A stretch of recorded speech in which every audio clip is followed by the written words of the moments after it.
So admittedly now, like if I watch it now as an adult, I'm like, it looks cheesy because of all all of the advancements and the CG and stuff like that. But to me, it's still a great movie. Empire Strikes Back is probably my. Yeah, shit. Look,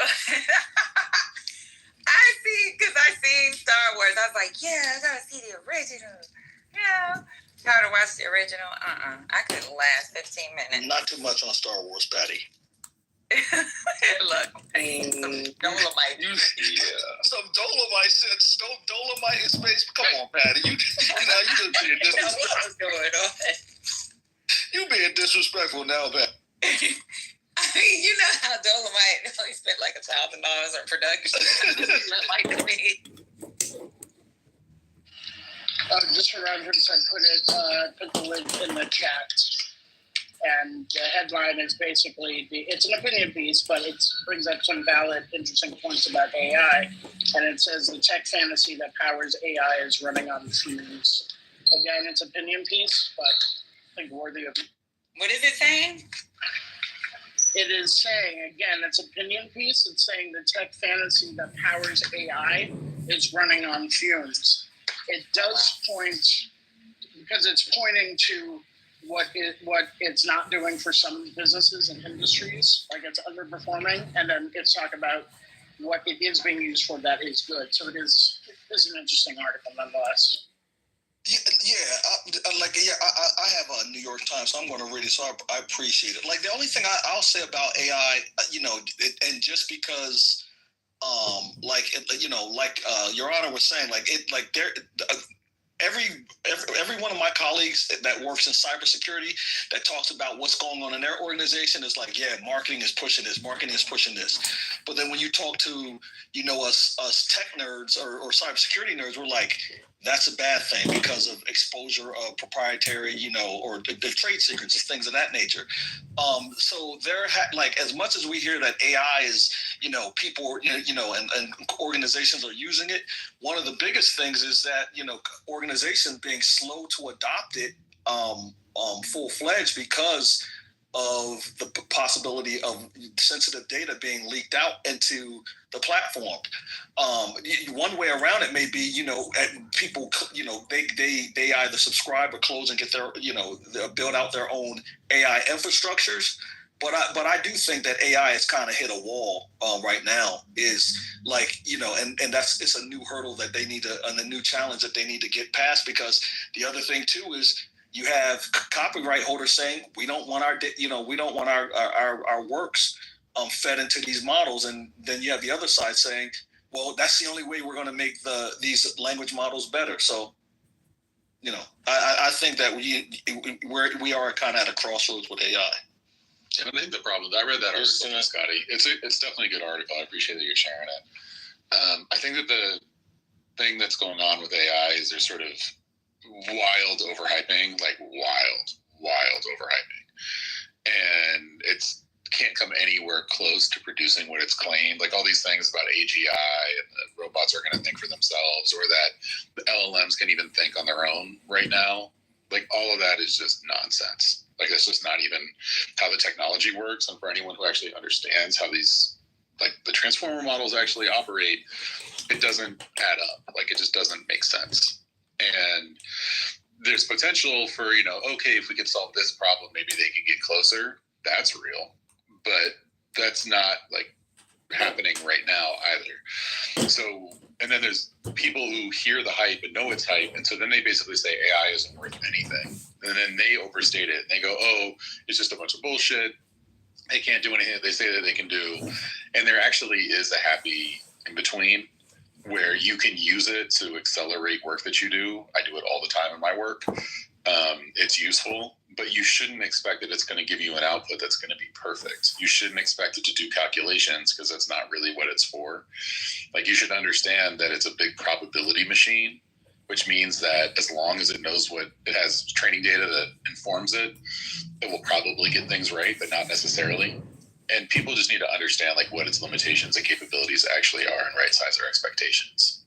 But the AI hype that article points out is so overblown, it really gets in the way of people understanding its best use.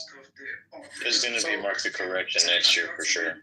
So like the internet and like storage capacity and like different epochs of the digital revolution, AI seems to be growing steadily. In fact, I would say geometrically, and finding its way into all sorts of professions like law and medicine.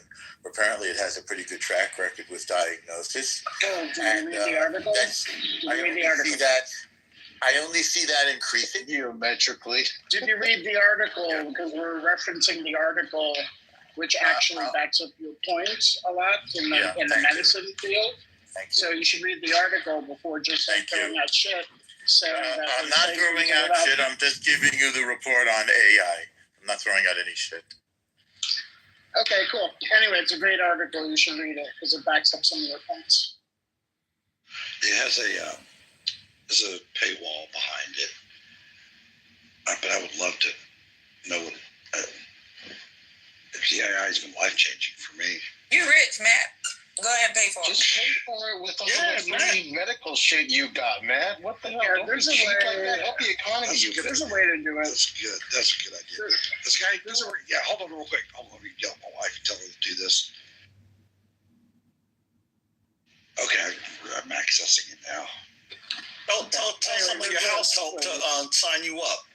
What have you been using it for, Matt? You can get a digital time subscription for about $4 a week, which isn't bad. What have you been using AI for, Matt? Is it? It was interesting. I wrote a song and produced it all in 5 minutes. Yeah. Like I can write a song about this room and people in it, have it produced in 5 minutes. Matter of fact, I can do it right now. Do it right now. I want to hear it. So that's more like a toy, or you could, I guess, start the watch. And I want the hook to go Andre. You know it's going to be just as much filth as he is. 1:06 p.m. Pacific, 4:06 Eastern. Go. We expect a song by 4:11 Eastern. Come on, El Normo. Give us what you got. Give us what you got. Come on. What, singing? No. What? Okay. That was Matt talking. Yeah, he's coming out now. Okay, mute everybody. Yeah, Matt's about to drop some bars. I tell you, He's really outside in the rose garden. Do you see all these American flags? Jesus. Oh, gosh. That shit sounds cheesy as hell. That's Hail to the Chief. Hail to the Chief. Trump looks good, though. He lost some weight. He got a new hairstylist. Yes.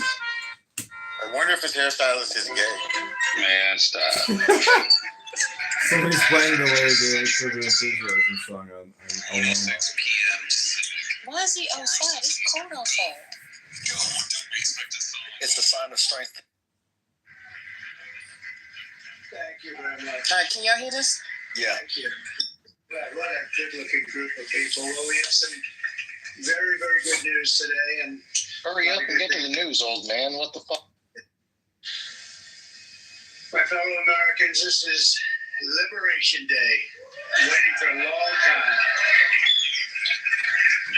April 2nd, 2025 will forever be remembered as the day American industry was reborn, the day America's destiny was reclaimed, and the day that we began to make America wealthy again. Make it wealthy, good and wealthy. For decades, our country has been looted, pillaged, raped, and plundered by nations near and far, both friend and foe alike. American steel workers, auto workers, farmers, and skilled craftsmen. We have a lot of them here with us today. They really suffered gravely. They watched in anguish as foreign leaders have stolen our jobs, foreign cheaters have ransacked our factories, and foreign scavengers have torn apart our once beautiful American dream. We had an American dream that you don't hear so much about. You did 4 years ago, and you are now, but you don't too often, for many years and decades even, you didn't hear too much about. Our country and its taxpayers have been ripped off for more than 50 years, but it is not going to happen anymore. It's not going to happen. In a few moments, I will sign a historic executive order instituting reciprocal tariffs on countries throughout the world. Reciprocal. That means they do it to us. Define reciprocal. God damn, hurry up, you piece of... This is one of the most important days, in my opinion, in American history.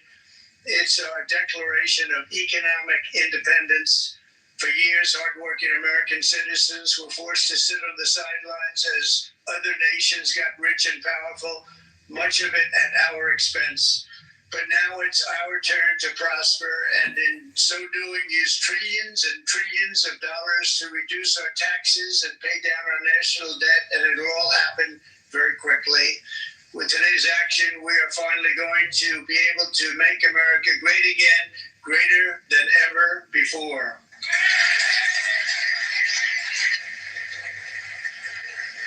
Jobs and factories will come roaring back into our country, and you see it happening already. We will supercharge our domestic industrial base. We will pry open foreign markets and break down foreign trade barriers. And ultimately, more production at home will mean stronger competition and lower prices for consumers. This will be indeed the golden age of America. It's coming back. We're going to come back very strong. Didn't you say that last time? We're pleased to be joined on this momentous occasion by Vice President J.D. Vance. J.D., thank you. Okay. Thank you very much. What are you, J.D.? No, that wasn't too hard to find. I was looking, he likes to take a low-key attitude, so usually we sit right in front. He's gaining a lot of confidence, Mike, is there? And nearly my entire cabinet is here, as well as Speaker Mike Johnson has done an amazing job. Ready. And with the great success we had last night in Florida, we have a majority of 7. And 7's like a lot when we had it at 1, right? You've done a fantastic job. And many of the members of the House and Senate are with us. Senators, Congressman, thank you all for being with us. We appreciate it.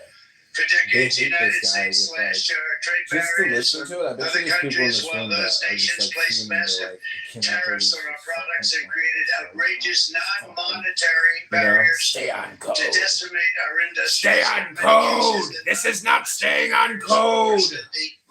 Stop playing old man orange bad! Subsidized their exports, stole our intellectual property, imposed exorbitant VAT taxes to disadvantage our products, adopted unfair rules and technical standards, and created filthy pollution havens. They were absolutely filthy, but they always... Pollution havens. We should pay for it. It's all detailed in a very big report by the U.S. Trade Representative on foreign trade barriers, and I'll just hold it up for you. It's available, and you don't have to pay too much, as I understand. You pay nothing. It's a lot of work for something, actually, because it's a special book. It's it's very upsetting when you read it, when you see what people have been doing to us for 30 years. This all happened with no response from the United States of America, none whatsoever. But those days are over. Let me offer just a few examples of the vicious attacks our workers have faced for so many years. The United States charges other countries only a 2.4 tariff on motorcycles. Meanwhile, Thailand and others are charging much higher prices, like 60%. India charges 70%. Vietnam charges 75%, and others are even higher than that. Likewise, until today, the United States has for decades charged a 2.5 tariff. Think of that, 2.5% on foreign-made automobiles. The European Union charges us more than 10% tariffs, and they have 20% VAT, much, much higher. India charges 70%, and perhaps Worst of all are the non-monetary restrictions imposed by South Korea, Japan, and very many other nations as a result of these colossal trade barriers. 81% of the cars in South Korea are made in South Korea. 94% of the cars in Japan are made in Japan. Toyota sells 1 million foreign-made automobiles into the United States, and General Motors sells almost none. Ford sells very little. None of our companies are allowed to go into other countries. And I say that friend and foe. And in many cases, the friend is worse than the foe in terms of trade. But such horrendous imbalances have devastated our industrial base and put our national security at risk. I don't blame these other countries at all for this calamity. I blame former presidents and past leaders who weren't doing their job. They let it happen, and they let it happen to an extent that nobody can even believe. That's why, effective at midnight, we will impose a 25% tariff on all foreign-made automobiles.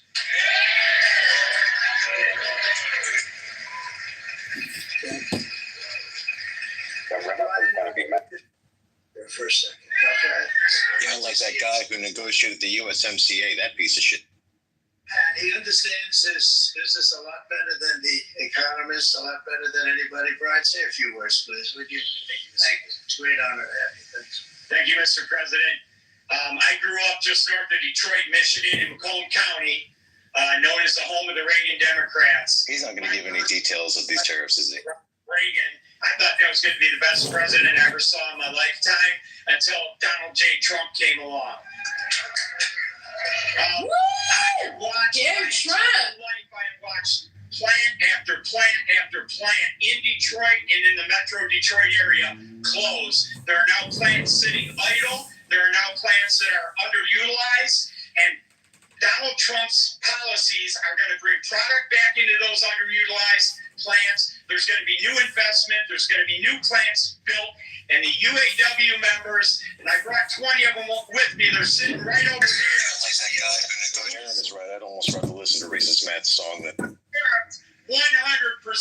So, Mr. President, we can't thank you enough. And in 6 months or a year, we're going to begin to see the benefits. I can't wait to see what's happening 3 or 4 years down the road. Thank you, Mr. President. What a great guy. He got it right from the beginning. He got it before almost anybody else. This group over there, they got it too. And, we won the state of Michigan. We won almost all of them. But we won Michigan by a lot. And I want to just thank you all. The auto workers were fantastic. The Teamsters were fantastic. Everyone was pretty good, I will tell you. Thank you very much. I appreciate it. You're going to be very happy very soon. And you probably see what's happening with all of the, not only car companies, but car companies in particular. See it with all of the ones that are moving. They're announcing day in, day out. You're seeing it. Nobody's ever seen anything like that. With today's actions, we're also standing up for our great farmers and ranchers who are brutalized by nations all over the world. We're brutalized.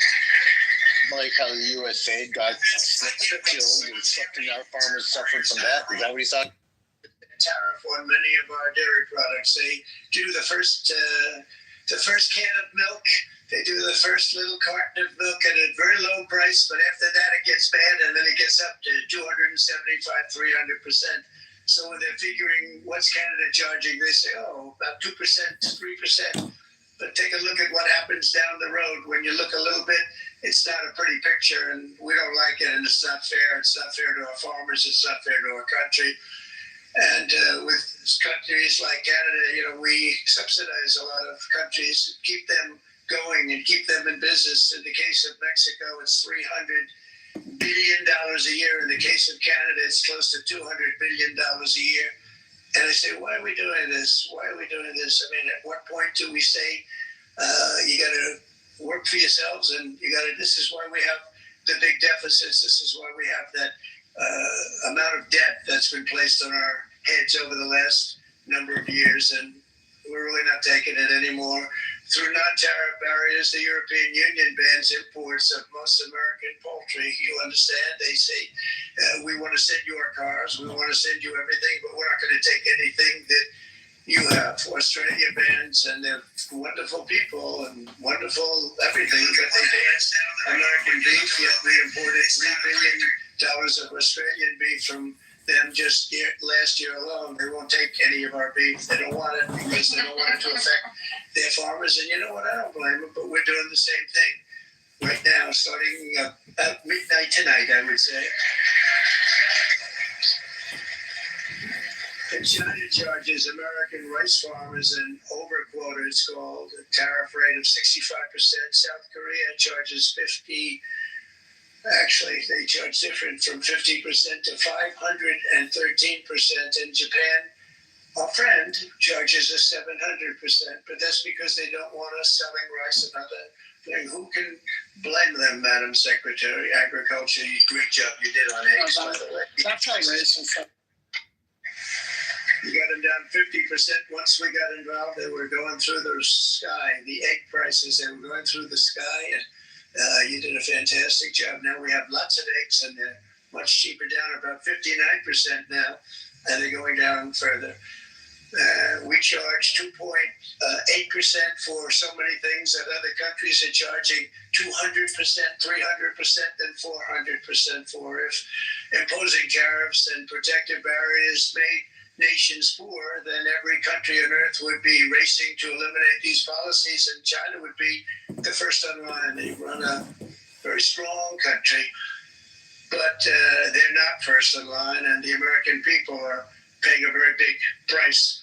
From 1789 to 1913, we were a tariff-backed nation, and the United States was proportionately the wealthiest it has ever been. So wealthy, in fact, that in the 1880s, they established a commission to decide what they were going to do with the vast sums of money they were collecting. We were collecting so much money so fast, we didn't know what to do with it. Isn't that a nice problem to have? What do you think, Marco? Good problem? Marco would love that problem. But we don't have that problem anymore, but we're not going to have it very much longer, I will tell you. But they collected so much money, they actually formed a commission to determine what they were going to do with the money, who they were going to get it to, and how much. Then in 1913, for reasons unknown to mankind, they established the income tax so that citizens, rather than foreign countries, would start paying the money necessary to run our government. Then in 1929, it all came to a very abrupt end with the Great Depression, and it would have never happened if they had stayed with the tariff policy. It would have been a much different story. They tried to bring back tariffs to save our country, but it was gone. It was gone. It was too late. Nothing could have been done. It took years and years to get out of that depression, far longer than even FDR had that office right over there for a long period of time. The ramp system that's rather intricate was built because of him, and every time you walk up, you think of him, and he did a great job in many ways, but it lasted long beyond his terms, as you know. But it's not too late any longer, and we're going to start being smart, and we're going to start being very wealthy again. We're going to be wealthy as a country because they've taken so much of our wealth away from us. We're not going to let that happen. We truly can be very wealthy. We can be so much wealthier than any country. It's not even believable, but we're getting smart. Nearly a century later, in the face of unrelenting economic warfare, the United States can no longer continue with a policy of unilateral economic surrender. We cannot pay the deficits of Canada, Mexico, and so many other countries. 25 minutes and you still haven't gotten any details. We take care of countries all over the world. We pay for their military. We pay for everything they have to pay. And then when you want to cut back a little bit, they get upset that you're not taking care of them any longer. But we have to take care of our people, and we're going to take care of our people first. And I'm sorry to say that. Woo! And today we're standing up for the American worker, and we are finally putting America first.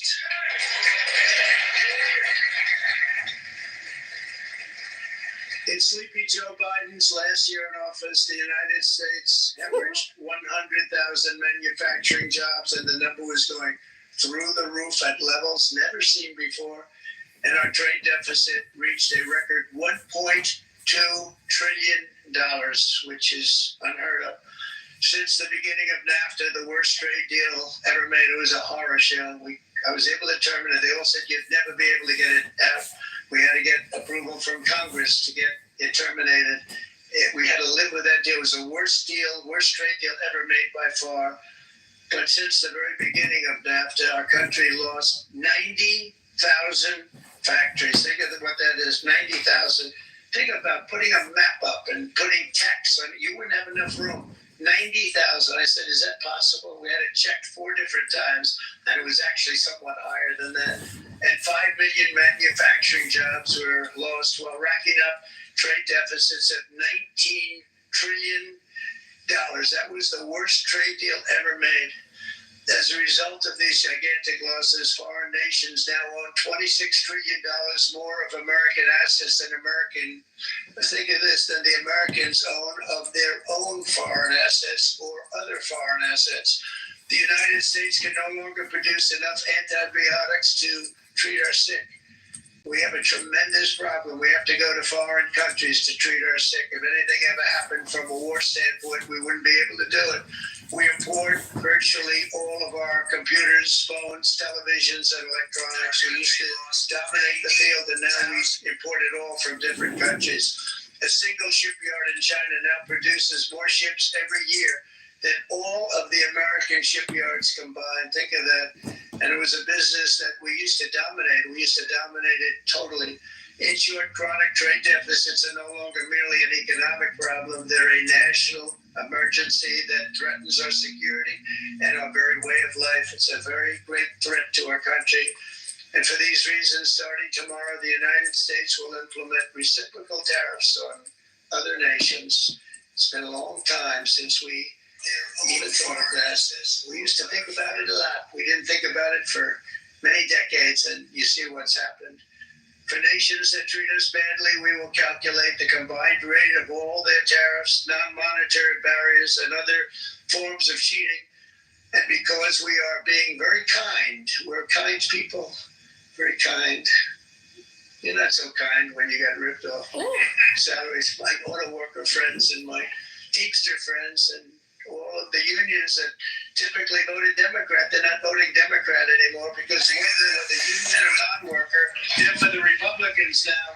That's what but we will charge them about half of what they are and have been charging us. So the tariffs will be not a full reciprocal. I could have done that, yes, but it would have been tough for a lot of countries who didn't want to do that. I'd like to see the chart if you have it.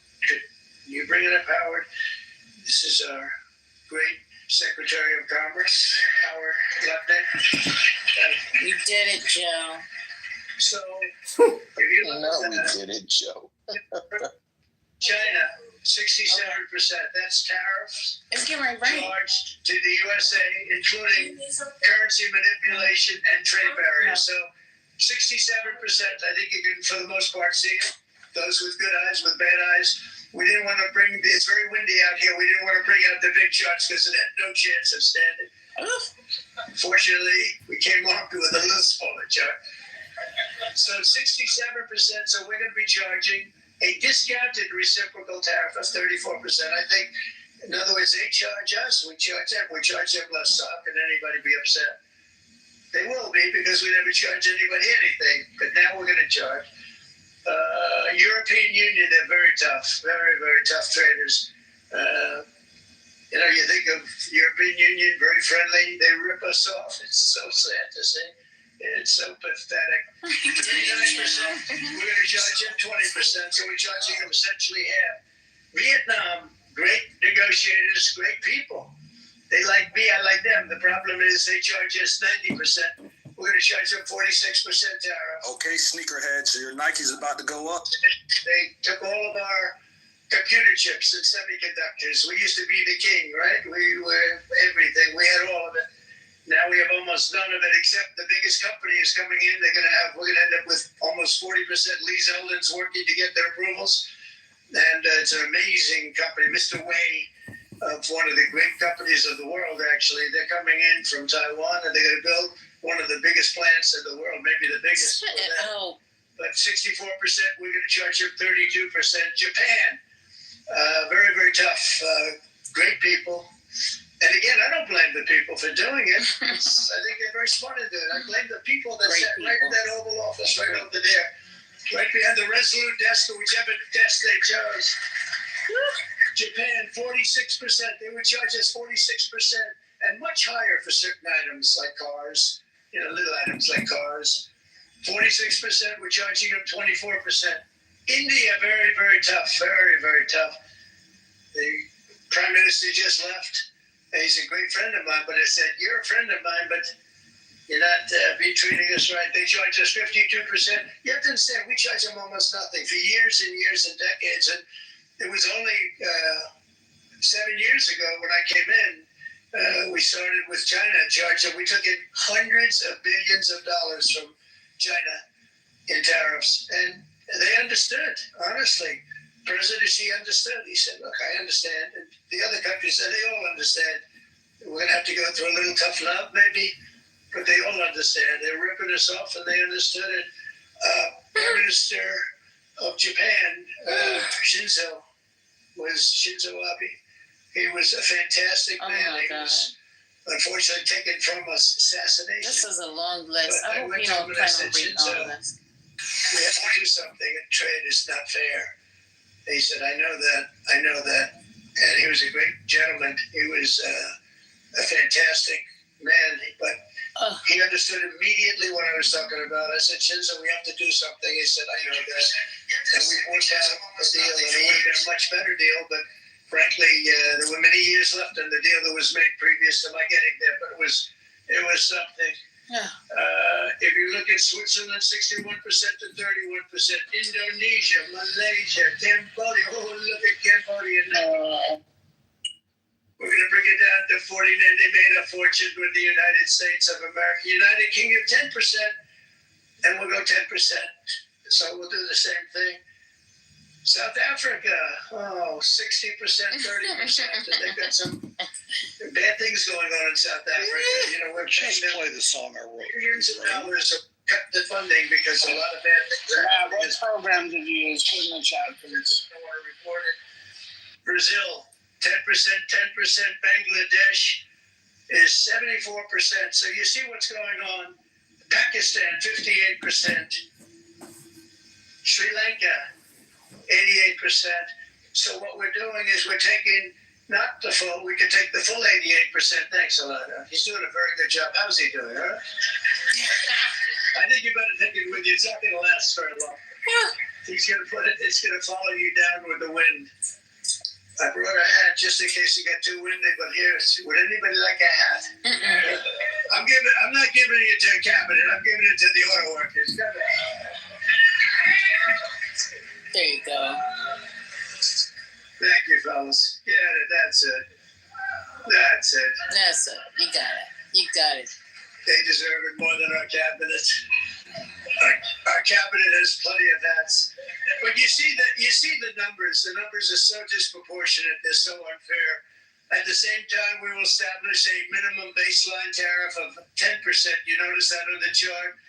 And that'll be on other countries to help rebuild our economy and to prevent cheating. So we're going to have a minimum of cheating, and we're going to be very severe on the people that at the gate that watch the tariffs and watch the product coming in, because there's been a lot of bad things happening at the gate because the money is so enormous. There's never been probably anything like it in terms of the enormity. Get some dinner sometime. A lot of bad Maybe things have a happen. Heineken The bite. people that do the check-in, and they're looking at 10-year jail sentences if they do. We're going to treat them so good, but if they cheat, the repercussions are going to be extremely strong.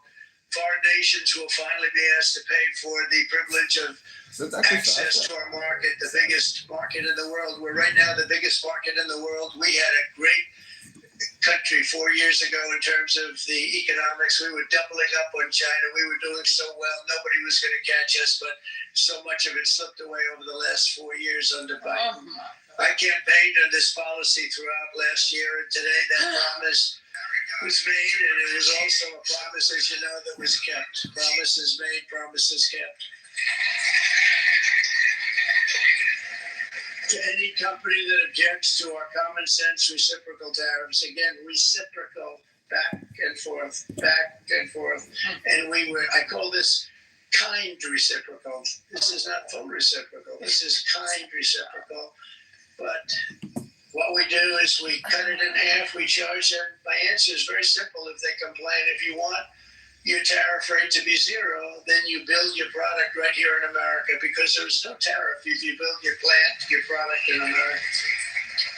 That's how you do it, Trump. Companies coming in like we've never seen before. Mm-hmm. Likewise to all of the foreign presidents, prime ministers, kings, queens, ambassadors, and everyone else who will soon be calling to ask for exemptions from these tariffs. I say, terminate your own tariffs, drop your barriers, don't manipulate your currencies. They manipulate their currencies like nobody can even believe, which is a bad thing and very devastating to us. And start buying tens of billions of dollars of American goods. Tariffs give our country protection against those that would do us economic harm. And many people were looking to do us economic harm. Maybe not. My ADHD is kicking in. Obviously, but they were doing tremendous economic harm. But even more importantly, these tariffs are going to give us growth like you haven't seen before. And it'll be something very special to watch. I am so looking forward. And Brian, it's going to happen even faster than you said. You know, you might say, but it's already started. It's already started.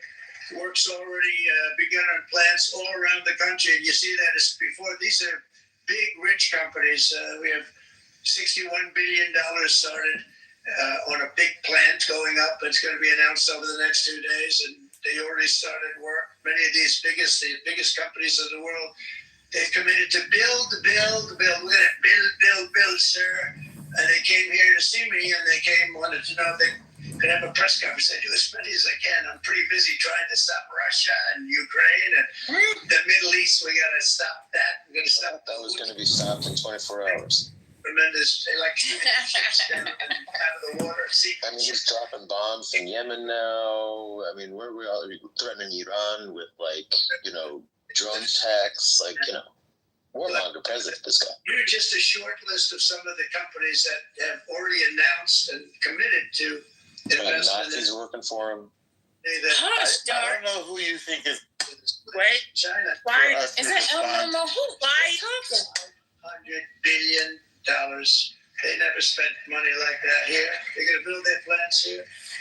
SoftBank, OpenAI, and Oracle, great companies, are investing $500 billion almost immediately. NVIDIA, a hot company, is investing hundreds of billions of dollars. They just announced TSMC, the important company in the world of chips from Taiwan, with no investment from us, is investing $200 billion. And they said the reason was, number one, the election of November 5th, and number two, the tariffs. They don't want to pay the tariffs, and the way they're not paying it is to build their plant here. So we're going to go from almost no percentage. We used to have 100% of the chip market. Now it's all in Taiwan. Almost all of it's in Taiwan. A couple of other countries, but mostly in Taiwan. And think of it, we had 100%. We lost it because of people in that office that didn't do their job. They allowed it to be stolen from us. Johnson & Johnson, great company, $55 billion. Eli Lilly, $27 billion. Meta is investing $500 billion. Wow. DeMac is investing $20 billion. CMA, CGM, $20 billion. And then you have Clarios, Stellantis, General Motors, GE Aerospace, Honda, Nissan, Hyundai are all putting in billions and billions of dollars, and they're committed 100%. And we've never had, and this is after 2.5 months. This is after just a short, this all took place as soon as we came out with what everybody wanted to do. I watched a gentleman today on television. He used to work with Lee Iacocca, a very respected automobile person, and he said, because they're asking people, they try and get as many negative people as they can, but they can't find them too much. It's pretty hard to find in terms of what we're doing, especially when they see all this investment. They said, so tell me, what do you think of what Trump is doing from the automobile standpoint? He said, I can't believe it. Somebody is finally, he's an older guy, real pro, really top guy, with Lee Iacocca. He said, I never thought I'd see the day when this would happen, where somebody had the courage to go and do what has to be done. This is transforming our nation. Our entire nation is going to be transformed, not only with the cars, but in every single other item that's built. We're going to become industrial. Definitely is transformation. Today is. In fact, I'm going to find out. I'm going to get a tape, and Bruce, I'm going to get that tape, and I'm going to send it to you out in Long Island, and you're going to play it for the people. And all your union workers and your non-union workers out there, you got a pretty even split. But we have, so far, it looks like we're going to have about $6 trillion of investments, and you wouldn't do that in years in this country over the last number of years. $6 trillion, and that's going to be much higher by the end of the year. And think of what $6 trillion is. You wouldn't have even a small percentage of that under this other system. We're going to be an entirely different country, and it's going to be fantastic for the workers. It's going to be fantastic for everyone. There will never have been a transformation. The S&P is down 4%. That's already happening in the United States of America. It's an incredible thing to watch, and it's incredible to meet with the top people that you read about, very wealthy people, or people that are great managers and executives and presidents of big public companies. And to watch the enthusiasm they have now that they didn't have. They gave up on our country. Oh my God. They built. Companies are pouring into our country at levels never seen before, with jobs and money to follow, and it's really beautiful. All right. In the coming days, there will be complaints from the globalists and the outsourcers and special interests, and the fake news will always complain. That's right, Trump. Never forget, every prediction our opponents made about trade for the last 30 years has been proven totally wrong. They were wrong about NAFTA. They were wrong about China. They were wrong about the Trans-Pacific Partnership, which would have been a disaster if I didn't terminate it. If I didn't terminate that, United Auto Workers, you would have had no jobs in this country. You would have had no jobs. It was all going to other countries. In my first term, they said tariffs would crash the economy. Instead, we built the greatest economy in the history of the world. And again, I have great respect for President Xi of China, great respect for China, but they were taking tremendous advantage of us. And I commend them for that. Yeah, we got what we need.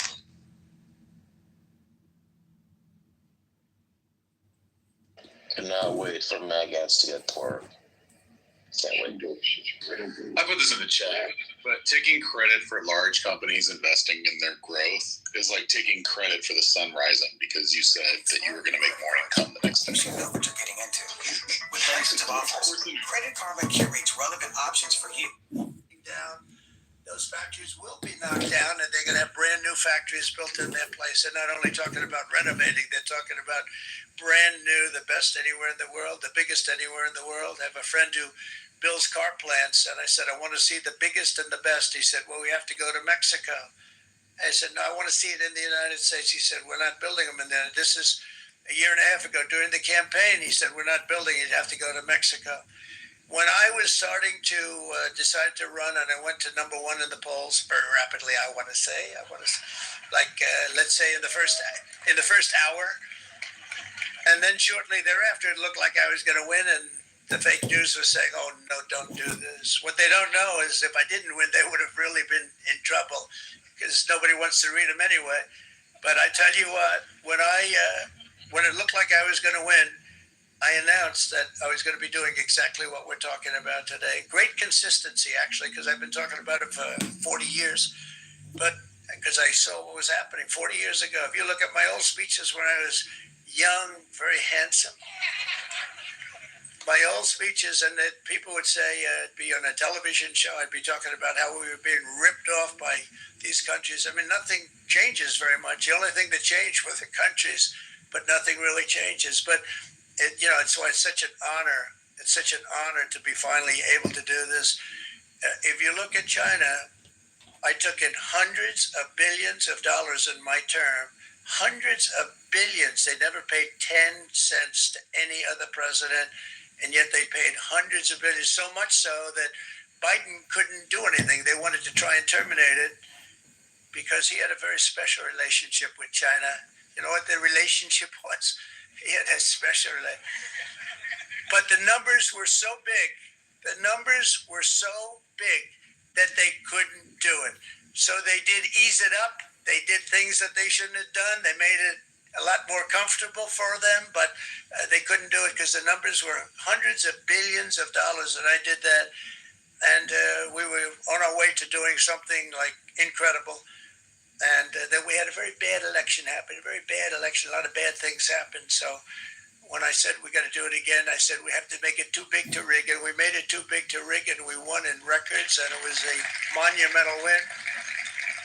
And it was such an honor to see so many of you, like Brian and your friends, here with us to celebrate, and to more importantly celebrate what we're doing, because that wouldn't be a full celebration if we didn't do this, because this will be an entirely different country in a short period of time.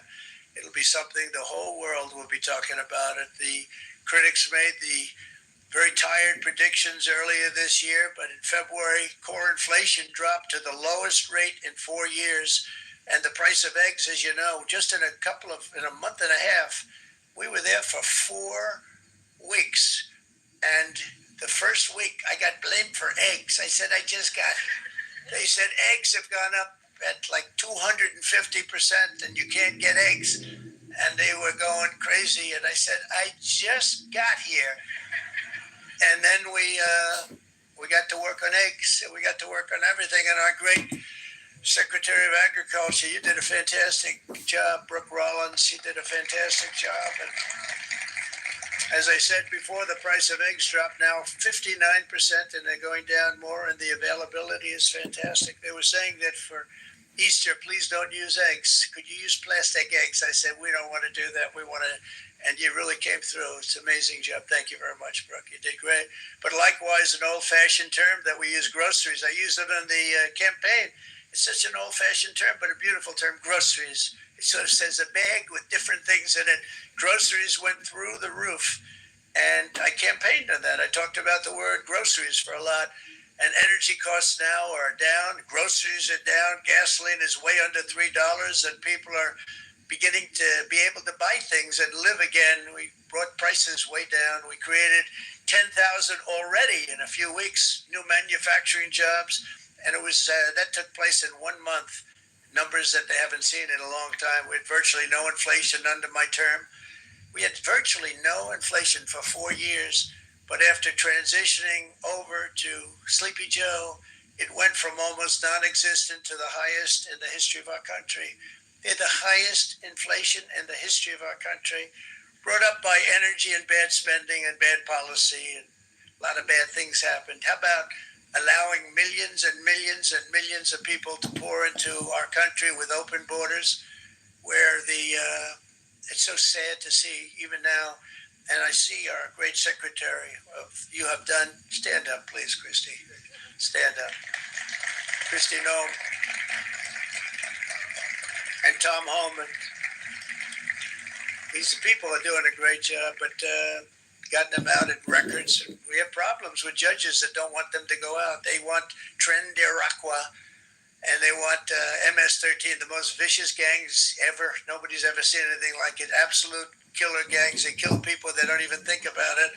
And we put them out, and we have judges now, radical left judges that they don't want them to go out. They want them to even be brought back. Let's bring them back. You've done a fantastic job, and please thank everybody. Homeland Security, thank everybody. Appreciate it.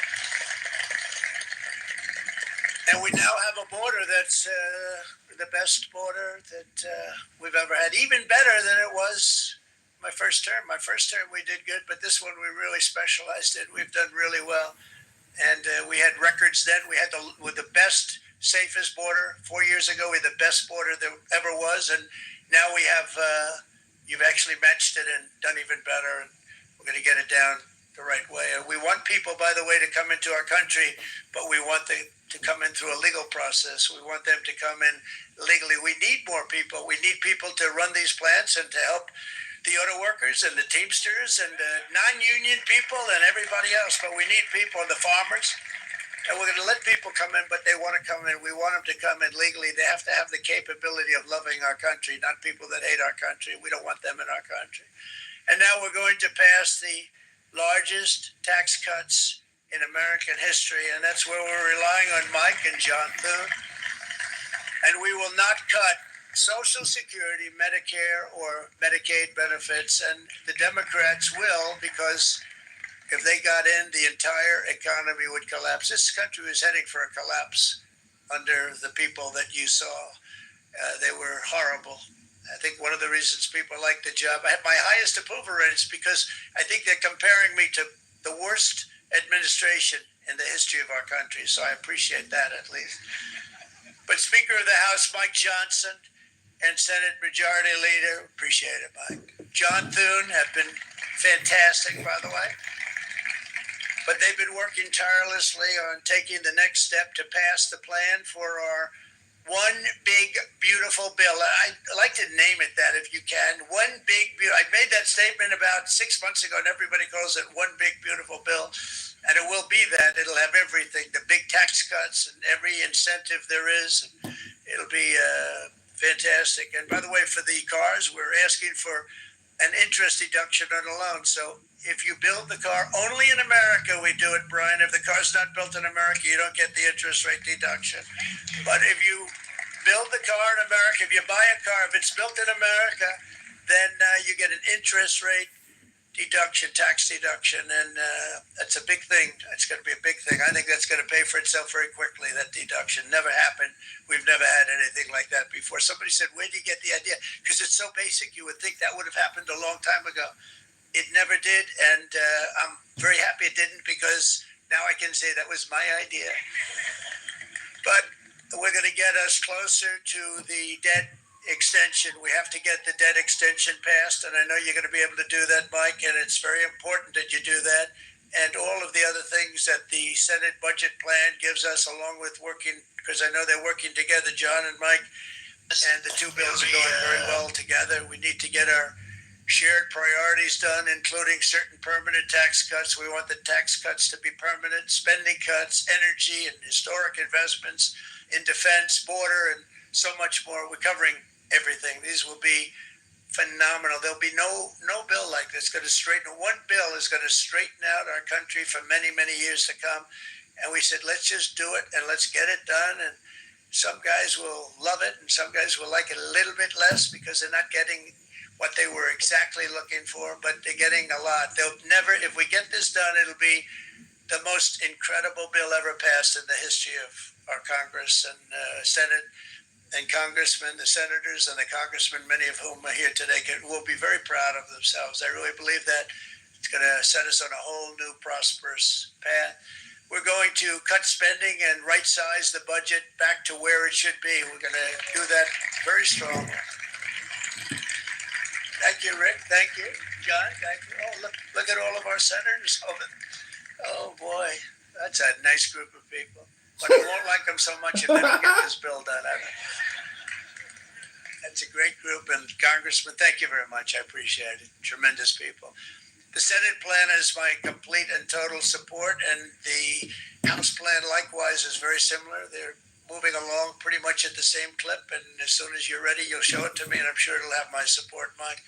Every Republican congressman and senator must unify. We have to unify. We can't be separated. We have to get it done. We have to get absolutely everything we can, and we have to take care of the American people. That's the only thing that matters. We have to take care of the American people first. We need to pass this bill immediately, get it done, including debt extension.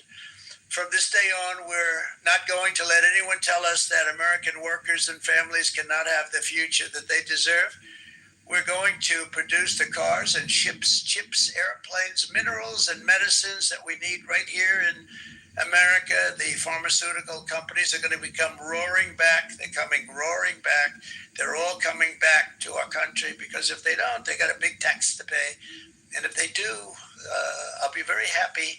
And you're going to be very happy and you're going to be very safe. We're going to build our future with American hands, with American heart, American steel, and we're going to build it with American pride like we used to. We're approaching our 100th day as president and have been given credit by a lot of people, actually, even some of the fake news. Can you believe it? Which in this case, hopefully isn't fake, for having done more in that time than any other administration in the history of our country in the first 100 days. I think we've had an amazing in terms of what we've done, what we've gotten accomplished. I'd like to see if we can get that war ended and another war from not starting in the Middle East. We have to get Russia. They're losing 2,000 on average, 2,500 people a day, young people, soldiers, Russian. Think of that, 2,500 through some days, but on average, probably over about a 1 week period, it's 2,700. We need it? Yeah. Oh, I think we need ketchup too. What's in there? Here. 100 being decimated, and they're not from our country, but they're from other countries, but they're human beings. They're from Russia, they're from Ukraine at this period, most of them, and we're going to get it stopped. It's a senseless war that would have never happened if I was president, and it shouldn't be allowed to go on. And I think we're being given good cooperation by Russia and by Ukraine, but we have to get it stopped. It's humanity. It's humanity. It's a terrible thing. And this will be a very big moment. I think you're going to remember today. It's going to be a free nation that we're dealing with. We're going to have a very free and beautiful nation.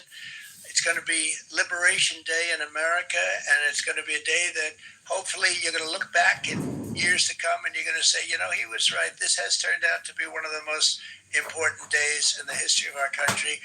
God bless you and God bless America. Thank you, everybody. Thank you very much. Thank you very much.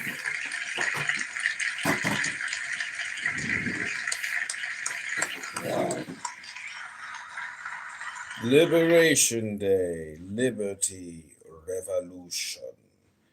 Okay, I'm going to take you back to Clown House, where we're going to listen to the clowns all talk like a bunch of talking apes, aka birds chirping, talking about nothing, wasting all their time. I'm going to go stretch. I'm going to go for a nice exercise, and then I'll be back in like an hour. But without further ado, I bring you back to the pit of hell known as Clown House, where despair, anxiety, depression, low IQ are rampant. That may not be having voices put to them. The notion that, well, this will magically bring manufacturing back, companies back to America, and specifically in the big one is the auto sector, where I just this tangerine tainted person doesn't know anything about the auto industry. He doesn't, from where I sit anyway. But what I will share, what I shared earlier this morning, one of the other paths, as I found out what a project that I was working on that got put on the shelf. You look at the investment that it takes to bring a simple, well, on the appearance, a simple vehicle to market. All the billions of dollars, all the, just everything that is involved. There's a reason why cars are made in various places around the world. Him saying American cars, mofo, there are several Buick models that are made in China and that are imported back here. There are, other vehicles made in Mexico, brought here, et cetera, et cetera. But the program that I was on, what I was getting to is that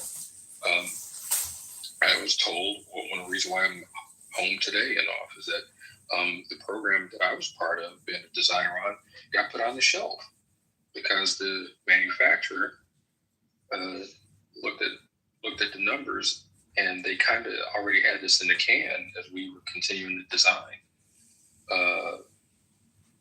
But looked at the numbers and said, well, wait a minute.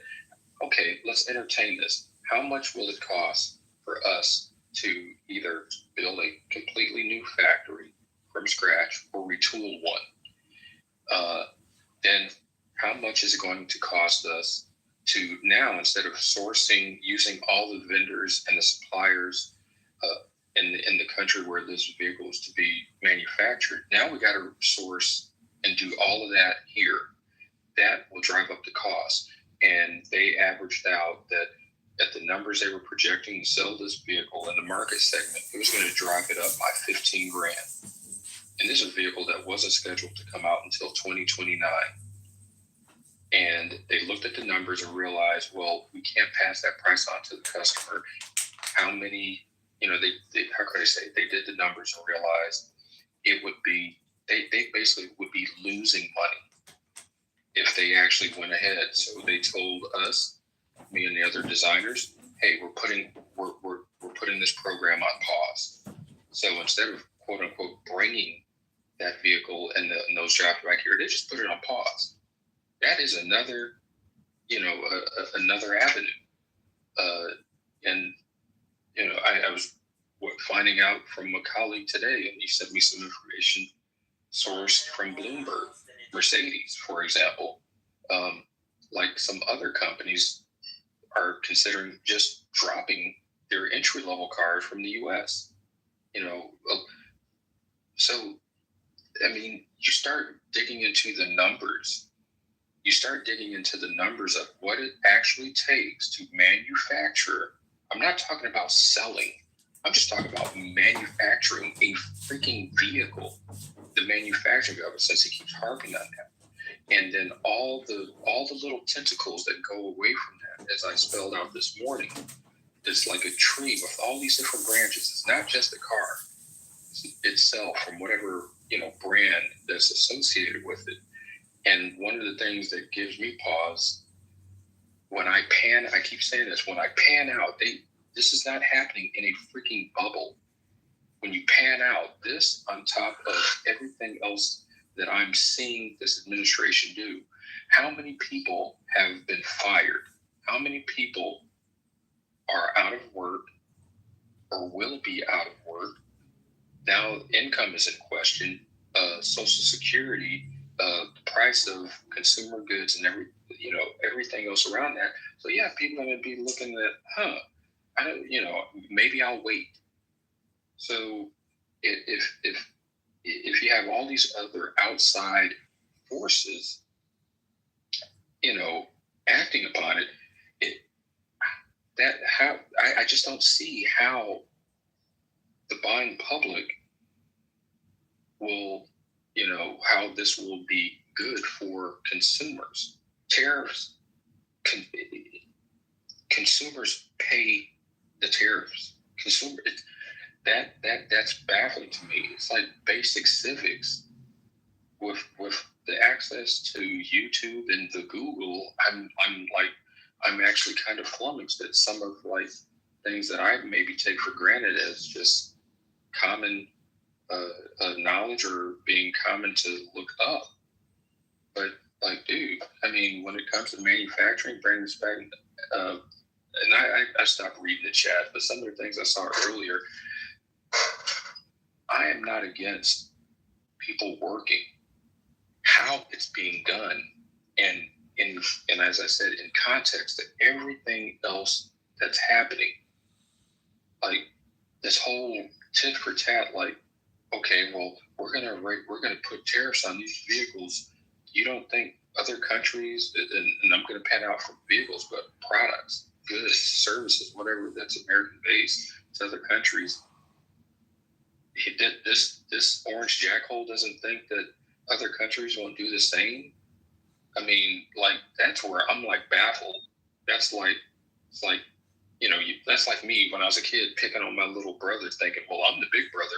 I'm going to pick on him. You'll never pick on me. Well, mofo, he's a human being too, until you turn around and whack me in the face. And I stood there like, holy shit. Dude, these are other countries and other businesses.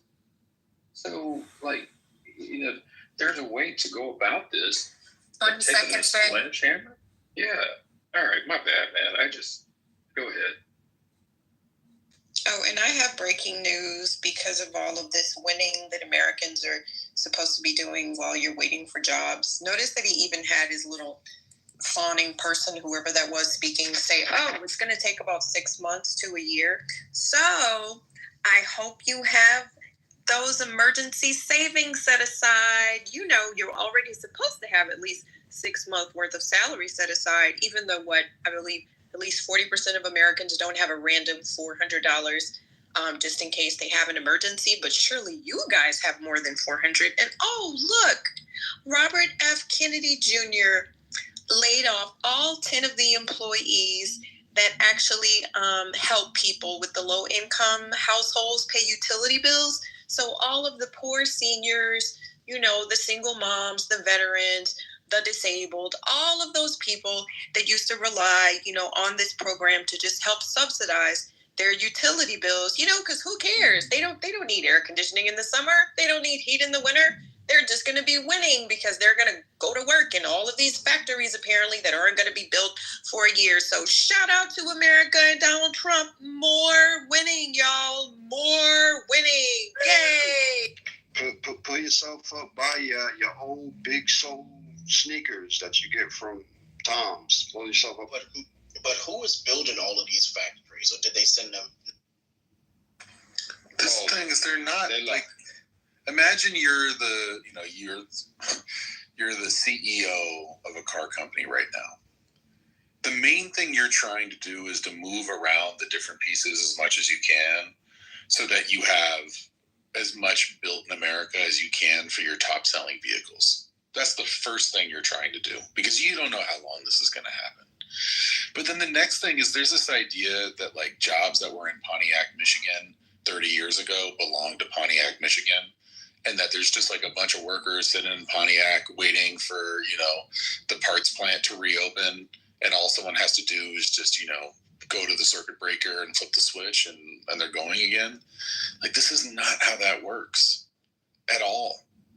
And so there's some ability for, like, you know, some domestic factories to increase production, and that will have some positive impact on like a set of workers in a set of places.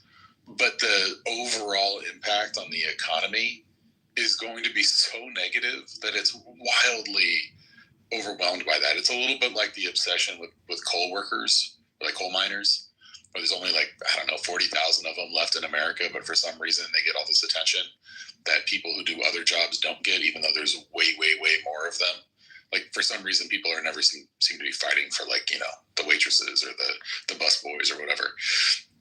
So, like, it's not Trump like they're going to flip a switch and everything's going to happen straight away. Exactly, it's just not going to work like that. Why are you talking over me? Your Honor, you want to explain why you're talking over me? Going on? Oh, no, please don't. Okay, you can do it in the chat. Fuck off. Your Honor, anyway, my point is, they're not going to just flip the switch. Go ahead, Andre, or whoever that was. No, I was going to say, I got some good news. Those CEOs don't have to worry about. Was Aaron finished? People. I thought it was Andre's Royal. Go ahead, bro. My bad. Yeah, he's just going to piggyback on what I'm saying. So those CEOs of the Pontiacs, they don't have to worry about anything. Because guess what? No one's going to buy any cars because no one's going to have any money. I just want to say, I didn't know I sounded like Royal, but okay. My bad, man. Yeah, it was amidst like Norm jumping in and everything else. Yeah, no, I get it. No.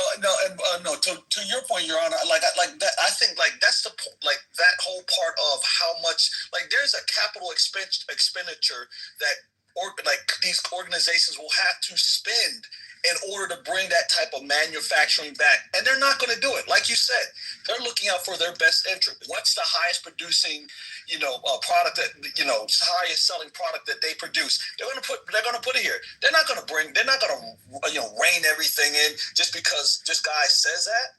And that, like you said, somehow that there's a job, a loss used to be in the particular location that is coming back. It's so unrealistic the way that these folks' heads are wired that they think that, he's just going to bring it back and it's going to happen overnight. It will take years. They're not. That type of effort. So sorry. All they're looking for is a couple of wins and to highlight those wins. Like, so there are people that are going to, it makes sense for them to bring jobs back, right? So all that he's gonna do, get a couple of wins and highlight the fuck out of that, and then keep running on that. Yeah, Yeah, I mean, these jokers don't know anything about how business works at all. I mean, Doge just said that all the tools companies have to use the same kind of batteries, and they chose the company that produces the batteries that all of these companies are going to have to use. So, like, if you've got, DeWalt versus Makita versus Stanley Black & Decker, so on and so forth, they all have to use the same batteries now, and they got to choose the company whose battery technology gets used. Like, what do you think the impact of that is going to be? First off, if you're a battery innovator, you're shit out of luck. You now have to work on the old technology to be able to innovate at all, or hope that Doge decides, in their great wisdom, that what you've built is better. Huh? Like, it's the craziest thing. I mean, all these people who talk about, the wonders of capitalism and how it innovates and all this are now all of a sudden the same people who are against allowing free market innovation to take place. Like, these people are just idiots, right? It's all grand. And the problem is Do you say that Musk doesn't? Were you talking over me again? I think you were. Yeah, weren't you talking, John? Yeah, I was just about to finish, but he jumped in too early, so he gets to go back in the go. Go ahead, anybody.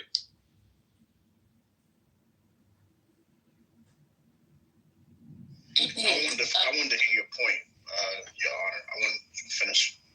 Yeah. I mean, my point was basically, if you want battery innovation to happen, choosing one winner for a whole industry or whole sector, of which battery has to be used, is anti-innovation.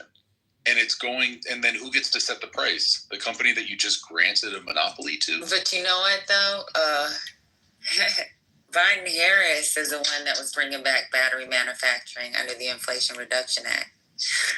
So they're going to eat the benefits of what was already put in place. Did you just say that Musk doesn't know how business works? I feel like these jokers, is that what you meant, Musk? He didn't say that. He said these jokers, and then he went to Musk. Oh my God, who cares about Musk? Who cares about Musk? Musk is a dipshit. I would venture to say Musk doesn't know how business works. He doesn't. He's been sued. He doesn't know who his customers are. Yeah, he tried to get like this insane bonus that had to go to the Chancery Court. He was forced to go to the Chancery Court to purchase Twitter at the highest rate ever. Do you know that the Twitter takeover is literally now the most expensive loss of just we're broke even now. The value's the same now. You're not up to date. The value's the same. It is. Lost $10 billion. The value is not the same. Did you look at it 2 weeks ago? It changed. Private company. And it's worth 44 now. It's worth 44 now. They just did articles on He this. bought it at 44. He sold it for 33, and it's a private company. So you're literally. And he has, and there's a stake in what also? Wait, let her finish. Let her finish first, CEO, and then answer. Sounds like a black man in whiteface. It's a Don't start. Do not start. Okay. Don't start. Don't start. I'll come at you right now. Let's go, Miki. Let's go. No. Leave our resident white black guy alone. You can get it too. You want to go? Let's go. Let's rock. On the stage. No. Go ahead, Miki. Like I said, it's a private company. So the valuations, of course, are going to come from Elon's camp. What we know is what the stock price offer he made for Twitter, which was like, what, ML, like 40% above market share? He went in high. He overpaid for it. It's lost $10 billion, which half of that was probably day one upon acquisition, since the idiot overpaid for it. That's why they made him go back to his original offer. Right, and he had to sell Tesla shares in 2022 when it was down like 50%. So he is a stupid businessman. And then he basically did a balance sheet transfer. He's the richest man on the planet. He's really stupid. Exactly. Exactly. Mr. CEO. What's the value of profit? What's the value? No, hold on. Let me go. What's the value of profit? What you mean? XAI is the one that acquired it. Like I said, he did a balance What's sheet. the share there? What is that value? What do you mean the share? Is it 25%? There's 25%. It's not a public company yet. The valuation. Okay. Let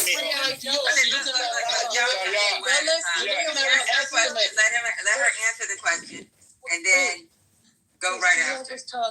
Yeah, it's a private company, so we don't know the share price. This is private equity. They're not getting a share price. They're making capital investments. The valuation being discussed. The valuation is always inflated, bro.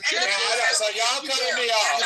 You know what, Eddie? Like, I'm just trying to offer some adversary. Good grief! Like, relax, Ethel. All right. So, the what's being discussed is that XAI is worth $44 billion. X had 25% of it, so that's $11 billion. So you take the 33 plus the $11 billion, you're right back at $44 billion. Okay, now go ahead, Emil. That's some serious funny math, and the problem is that we're talking about pure money here. It's all it was a paper trade, and that's all it was. Because guess what? Pre-IPO, every company that says, "Oh, we valued at this," blah blah blah. It's pre-IPO. It's not real until you go to IPO. You don't know what the market is actually going to pay for that company, because it's not. So when you say that, it doesn't make any sense. You said, "Oh no, he's lost money on that deal because he bought it at 44 and he did a paper swap for 30-something billion. That's a loss. And plus Twitter wasn't making a profit any goddamn way. So he bought a company that wasn't actually in the black." Well, I just dropped the link real quick. I just dropped the link. You can look at Yahoo Finance article. There's very many more. It says $44 billion. It says it's back to where it was. Go ahead and disagree with that article. It's a paper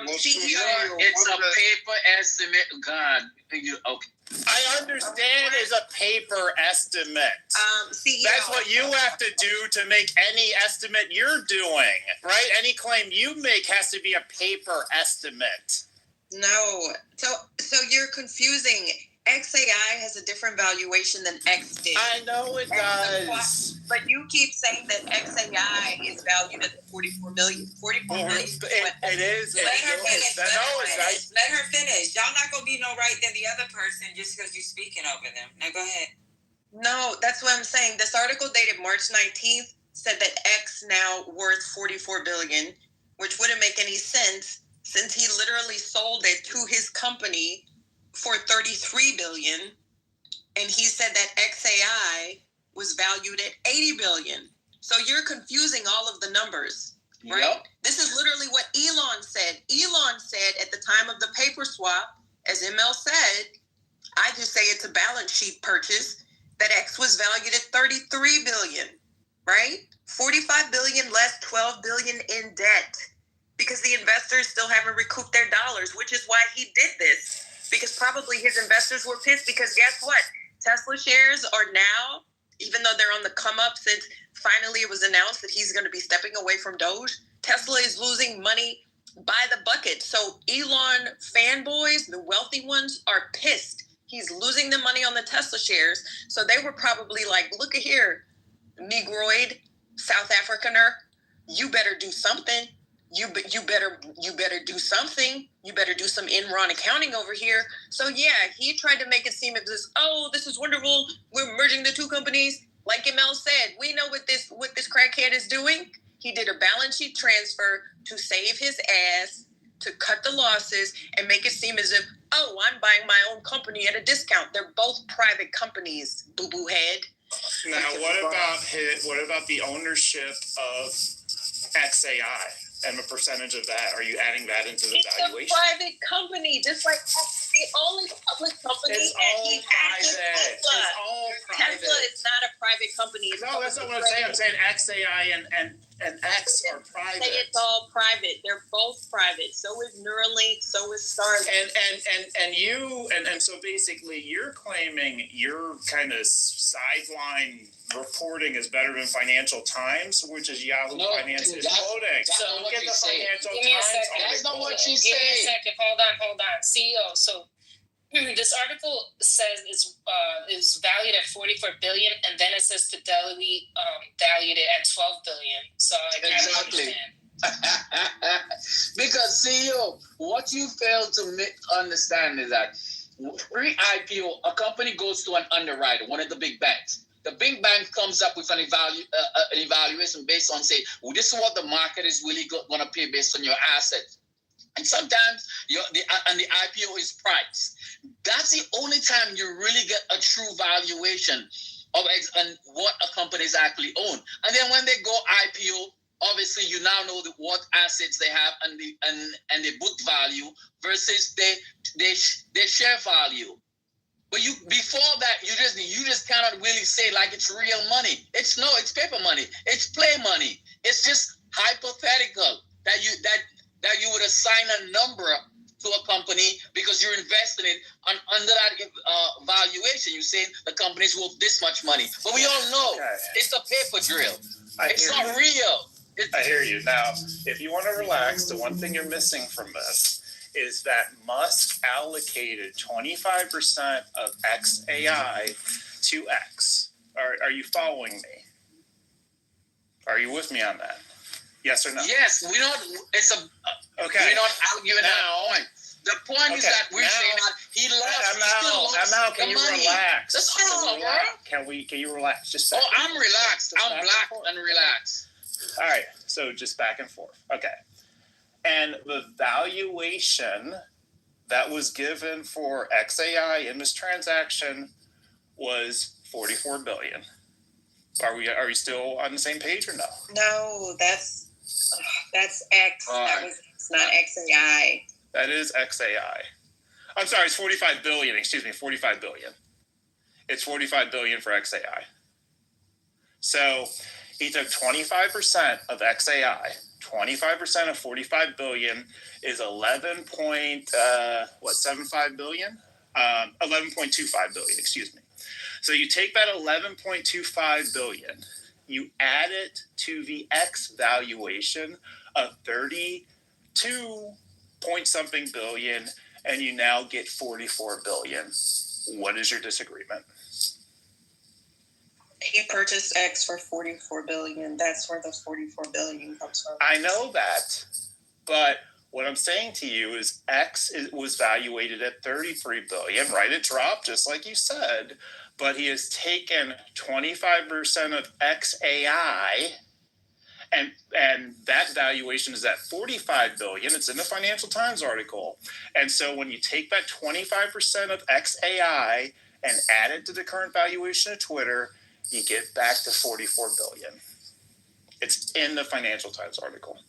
So why would he need to do a 25% if X would be valuated separately? What does the valuation of XAI have to do with an acquisition? Well, X now owns 25% of XAI. Right. Mm-hmm. No, XAI merged with X. XAI did the purchase of X. XAI acquired X, not the other way around. X didn't acquire anything. XAI did the acquisition. Because do you see the article that I put?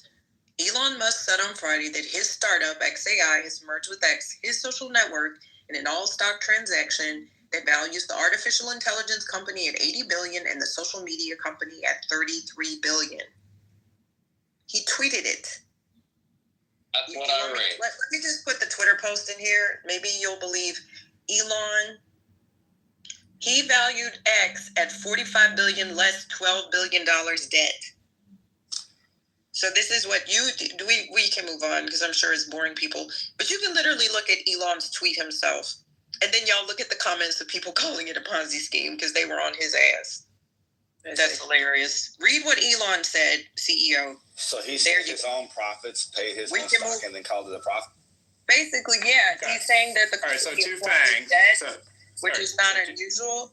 So sometimes it's not unusual. Like, think about it like if you're acquiring a property and you have to pay the property taxes, right? Okay. So the property itself might be discounted because the property taxes are owed, but it's like you know the worth of that, right? Like it's discounted. Let's just say it's discounted 20%. It's $1 million property. You get it for $800,000 because it's on auction because that they couldn't pay, but you still got to pay $20,000 in property taxes before you can acquire it. But in this case, Elon paid $1 million. It was only worth $800,000. and he's trying to do some creative acquisitioning, basically saying, oh, well, it's $1 million company with 20% debt. No, you crackhead. It's an $800,000 property. Does that make sense? But anywho, you can read what he said. He put a lot of foolishness when he... Yeah, I was going to say, in terms of the valuation, would others agree with the valuation, or is he alone there? Because you're right now. If you buy a house for $1 million, you can say it's $1 million house, but if ain't nobody else buying that house for $1 million, is it $1 million house? Yep. Okay. The answer is yes. We all got a price wall until the bid's coming. So here's the other side of it, though, real quick. So I was reading an article from 2 weeks ago. So Miki, I see what you're saying now in your article. So but you came in hot. I just said you're correct. Now let me make my final point, though. XAI exists from the birth of X. So where he initially bought Twitter for $44 billion. The combined value of X and XAI is $80 billion. Is that accurate, Miki? No, I think he valued XAI at $80 billion prior to the merger. That's what he said. He valued it. And this is what look at his tweet. He wrote a bunch of BS about blah blah blah blah blah blah blah. Those are his numbers. That's his private company. Okay. Do you believe that when you take XAI and X together, collectively it's worth more than $44 billion? No, because even he acknowledged that it's taking on $12 billion of debt. So it's literally just like we heard Trump manipulate the data. He's making it seem as if it's worth $44 billion, but it's a fourth of that is debt. So his solvent company acquired more so the insolvent one, if that makes sense. The article you're referencing says he did an all-stock transaction that values the AI company at $80 billion and the social media company at $33 billion. So are you in agreement with that? Yeah, but we can say, stock be a partnership with the family. They issue, quote unquote shares. That's what I'm saying. Like it's not. Yeah, it's a private company. It's a private equity. I get my part. This is my challenge to you. If Elon was your client, and you were talking to him, so $80 billion plus $33 billion is $113 billion. When he bought X for $44 billion, part of why he bought X was to have an AI ecosystem, and so he basically has created an additional $69 billion in value that wasn't there when X was acquired by him. Is that true? You mean Twitter? Say Twitter, not X. X is his company. Twitter. I'm sorry. Yeah. Fine, but is that true or false? No. So what Elon did, because mind you, this was COVID. People had just gone back to the office. He made a tweet saying that he was going to take over Twitter. Exactly. Oops, sorry, headphone call. He made a tweet saying that he was going to take over Twitter. If you recall, Jack Dorsey. Well, I'm just repeating it just since you're making me go there. I have to give a little back history. Jack Dorsey was like, oh, hell no. He went to the second highest shareholder, who was some guy in Saudi, because Musk became the largest shareholder. Then Dorsey went to his employees, basically trying to, say, we'll take care of this way, right? We're going to get together and become employee owned. So what had happened was Elon offered like damn near 40% over the share price. I don't know why. That doesn't make any sense. That's ridiculous. He didn't even have the backers at that because point. he wanted Mickey. Can you let me as an advisor, would you have advised? Let her finish. Can she just finish? Yeah, advisors don't really advise on business acquisitions, but were I a business advisor, I would have told him hell no. So anywho, he offered a ridiculous aggressive price, right? And then, remember, he tried to basically get out of the deal saying they had too many bots and da-da-da-da-da, and they had 100 million fake users, so he backed out. But by this time, Twitter stock had been impacted. People had quit because they were like, I refuse to work for Elon. So basically, they took it to the Chancery Court in Delaware, where they're incorporated. So if you're incorporated in Delaware, it's called the Chancery Court, CHANCERY. It's not like the traditional courts. It's the business courts, basically the organization. And the Chancery Court said, your ass, Elon, We don't care if they had a billion bots. You made this offer. Not only are you not going to be able to come in at your lower offer, you're going to have to go in at your initial high-ass offer. The stock had already dropped. So that's what happened. He didn't make this decision to buy it. And I remind people of this 50 million times, and I will put an article in the chat to support it. They made his ass buy it at his original ridiculously high offer. So like I said, he literally lost money as soon as the paperwork was signed because he offered too much money to begin with, even under the best of circumstances. All right. So all that being true, like I'll stipulate to all that. At the time that he bought Twitter, XAI did not exist. Twitter's been changed to X, and this Grok AI tool was used within X to learn and to interact with people and to basically create the valuation and the ecosystem for it. And in the CNBC article, it references the AI company being valued at $80 billion and the social media company being valued at $33 billion. So this is a total of $113 billion. And he originally bought in at $44 billion. So there is $69 billion in, let's just call it potential, right? Like, let's not say it's like an absolute real thing, but let's call it $69 billion potential increase in valuation from what he originally did. What part of that statement is inaccurate? So first of all, he lost, and that's what First Lady was saying. He lost about 80% of the value in Twitter from when he acquired it. So we're talking billions. So if he purchased it for 44, right, and now how Fidelity valued it was a little under 12, just think of it as a public company, he lost a significant amount of money. So you still have to take advantage of that, right? It's like Trump saying, oh, we're going to increase the tariffs and it's going to be really, really good for you in 3 years. Where's my money? Because you lost me money from jump. You lost me money when you went too high for the offer. You lost me money when you had to go to court. You lost me money when you were forced to buy it. And you still lost money because he lost advertisers and he lost users. People were going to Blue Sky. Zuckerberg got in there with Threads, so forth and so on. Everybody hates Elon now, right? So that's what I'm saying. We can't be creative with the numbers, CEO. I get what you're trying to say. It's all going to work out in the end, but that shit ain't working out now. Let's not. Let's go off almost double the value, right? Let's go. It's not double the value. Let's go. Let's just go to your scenario. Okay, so let's say Fidelity's number is right and the real valuation of X. All right, we'll move on after that. No, wait, just a second. Because literally up until 5 minutes ago, you were confused about the valuation of one of the companies. So now you're literally just making things up on the fly. You didn't even have the full detail. I had what was reported 2 weeks ago. I was going off of what was reported 2 weeks ago. You provided a more accurate, up-to-date article, so I'm working off that. So now you freestyling like she's. I'm not. So I'm looking at the numbers. I'm looking at the numbers in the article. It's called. No, it isn't. It happens all the time in life. Like, are you not able to make adjustments? Are you not able to make adjustments? Yo, Doc, chill. All right. You got. Yeah. All right. Whatever. We're not here trying to listen to you hash it out of your head, dude. Next topic, please. Thank you. Good afternoon. No, you don't get to say that. No, you don't get to say that. CEO, let it go. Can we move on?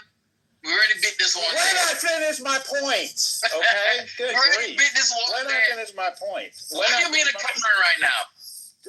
ML. For real. Say your point and let's move on. Say your point and let's move on. Come on. So even if you want to go off the Fidelity valuation of X at $12 billion, it still leaves the valuation for the AI company currently at 80. 80 plus 12 is 92. That is more than 44. That is my point. All right. Anyone got anything else? No, let's let that X evaluation. Let's move on. Oh, thank God. Okay. So I wanted to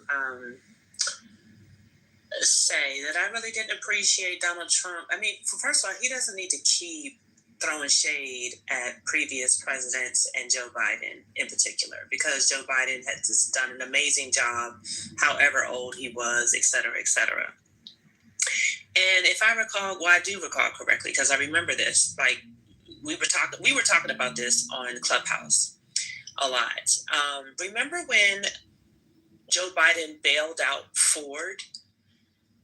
And Ford wanted to expand to build their own electric cars, but they wanted to also manufacture the batteries here in the United States as opposed to having to get them from China.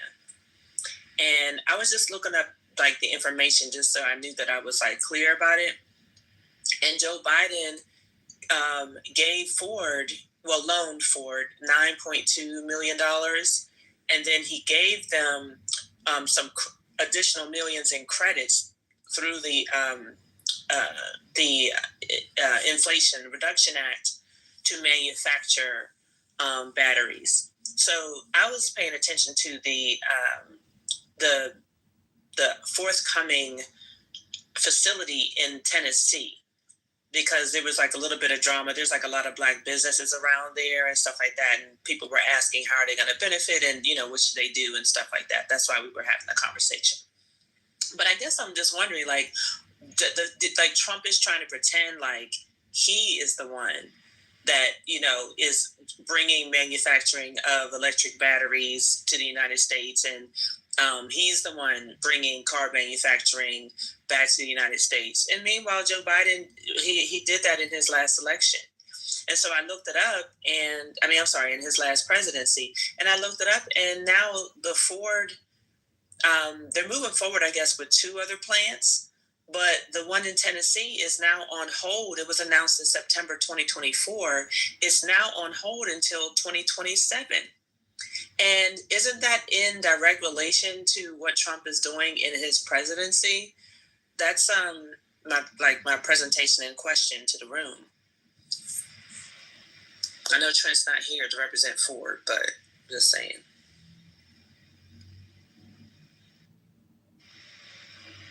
Nobody knows. Tariff slows business. And I have to tell you guys, I was speaking to a friend of mine who's an executive in one of the major insurance company. And I was just calling him to congratulate him on his promotion because he's a VP now. And I was asking him, I said, so what do you guys think about the tariffs? So we went into politics. He said, well, if the price of vehicles goes up, new vehicles, the price of insurance coverage goes up. Because when those new vehicles get hit, it's the value that it's the value that people paid for it, that they're insuring. So guys, your insurance about to go up too.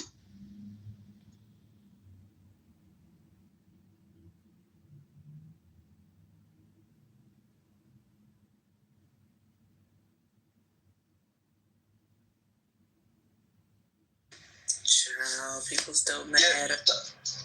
You were asking about insurance? No, I was saying, one, do you all remember that happened? Like, that was just like a big deal with Ford. I think they were bringing back 2 plants were already built, but they were building the one in the suburbs of Tennessee. It's like the suburbs of Memphis, I should say. Oh, Dr. Guys, are you talking about the black town where they were building the plant and then the adjoining county took over the town because of the fact that, are you talking about that scenario? Yeah. You remember that happened? Yeah. That's what we were talking about. Okay. And Joe Biden,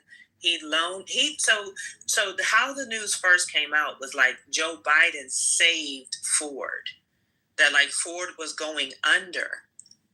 And they needed to innovate. They needed to pivot, and they wanted to do it with EVs, and they wanted to manufacture their electric batteries here in the United States. But because there's no Americans that apparently have the technology, they literally like hired like Chinese and South Koreans to come over and build them here in the United States. And it was supposed to be the first maybe it's be set besides Tesla. I'm not sure, but because I don't know about cars, y'all. I'm just saying. But I get maybe Ford was supposed to be the new challenger to Tesla or something like that. I'm not sure, but I just know that it was a big deal that Ford was going to manufacture electric batteries at their new plant, and this new plant is in the suburbs of Memphis, Tennessee. And everybody was really happy also because it was in the South, and the South needed an economic boost and things like that. So if you look in the news, if you just put like Joe Biden, Ford plant or something like that, it'll say in September of 2024, they announced that the project has been postponed until 2027. And notice that, I'm not saying that Donald Trump was going to talk about it. He wasn't, because that was a Biden accomplishment. But I just don't really know what happened, And now here's Trump saying, I'm introducing these tariffs to bring back manufacturing to the United States. And it's not just with cars.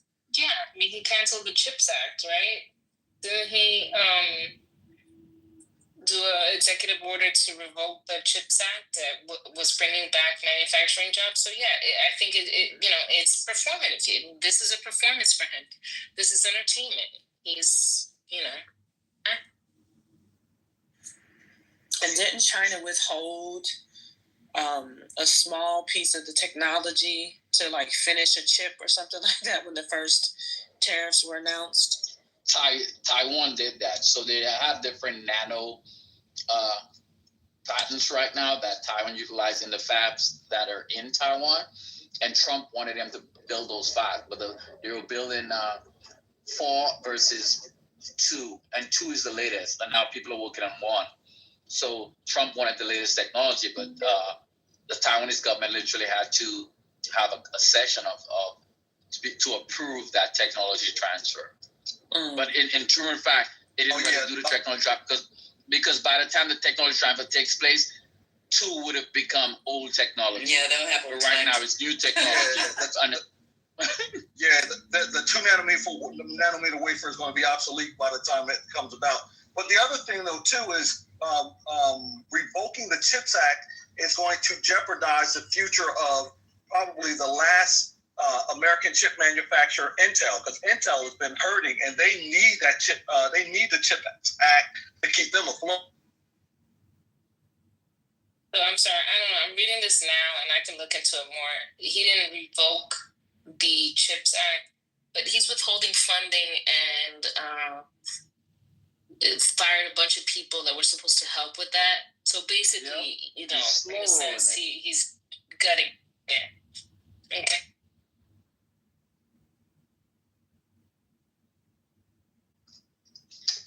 He's basically saying the administrators of the CHIP Act are non-existent, so they can't do their job. So until that's rectified, obviously you cannot issue any money because those people have to verify the issuance of those funds. So it's a pretty slick move by Trump. And it was supposed to bring back 4 manufacturing plants, and maybe he rebrands it and calls it the Trump chip. That's what he wants. But I think really. he doesn't want anything that has a semblance of Biden doing any good. Remember, it's all about him saving. He has this hero complex, so he has to be the one to save America. Yeah, and it's I don't, I was just trying to think the closest elections I've paid attention to lately has been Ghana and Mexico. But I was just trying to think, do I recall foreign leaders constantly disrespecting their former leaders the way that Trump does Biden and everybody else? But he always names Biden by name. And then, to keep calling them Sleepy Joe. And it's just so disrespectful. I feel like what he's doing is he's lessening the value of America, across the world. People need to understand America partly has the clout that it has, not just because of its military, but also because of its image. A lot of this is about image and projection of a brand. And I just kind of feel I understand, that he wants to promote the brand of Trump. But when you're constantly disrespecting other American leaders and saying they did a terrible job with this and did a terrible job with that, you're lessening the brands of America.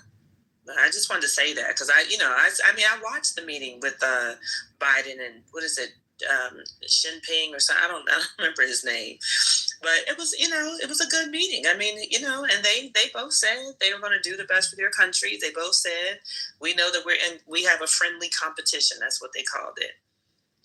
And you had Biden and his, and the crew on one side, and you had the president of China and his crew on the other side. It's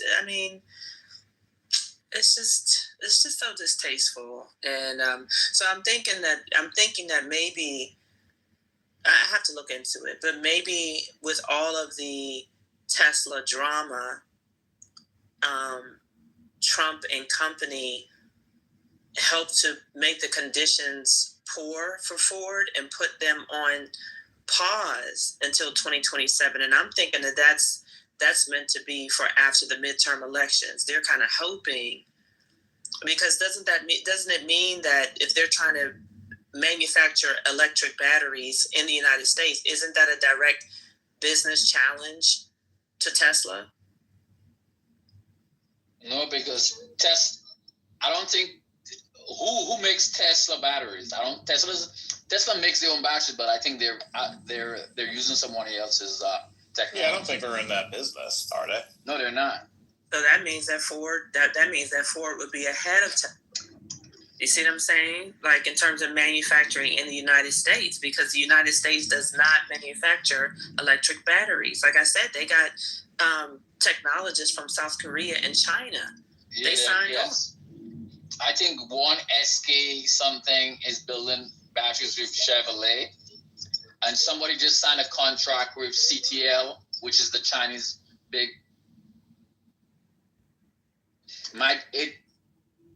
It might be Ford who signed the CTL contract. Yeah, Ford signed with SK for sure. I know that. But yeah, I mean, because we were on their website. They have, they have a whole web. They showed the, they're obviously like Asian. It's, we were studying it on Clubhouse as a group, just looking at what was happening. And it was for the reasons that you stated, ML, about, how the black business, there was just a lot of local politics going on. And we were all trying to just sort out, okay, what do you do in the South when a manufacturing plant is coming and it's supposed to be innovative and transformative, and how do you get ready? That was the gist of the conversation. But we had to learn a lot, to understand what was happening.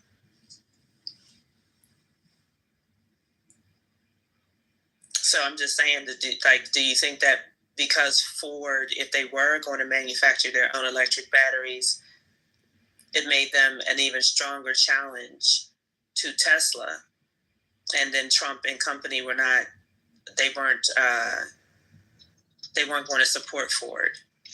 I don't think it's Ford that's a challenge. Chevrolet is, and Cadillac is the one that's seen some huge increase in their sales. And Chevrolet is the one that's kicking ass now, because even the Honda electric vehicle is built off Chevrolet's platform. So Chevy, apart from Chevy's van, which is packing up on parking lots, the vans that are made in Canada, a lot of the Chevy vehicles are actually, electric vehicles are actually selling like hot cakes. Not the Hummer per se, but the new Cadillac Escalade EV. That one is selling like hotcakes, because I went to the dealership to take a look at it, and the guy told me there's a waiting list. And then I looked at other Chevy electric vehicles, and they're at a pretty good price. You could get one for like $40-something thousand. I think the cheapest one is $30-something thousand and up. So it's price competitive, and they look better than Teslas. And then GM also has the Cruise technology, which is, to me, which is a better hands-free driving than Tesla, because they utilize LiDAR and cameras, whereas Tesla only utilizes cameras. Okay. Yeah. Thanks, Joe.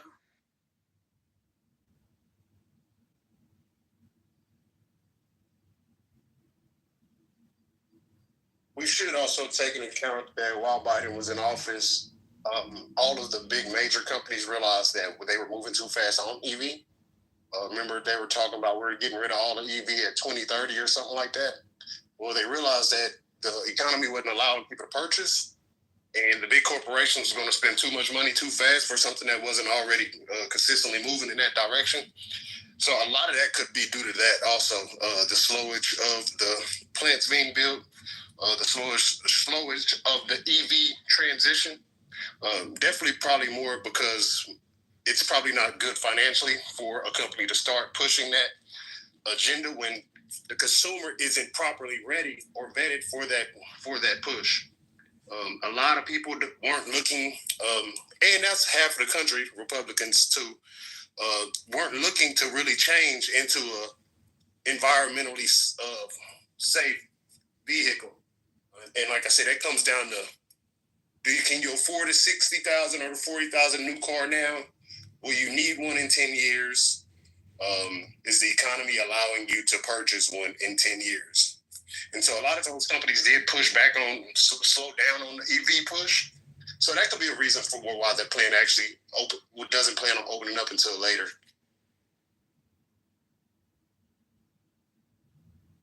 And mostly every American car manufacturer has kind of reconfigured their EV plan, because look, some of them have actually gone through. I mean, look at Chrysler is using hybrid, so they're using a plug-in versus going full electric, so you could still utilize gas. And I think that's a balanced approach, because we have so much oil in the ground still, and you know how oil operates in America.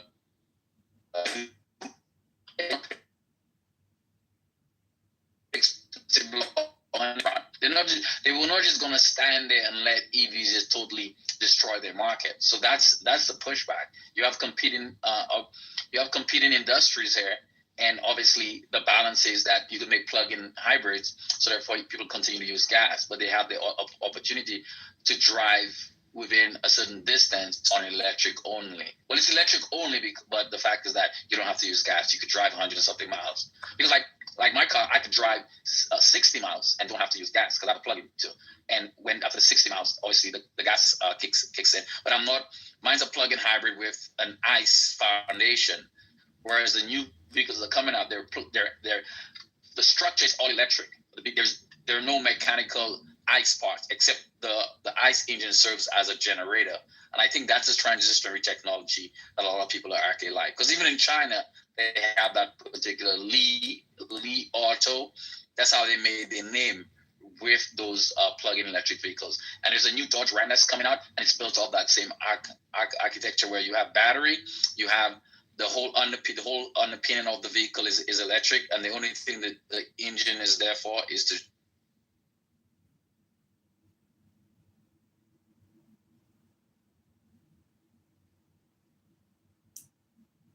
Is that me or did ML?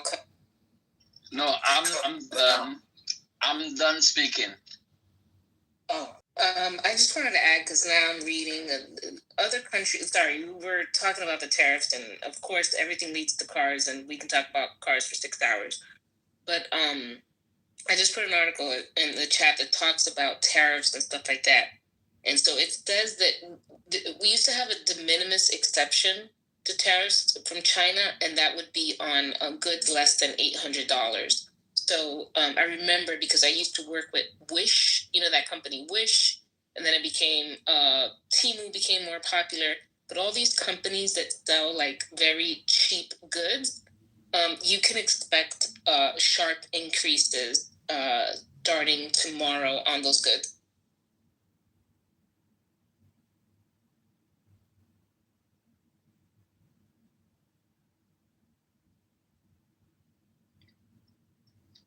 What people don't realize that Trump is inadvertently raising taxes on them, because if you paying higher taxes for everything, more is coming out of your pocket to buy the same good prior to Trump taking off. The price of goes up by 2%. It's basically like Trump taxing you an additional 20%. because you got to pay that. And Yeah, and there's just taxes that. So I worked a lot with Europe. Europe does not have a 20% tariff. They have a 20% VAT tax on that they charge on goods consumed within Europe.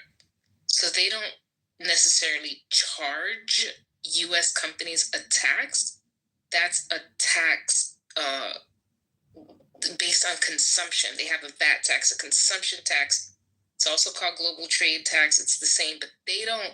That's why I'm like, I don't understand this tariff agreement at all. And I've read, I think wasn't he the person who signed the last tariff agreement or the last trade agreement? He was, yes. He renegotiated NAFTA just to attach his name to it. And now he's complaining that it's a bad trade deal. You negotiated it. So this is a service-based economy. Yeah, I'm looking at my tax colleagues on LinkedIn, and they're like fucking flipping their wigs.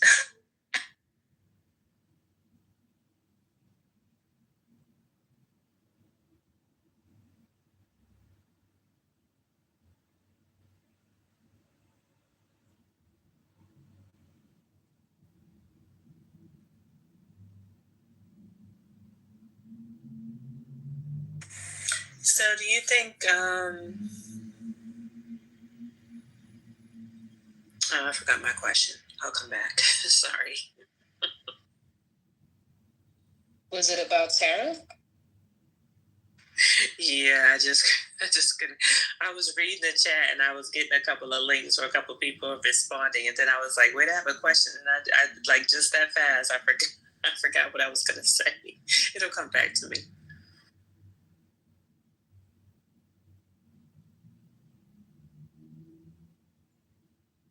So is the art of the deal renegotiating a trade agreement that you said was bad, and then 4 years later turning around saying it was a bad deal? Is that how the art of the deal works? Apparently. That's what it sounds like. Remember, he's a genius. It sounds like the art of wasting time to me. And blame it on other. Yeah, like I'm just like, it's so distasteful. Like, I mean, listen, Trump is crashing, doing me a favor and crashing the economy. So you gotta get ready to take advantage of that crash. That's all. Yeah. So you should be, the interest rates on mortgages are gonna go down. The price of if you're not retiring in the next 3 years, the price of stocks are gonna go down significantly, and you get to buy more of it, and you get to ride it up again. So he's doing some people, but he's only doing people with money favors, because the poor people who are, especially people who are exactly totally dependent on their 401k and they're ready to retire in the next 5 years, but your 401k drops by 50%, you're like up shit street right now. What do I do? I don't have any money, plus he's trying to take away Social Security. So people don't realize how much Trump is trying to screw them. But anyway, he's their Lord and Savior, and he thinks somehow he's going to create this miracle that he keeps promising them. So what should we be doing with our 401k? Don't touch it. Keep investing. Yeah, you just whatever you do. Dollar cost averaging. Keep investing. Are you able to adjust how it's allocated at all? Yeah. Health sector and energy. Okay. You could always do that, yeah. And does everybody in here have an electric car? Because I was about to buy another gas vehicle. You're going out, ML. Well, for me, we had a Tesla, but I didn't like it, so we got rid of it. Are you back? My wife just driving. Are you back to gas now? Are you back to gas now? No, it's a plug-in hybrid. You could go 60 miles on electric. Oh, okay, that's not bad. So okay, I'm gonna look up how. So, I'm literally going to a dealer today. Yeah, go right now.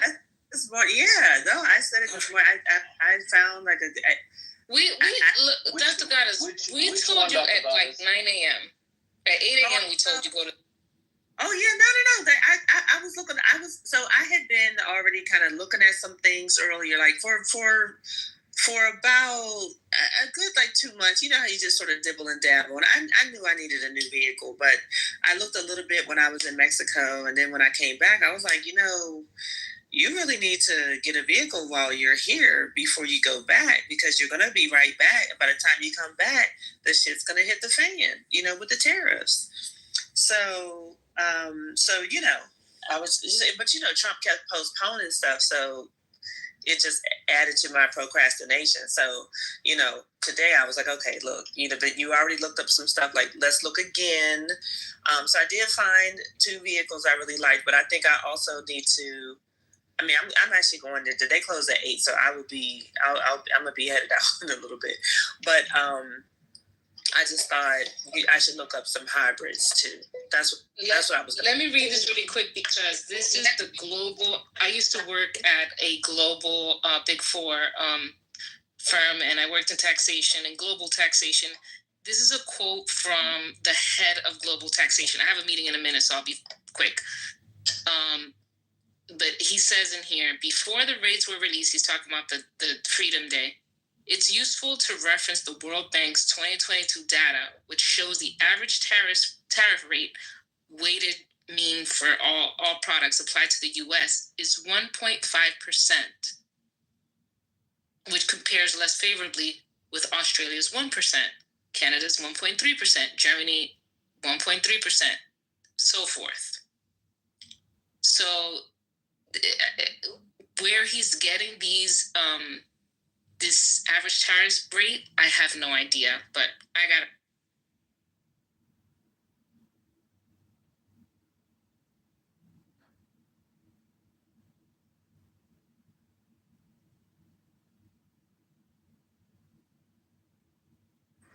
I like all electric. I'm sorry. I know, Patty. I was like, but I was like, look, Patty is over here, high class. You said you got electric, your daughter got electric. I said, okay, y'all are like next level. The only reason why I like all electric is because of barely maintenance. Ah. Okay, I'm gonna look up some things. No oil change. It's just you're driving on a battery. Tires and brakes. Okay, but and their brakes ain't even that bad either, because you got the regenerative braking. So when you don't have your foot on what would be quote unquote the gas pedal, it automatically goes down because you're pretty much using the battery to push your vehicle. Okay. So the 4 years that I have that vehicle, I've never had my brakes changed. Ever. Wow. Really? Yeah. Wow. And they're still good because they inspect everything. You take your car in. That is true. You use your brakes a lot less. Patty, have you debuted your song yet that I wrote for you? Oh yeah. What's his name made a song? Let's hear it. Okay, yeah, let's hear it. Well, I don't know how to do it. I don't know how to play it. I'm on my cell phone. So how do you make this happen? I can post it in the chat. A link to it. Oh, it has. Yeah, do that. Post it in the chat. All you gotta do is press play and put yourself in music mode.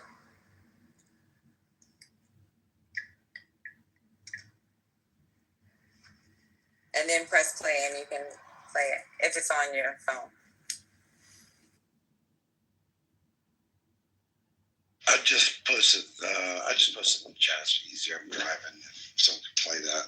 So I can read the official jingle of the jingle for politically correct.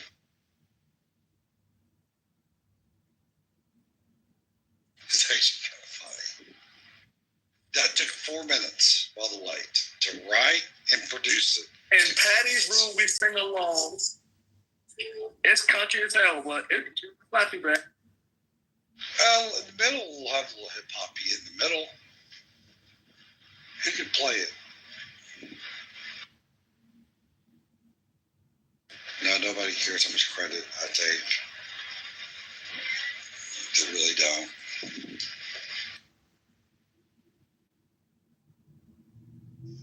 What is it on?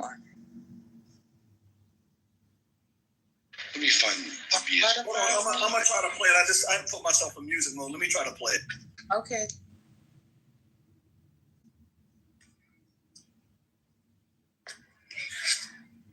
There's a place we all go when the world gets wild, where the love runs deep and the laughs run miles. Patty's got the mic and the vibes are right. Every night feels like a golden light. In Patty's room, we sing along with Andre's name in every song. Dr. AG's got the wisdom flow. And your honors keep in order, yo. That's the king, no doubt it's true. Bringing fire every time he comes through. And we all agree, no need to guess. Trump's the man, he's simply the best. He's dropping gems, yeah, he's got that grace. A heart so big you can feel his face. We're laughing, learning, holding tight. A family formed in clubhouse nights. Oh, we miss go, yeah, we feel the pain. But his spirit's here, it still remains. In every joke, in every rhyme, he's dancing with us, keeping time. Patty's room, we sing along with Andre's name in every song. Dr. AG's got the wisdom flow. And your honors keep in order, yo. That's the king, no doubt it's true. Bringing fire every time he comes through. And we all agree, no need to guess. Trump's the man, he's simply the best. So here's to Patty and the love she brings to every heart that steps in to sing.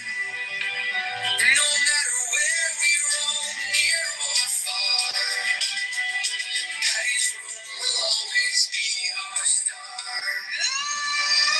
In Patty's room, we sing along with Andre's name in every song. Okay. Can you hear it? Yes, yes. That's that right there. Yes, you can hear. Because of if you were here originally off the original headphones, it wouldn't sound as AI. But that is pretty fucking. It took 4 minutes to do that. Did y'all hear the whole song? Not entirely. Okay, hold on. I'm just gonna play the hook. It's funny.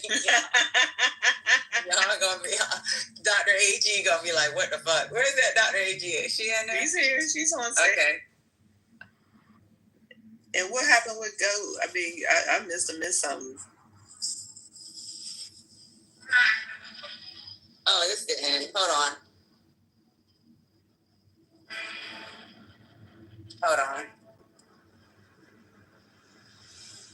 How do I play this shit again? Just scroll it back. Yeah, I stopped playing it. Like, I was near the end, but I stopped playing it because I didn't know if you guys could hear it.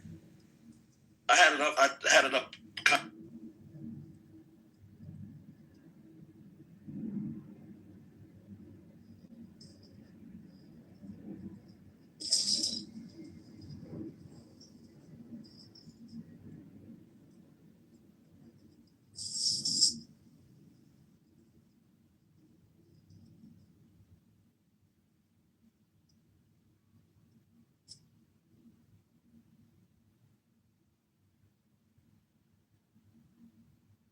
The $1 million question is who owns the copyright to that song.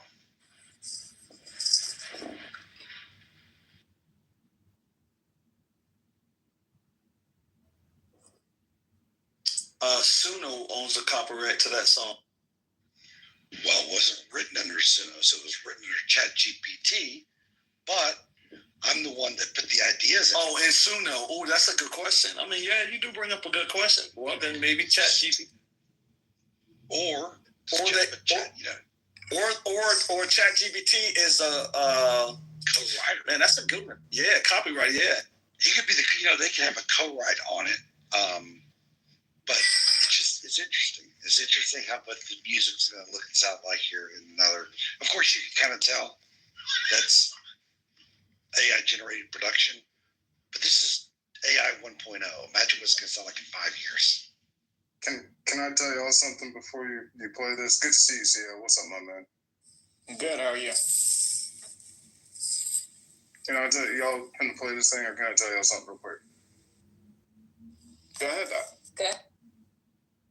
Okay. Ford will be coming out announcing a campaign called "From America for America."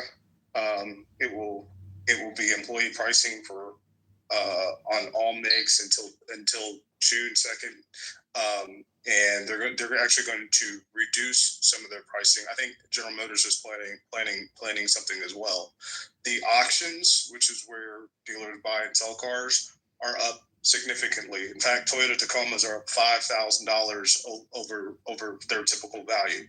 So if you have a foreign car like a Volkswagen, especially BMW, especially a foreign European car, your value when you get into June and July, if this is still going, is going to be significant. Okay, it's going to be significantly higher. And if you're trading that on an EV or an American car, you're actually probably going to get a great deal. The last thing I'll say is there is a possibility. I don't know if this is true. I think it's got to go through Congress, but they are trying to pass a write-off for your interest if you buy a domestic vehicle. So if you buy a American car, you can write off the interest that you pay. That will cause things to boom. There's supposed to be an announcement next week. I do not know what that announcement will be, but we'll see. And you guys have a good one. Is Ford going to start making BMWs or Mercedes? Or Audi, because I damn sure won't be bought. I got two Hondas, used Hondas I'm driving, old, 15, 20 year old. Yeah, are they going to make Toyotas or Hondas? I'm going to hang on to them for a couple. I will hang on to them for 2 or 3 I mean, let's swing it. They're going to make Kias or Hyundais. I mean, something else other than a Ford. I mean, if they are, I'm definitely interested if this is what's going on. I'm going to be paying that tariff. So how much of the car has to be made in America? So that's my question. Is Ford and GM, are they going to be, because some of those parts are coming out, they're shipping those vehicles to Mexico to finish them out and shipping them back in and so forth. So how much will it just be the parts that will be tariffed? No, 75%, Matt.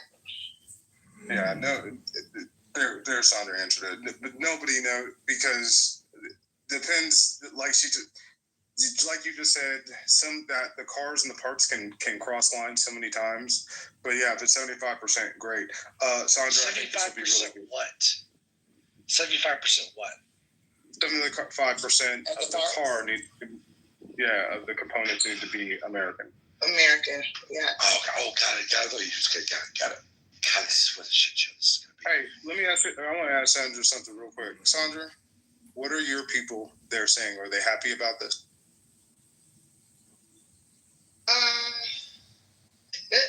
Nobody's happy.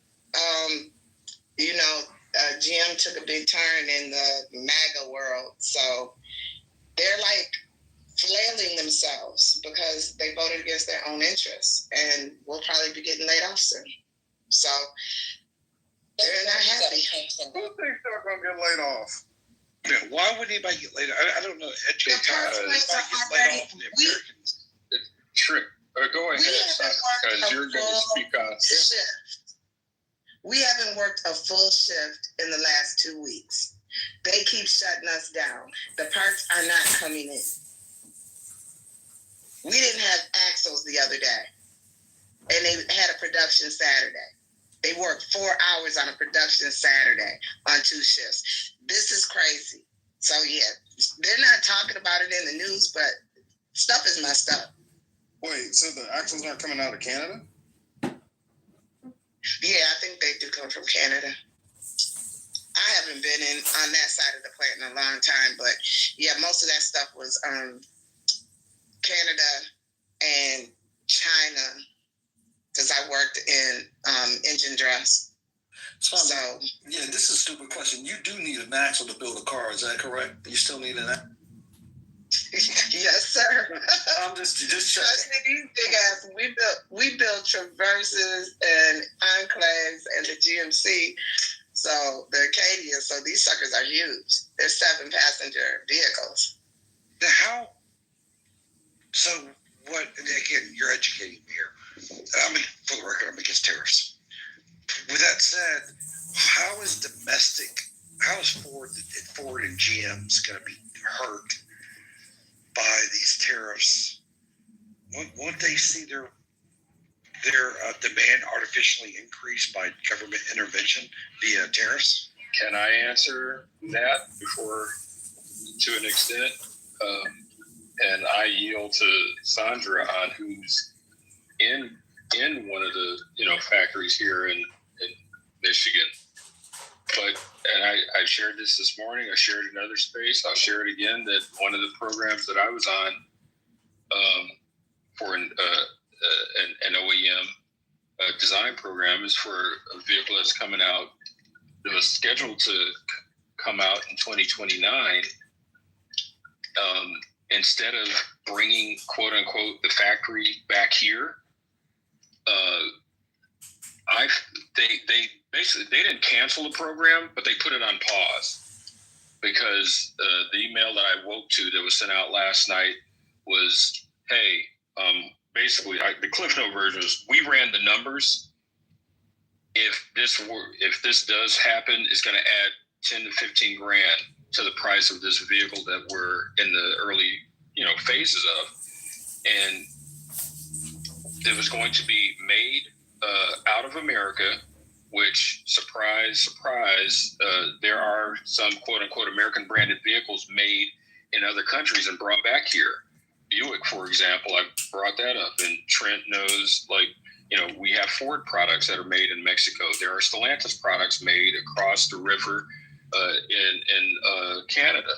This vehicle, they did the numbers and said, well, we can't absorb that, and the consumer's not going to absorb that. Extra 10 to 15 grand cost.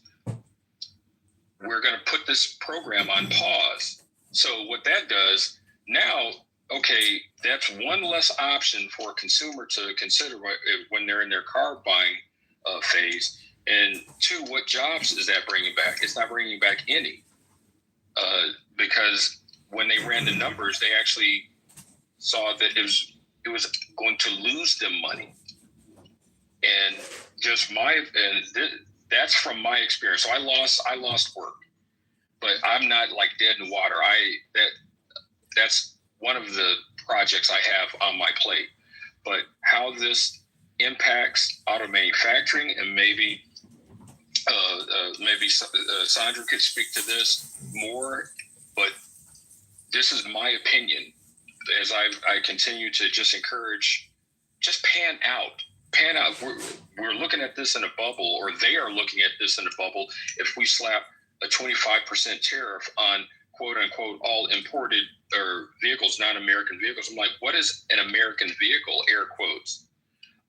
If you're going by content, if you're going by badge, if you're going by location of final assembly, but if you put that tariff on top of what's called stacking, on top of the materials of steel and aluminum, and you price people out of that category, panning out to people already losing jobs. And the psychology, if you're secure in your job, but your neighbor to the left of you and your neighbor to the right of you are losing your job, some, maybe not all, some may be like a little gun shy, like, wait a minute, I'm going to hold off. Let me make sure my stuff is tight. And those people that are going to buy cars are going to buy cars. But the ripple effect, as Sandra's pointed out, like for axles, for example, or other components, the supply chain that it takes to manufacture a car, that's what freaking drives, like, I guess, I don't want to say drives me insane, but just makes me scratch my head. If I had here, I'd pull it out because I'm like, dude, it's not just about making a car. It's about every single component that goes into that vehicle.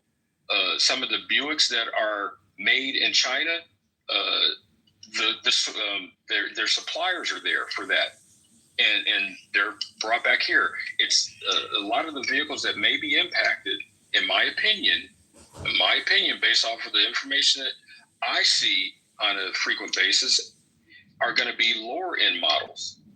Bloomberg just reported that Mercedes is considering just stopping importing their low end, quote unquote, entry level models, because it's just going to be counterproductive and not good for a business case. So one, that's going to like remove that lower cost option for somebody shopping in that segment. Now what? And then I'll park on this because, you know, like all of us, I'm multitasking while I'm listening in. But think about, it's not just a car.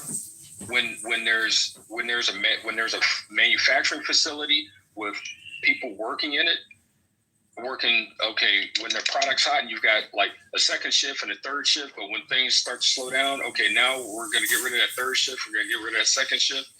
What about the people that are working that first shift and they're like, hey, I'm still working, maybe, you know, we're maybe not to capacity. Now I'm going to hold on to my pennies. Now I may not go buy that extra thing that I need, whether it's I'm at Costco and I'm going to, you know, dial back a bit, or maybe I'm going to get some clothes, or maybe I'm going to go on a trip. The ripple effects, the supplier base, the tier 1, 2, and 3 suppliers, the dealerships, the ripple effects.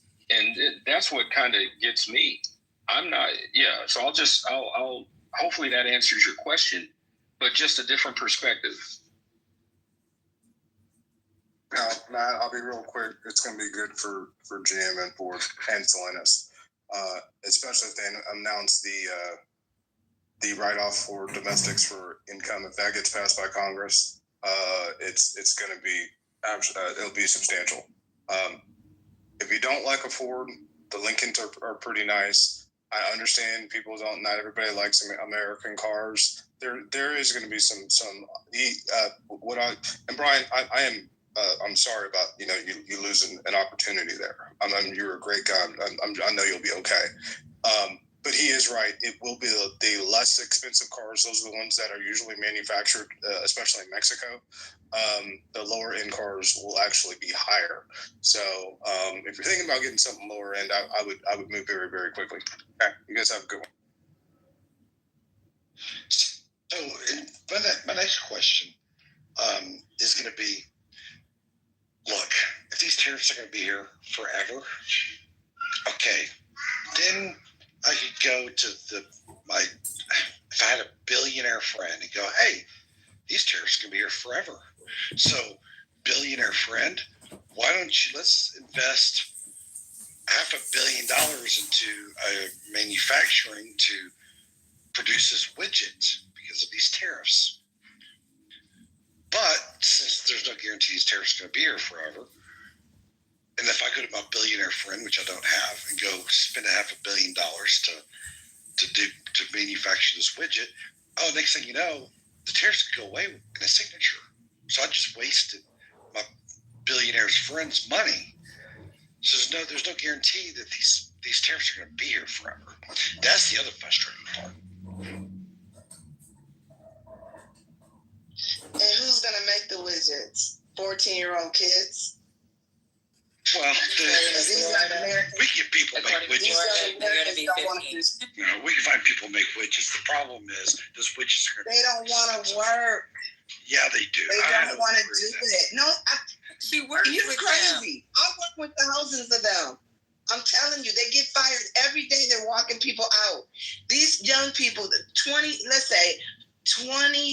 to 27, cannot complete one work cycle, one job, without going back to their phones, or they got their phones in their hands. They are losing their jobs every day. Something is wrong with these young people.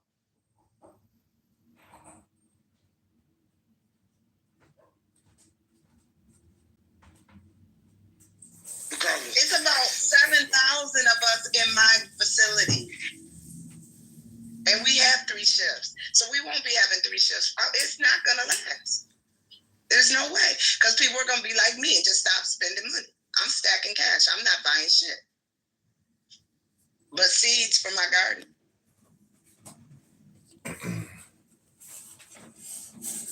Buy a couple chickens, and just in case.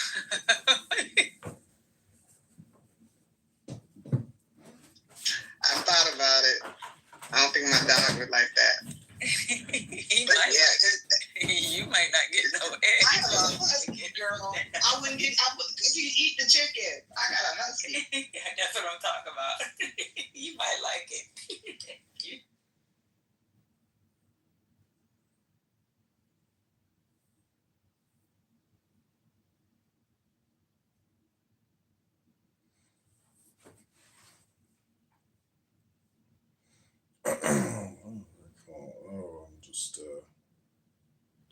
I just got back from a workout.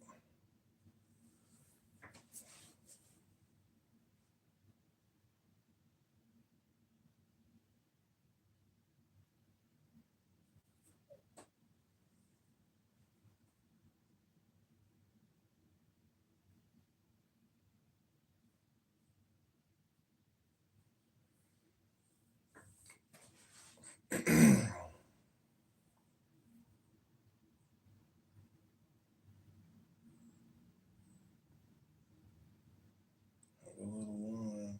I'll take a hot bath.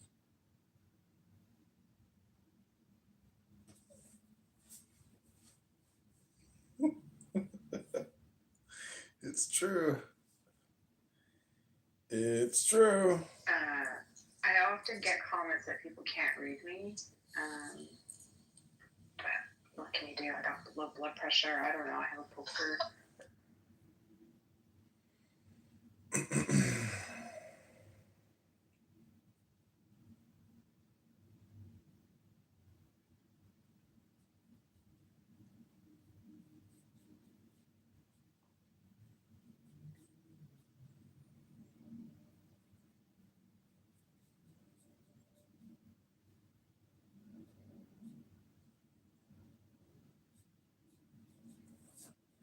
Wow. Can't find anything interesting.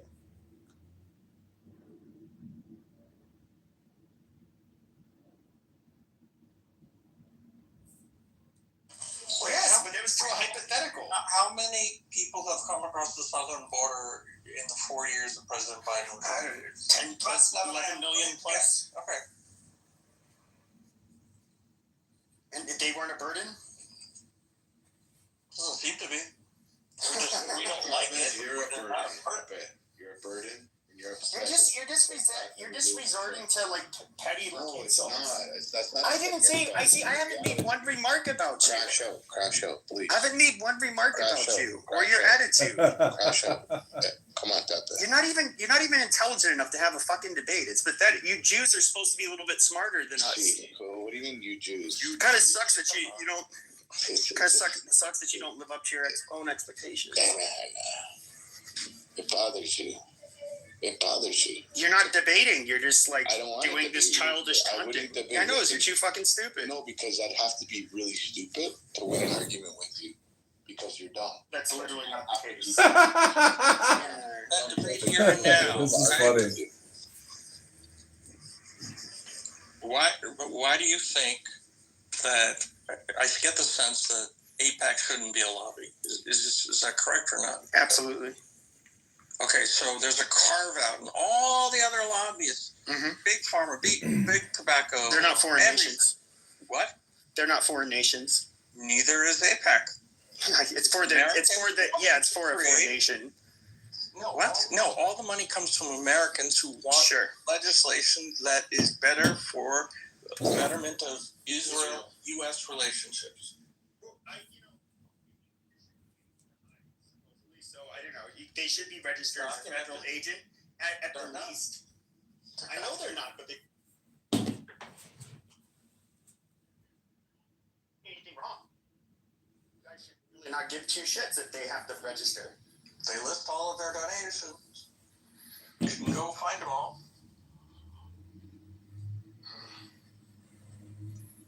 And of course, it has nothing. Israel and is Americans that are supporters of AIPAC. You don't think that they're in constant communication with each other, coming up with strategies when it comes to PR and what they would like America to agree to. Wasn't there like an article released that showed that like a lot of journalists and news anchors or something that they're like double spies or something that they Thomas Massey put forth an amendment about dual national citizenship. I don't even care about the dual national citizenship part. Like I think people they overplay that. It's called legislation, Dr. Pepe. It's in the books now. Thomas Massey put it out. Look it up. Amazing.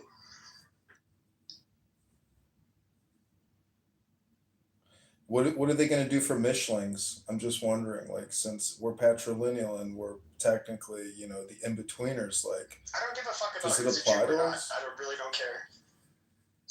Let me ask you, what are your thoughts on Ukraine, Pepe? Fuck Russia. It's like simple as that. They should be able to protect themselves. Gaslight. What Trump is doing for that? With Russia?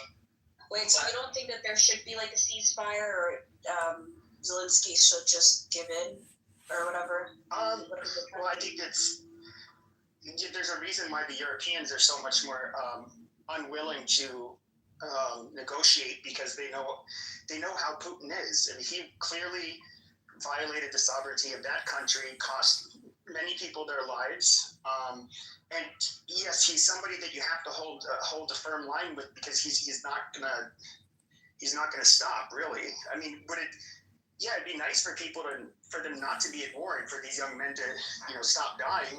I mean, I'm not somebody who's like a warmonger. But don't you think that Zelensky's part of the problem? How? No. You think he's part of the solution? He's a comedian. He's not a soldier. He's not a lawyer. He's a dancing belly dancer. We had an actor as a president. What's the difference? There's a big difference between Ronald Reagan and Zelensky. Big difference. Night and day kind of difference. They're both non-politicians who became politicians. I agree, but one was an American, and he was, he had a great head of hair, and he was in all these Hollywood movies. The other one was a belly dancer on Ukrainian TV who won't lay down the gauntlet of power and let free and fair elections take place so there can be a peace agreement.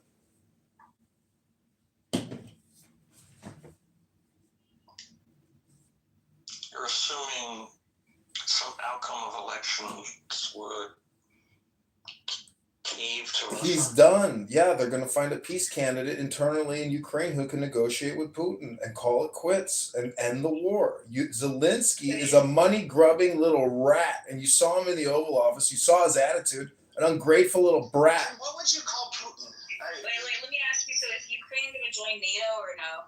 No. Oh, it should never be on the table. Okay, so wasn't this whole war started over that? So aren't we... Well, that's what Putin says. No, not in 2014, no. It wasn't even in discussion in 2014. Zelensky would love to join NATO. Are you serious? That's what he wants to do. NATO's not... You have to be invited. He'd love to, sure. I don't know if you saw the news, but Germany for the first time is deploying active duty soldiers in the Baltic states. So Germany is positioning soldiers for the first time since they were defeated in World War II to counter Russia. This war is not slowing down. It's only escalating because of the Europeans. The European Union and WEF is the problem. America's not the problem anymore because now we have Trump. The problem is the European leadership. They are woke and they are sociopathic. You're so stupid. You're so stupid. Get that spray tan off. I mean, look at you. You go and do spray tan. You're a woman with spiky hair. I used to look like you when I was a dork. Fucking guy. Hey, Jacob. Hey, Joliet Jacob. Joliet Jacob. Hey. But I mean, if the one thing that the Russians have proven is that just like in World War II, they're absolutely fucking incompetent. They're poorly trained. They can't fight for shit. They'll still get picked off at a much higher number. Didn't they annex most of Ukraine or a good amount of Ukraine? No, they haven't annexed anything. They're occupying the eastern portions of Ukraine and the Crimea Peninsula. Yeah, but the people of Crimea voted to be, and aren't there like Russian-speaking people in Ukraine? Yeah, but it was sovereign territory of Ukraine. Just because there's Russian speakers there doesn't allow you to just annex it. I mean, Putin's done this more than once. I mean, he was, what was it, like 2007? There's like English speakers in Mexico who annexed parts of Mexico. Yeah, but I mean, I think they're like ethnic Russians, so I don't know. I mean, they're ethnic Americans. That's not how it works. You don't just annex something because they're ethnic Russians or ethnic Germans or ethnic Slavs or whatever you want to call it. By the way, they're ethnically the same people, technically. I learned this. They're just the linguistic. The only thing's different is linguistics. The language empire actually started in the Ukraine and moved to Moscow. Well, you didn't see the Tucker Carlson 3-hour interview with Putin where he talked about the history of Russia for 2 hours? He used it as propaganda tool. Hypnosis. All communication is hypnosis. He's a former KGB agent. Like, this guy is. He's clearly like they can be highly functional, but he seems somewhat like a psychopath. Like, he's just a cold, calculating person. It really. Yeah, but welcome to the world of reality where everyone's on a chessboard and this guy has found himself at the pinnacle of the chessboard. What do you expect him to do? Just give it all up and allow himself to get assassinated? They just blew up his limo in Moscow. They're lucky he doesn't drop a nuke on him.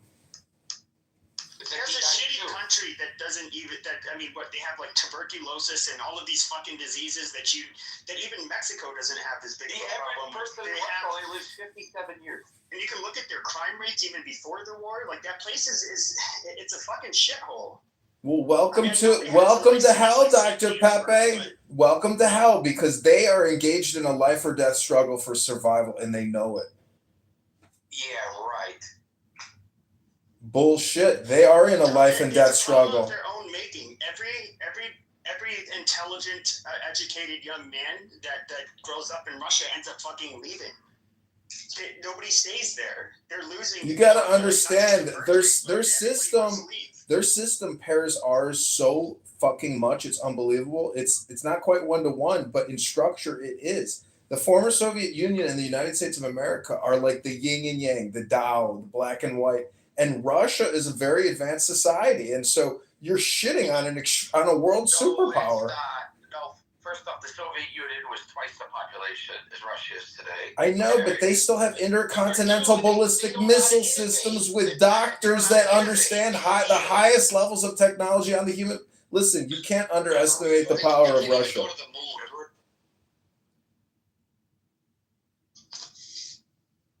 The point is, don't underestimate Russia. They have powerful resources and powerful weapons, and they're not stupid. Do you think that they're not intelligent? That they're not playing this out in an advanced, intelligent, hyperdynamic way? They are extremely mercurial. Putin is a survivor. They are survivors. He's basically willing to have a very corrupt country. He's willing to have tremendous, just like the Soviets, to have tremendous amount of losses. Just throw his head into the meat grinder in order to keep a war going and to get what he wants. But it's not sustainable. I mean, if Europe decided they wanted to take on Russia, they would stomp the living shit out of Russia. I mean, it's not even a question. they're not an advanced. Dr. Pepe, the point is Donald Trump is on national television today saying they're going to find peace, that these young men are going to stop dying. And when you hear Donald Trump say that, it's going to happen. What's wrong with finding peace? Nothing. It needs to happen now. It doesn't happen now. It'll happen. You have to wait. Well, I say peace now. It's nothing wrong with that expression. Okay, you're living in a fantasy world that doesn't exist. Oh, well, welcome to Clown House, the center pit of hell.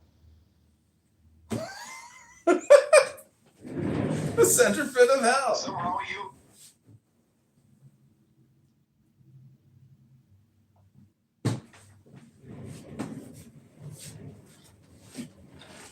Are you projecting? Any thoughts on Signal Gate? Are you projecting? It's stupid. It doesn't even matter. We talked about the hitting people in Yemen or whatever shithole country, we had to bomb that day. It's not a big deal. No, if they get their nuclear launch codes, that's a whole different thing. You should be more worried about China. Well, did you see the operations in Gaza? They're moving in and taking out, huge swaths of the population, and the military is taking over. So it looks like looks like they're going to send the first 500,000 to Egypt by Friday. Ribono Shalolim and good Shabbos. Don't let the tunnels hit you on the way out. All right. Don't let the tunnels hit you on the way out. Edward, are you there? Yes. Don't let the tunnels hit you on the way out. Somebody should have opened up a room about you, Edward. Yeah, I just heard about that. I'm gonna go in there and goo and fish up. Oh, that goo guy's a piece of shit. He's an ethnic expert. I'm going in there now. He's a fat Puerto Rican. I'm ending. He's a geneticist. He's a geneticist of the highest order. You don't have to end the room. You can go in there. No. Okay. Go in there. So Joliet Jacob, what are you doing this spring? Any new plans for your year? Oh, damn it. Now I run this room? What do I do? Hey, I don't know. Invite people up. Invite Shinra, TA, Princessia. Be civil. Don't have to be a clown all the time. I'm a comedy. Look at me. Okay, but there's a lot of comics here, so just look at it. Look at my PTR. Look at it. Just look at it. Doesn't mean you're just look at it. Look at it. Just look. Just look at it.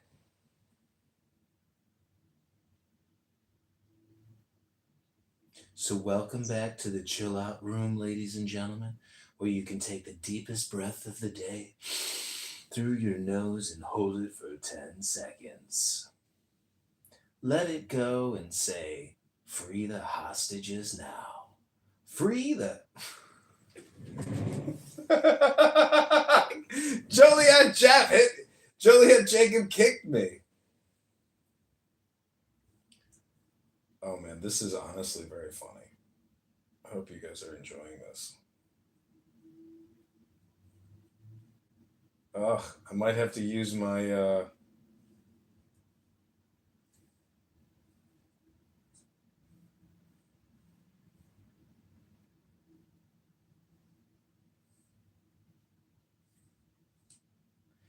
Great news. I just spoke to General Moshe. He said that the first 500,000 will be sent to Egypt by this Shabbos.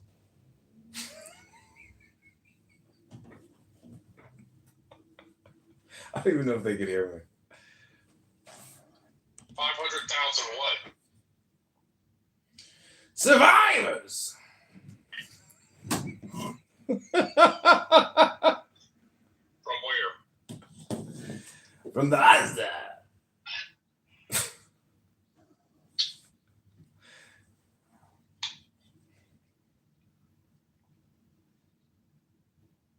No, but I don't know. In the Israeli Times, I think they said that, 10 hours ago, 15 hours ago, they moved in and took like a large part of Rafah, and they're conducting, humanitarian operations.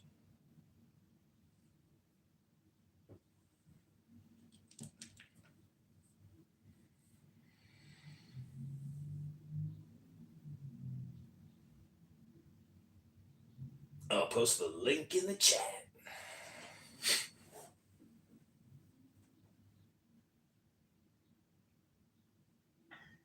What's left in Rafa than bullish?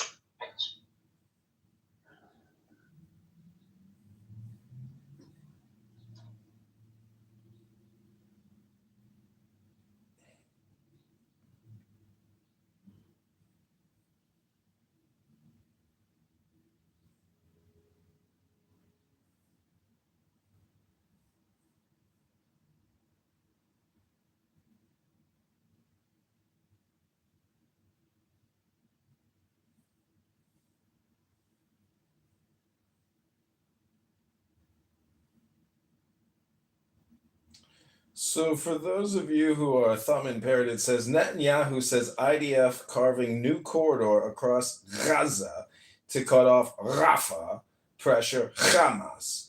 IDF chief vows that the only thing that can stop us from advancing is the release of our hostages as troops launch new offensive accompanied by heavy airstrikes. PM Benji said Wednesday that advancing IDF forces were carving out a new security corridor across southern Gaza that would likely cut off the city of Rafah from the rest of the Strip, as Israel seeks to pile pressure on Hamas to free the hostages. Israel is shifting gears in Gaza and creating a second Philadelphia route, Netanyahu said in a video message referring to the corridor on the Gaza-Egypt border. IDF forces are seizing the Morag corridor, said Netanyahu. The route which separates Rafah from Khan Yunis to its north is located where the Israeli settlement of the same name once stood before it was evacuated during the 2005 withdrawal from Gaza. Netanyahu has made continued Israeli control of the Philadelphia corridor a top priority in the ongoing ceasefire negotiations, insisting that an IDF withdrawal from the route would allow for the smuggling of weapons into the Strip. Nonetheless, he agreed as part of the January hostage deal to fully withdraw Israeli troops from the Philadelphia corridor by the 50th day of the deal, a clause Israel has gone on to violate. Israeli troops remain in the corridor and have expanded their presence there as well. Israel has also reasserted control over the Netzarim corridor, also named for a former settlement which cuts off the northern third of Gaza, including Gaza City, from the rest of the narrow coastal strip. Both of the existing corridors run from the Israeli border to the Mediterranean Sea. The move is part of an escalating IDF military campaign to press Hamas into accepting Israeli terms for a ceasefire and hostage release deal. Israel's pushing forward from the north and south, evacuating civilians towards central Gaza. We are now cutting off the strip, and we are increasing the pressure step by step so they will give us our hostages. The longer they refuse to give them up, the more the pressure will increase until they do, Netanyahu said.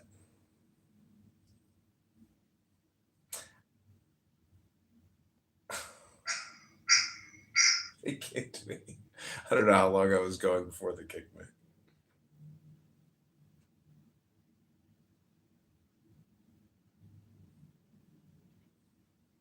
Not accepting, hold up, because you're not accepting of the previous scripture, which is also haram.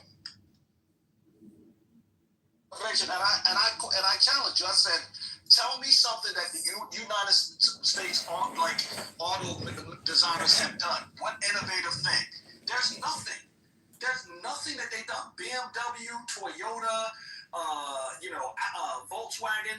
They've been innovating while the United States sits on their asses and just think that they can just get by. And then when times get hard, they run to Daddy Warbucks, the government. قلت أخي ما أعرفك قبل سنة مسكرتي أيام فلايت. Assalamu alaikum. They kicked you from the room real quick.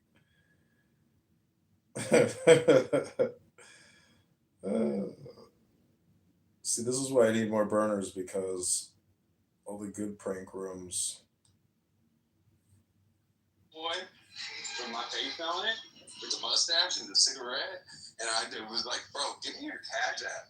I threw $10 and I never heard from him again. Why didn't she go open down the elevator? Yeah.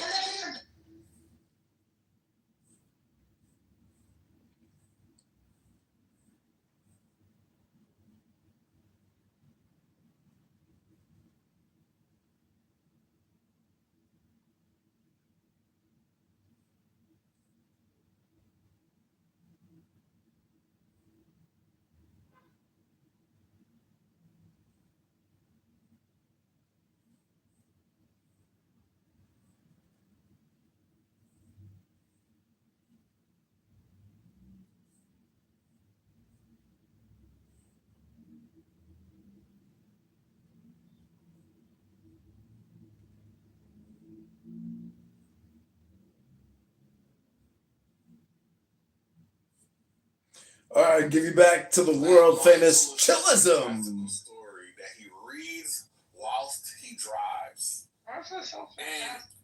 And I understand reading little blurbs here and there, but this nigga says he reads entire books. Welcome back to another episode of Low IQ Dumb People talking about nothing and wasting all their time because they're bored and have nothing better to do, aka chillism, or the mind rot virus of Clown House, starring TBI Nathan, TBI Concrete, and TBI Lion. You know what I know. Oh, that's all right. He's a is what he is. It comes in and tells I'm not gonna put the PSA in the live chat. on Clubhouse while he Have fun. just like being on Clubhouse. Y'all gonna let everybody else scream, but not him? That's so wild. Ain't that a bitch? That's just so wild to me. He does it every single time. Way more entertaining than Concrete. Yeah, but so do you guys. You guys yell all fucking day, every day. Like, Marcus, what are you doing? not yelling. That's what I'm doing. You're advocating for yelling. Advocating, like accepting. Listen. If you wanna like make fun of whatever you heard, why are you such a crackhead? That's fine, right? But the whole point is you're advocating for the yelling. I didn't know there was an I in advocating. I had no idea.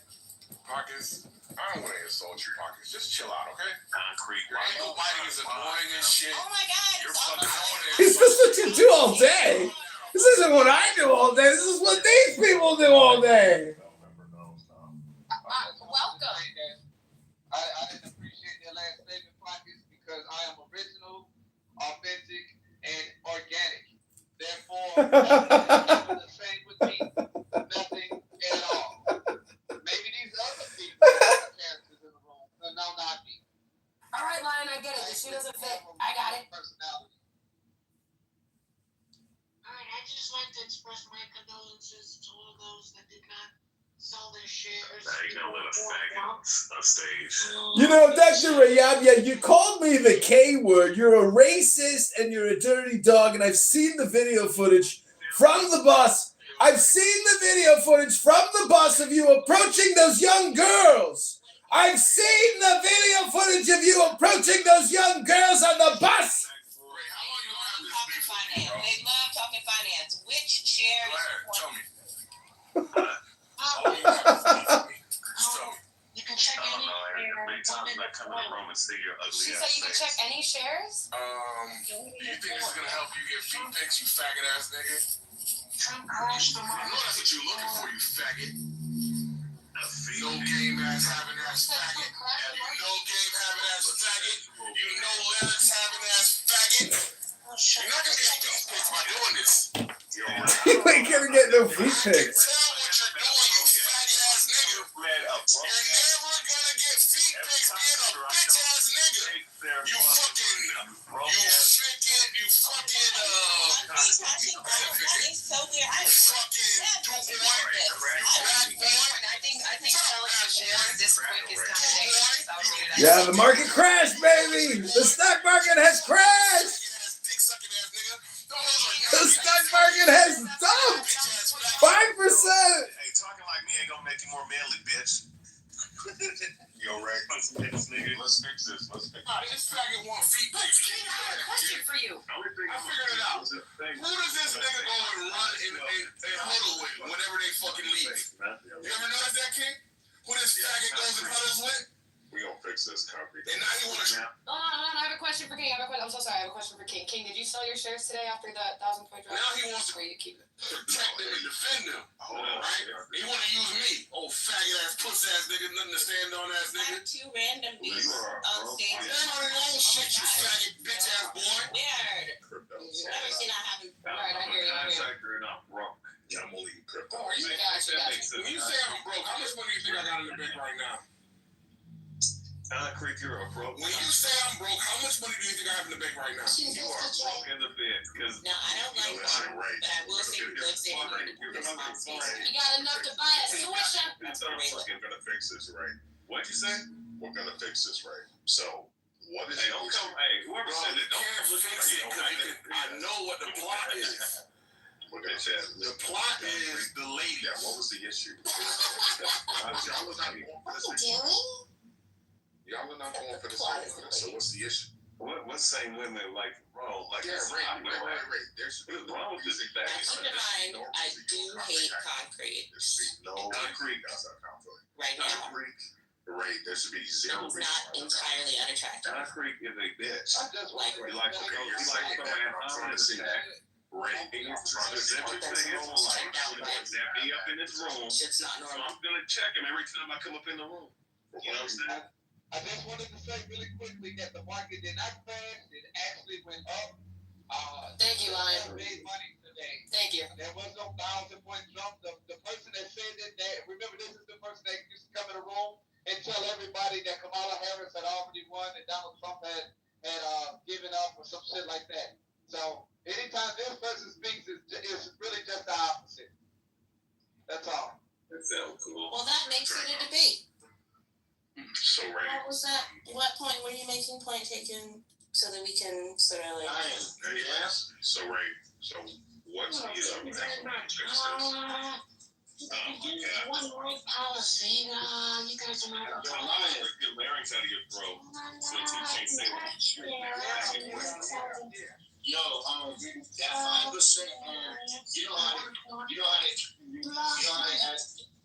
You know how they had that 5%. Abraham Lincoln was black. You're lying. Now that's something else you can invest in. Oh, you motherfuckers, shut the fuck up. Claim. I ain't talking about shit. Go wash your ass.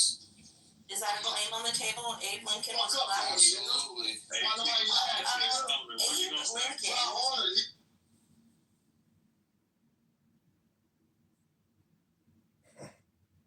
Holy shit.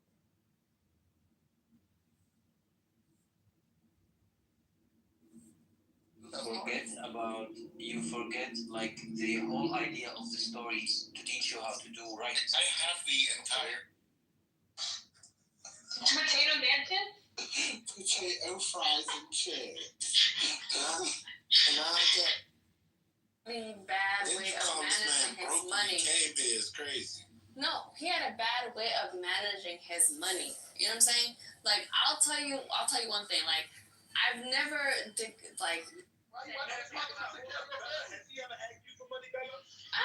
obviously every fucking time. That's the only thing he would call me for fucking money. And I never declined.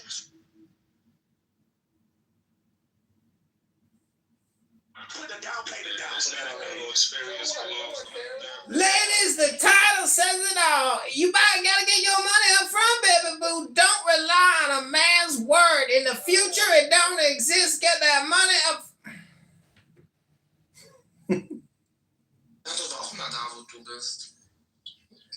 Assalamu alaikum.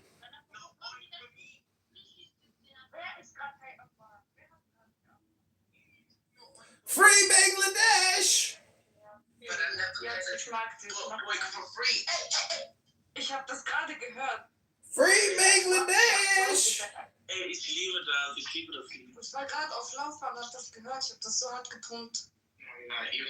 Ey, kennst du das Lied, diese Goldfrau, like, And have the same respect for you and I want to do differences. That's what I'm saying. Like, we got whole generation is dead. That entire generation is gone. No, but we still live in that construct, don't we? But did I grow up being like a... Do we still live in that construct? Do we still live in that construct of oppression and targeted people? I think you do, because you won't get past it. That's why we will never have unison, right? Because you're not willing to come to the table as a sincere man. You still want to hold your back. Well, tough guy. You don't never stand it. You don't make the stand it, say. Gotta get some substance about you, darling. Yeah. Well, you sound like an Irish traveler over here. Like you better shut your fucking mouth. Man, This is the song that never ends. Yes, it goes on and on, my friends. Some people started singing it on Clown House, and they never stop singing it forever. They're just ba da da da da da da.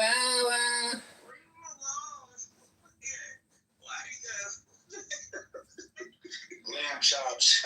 Don't let this app change you, clowns. Stay clown forever. Clown life. Clown forever. No, this guy's full of shit too.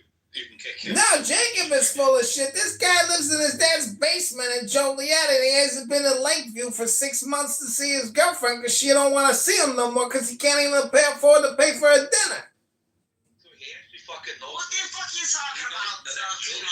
So I used to live in Lakeview. I talked my life story. He knows it. I'm gonna shoot him in the head if he ever comes near me in real life. I'll tell you that much. Oh my God! He just made a death threat. He just made a death threat. Book it. I'm sending the clip to the FBI. I'm gonna let the FBI know that Joliet Jeff, he's a criminal. He's making death threats. He's making death threats on the internet. I'm calling the FBI. Wasn't me. It was that dude right there. Shit. Joliet Jacob is so tough. Joliet Jacob's a tough guy. He's in the Italian Casa Nostra up in Joliet. Yeah, this was called. His dad was in the Marine Corps and he disowned Jacob. Jacob didn't want to join the service. His dad thinks he's a failure. So this guy will get shot in the head if he comes to my house. He's gonna shoot me in the head. Yeah, you come to my house, I'll shoot you. Why would I want to come to see the cockroach party in your basement? Hey, comedy, make sure you follow the house if you want to be on the stage. Oh, my bad. Let me cash in that pink ticket. Cash in your fucking pink ticket, blood. How the hell do I join this room? I don't even see how. I clicked it. No, I'm already in this house or something. So go out and come back fucking in, you know? Oh, I It's see. not rocket science.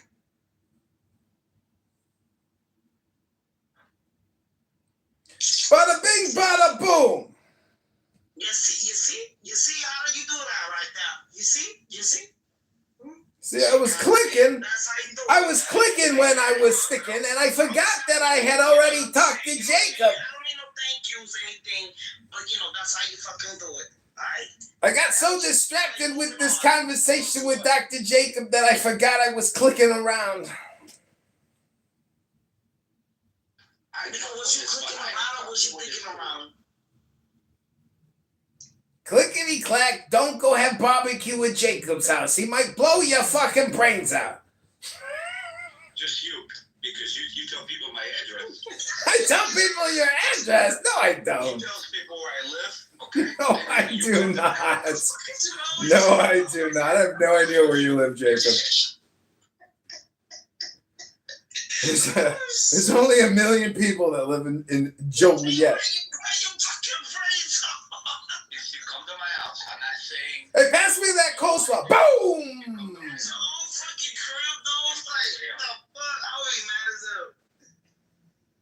So this fucking guy over here thinks he's cute. He looks up my family members. He looks up their phone numbers. He looks up everything about me, where I work, all this fucking stuff. Again, if you want to meet me, come to my house. I'll shoot you in the fucking head. I'm not fucking. I'm telling you, Dad, what you're saying on the internet. I'm texting your dad right now, Jacob. I'm texting your dad what you're saying. I'm telling your dad what you're saying on Clown House. You know your dad's not going to like this, Jacob. Why would he fucking tell his fucking dad, dude? My kid's 67 years old. Dad, Jacob's dad comes on this app all the time with Jacob. Pops is still active. Pops is not active right now. He might be still active. Your dad isn't going to like this kind of speech, Jacob. This is making death threats on the internet. My house, I'll shoot you in the head. I'm telling you, Dad, what you're gonna say. He's not gonna appreciate Still this. going with the same fucking story you guys talked about before. You guys switched it up now, or I'm just too fucking high. And, yeah, Don't let this act change you. Remain a clown. What is the source of all clowns?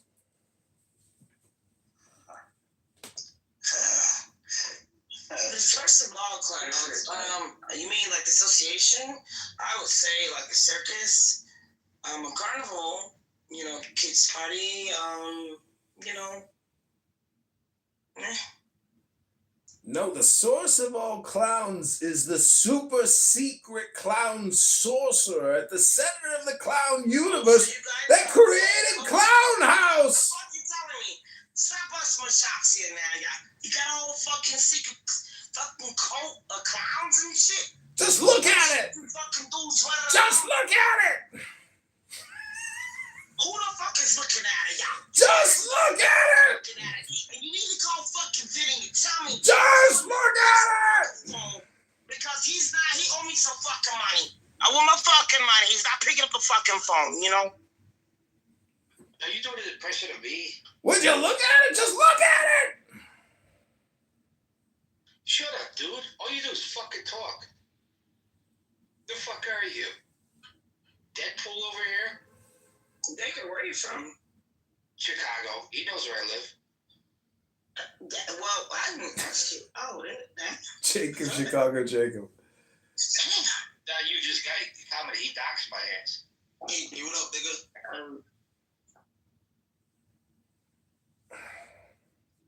What's good, bro?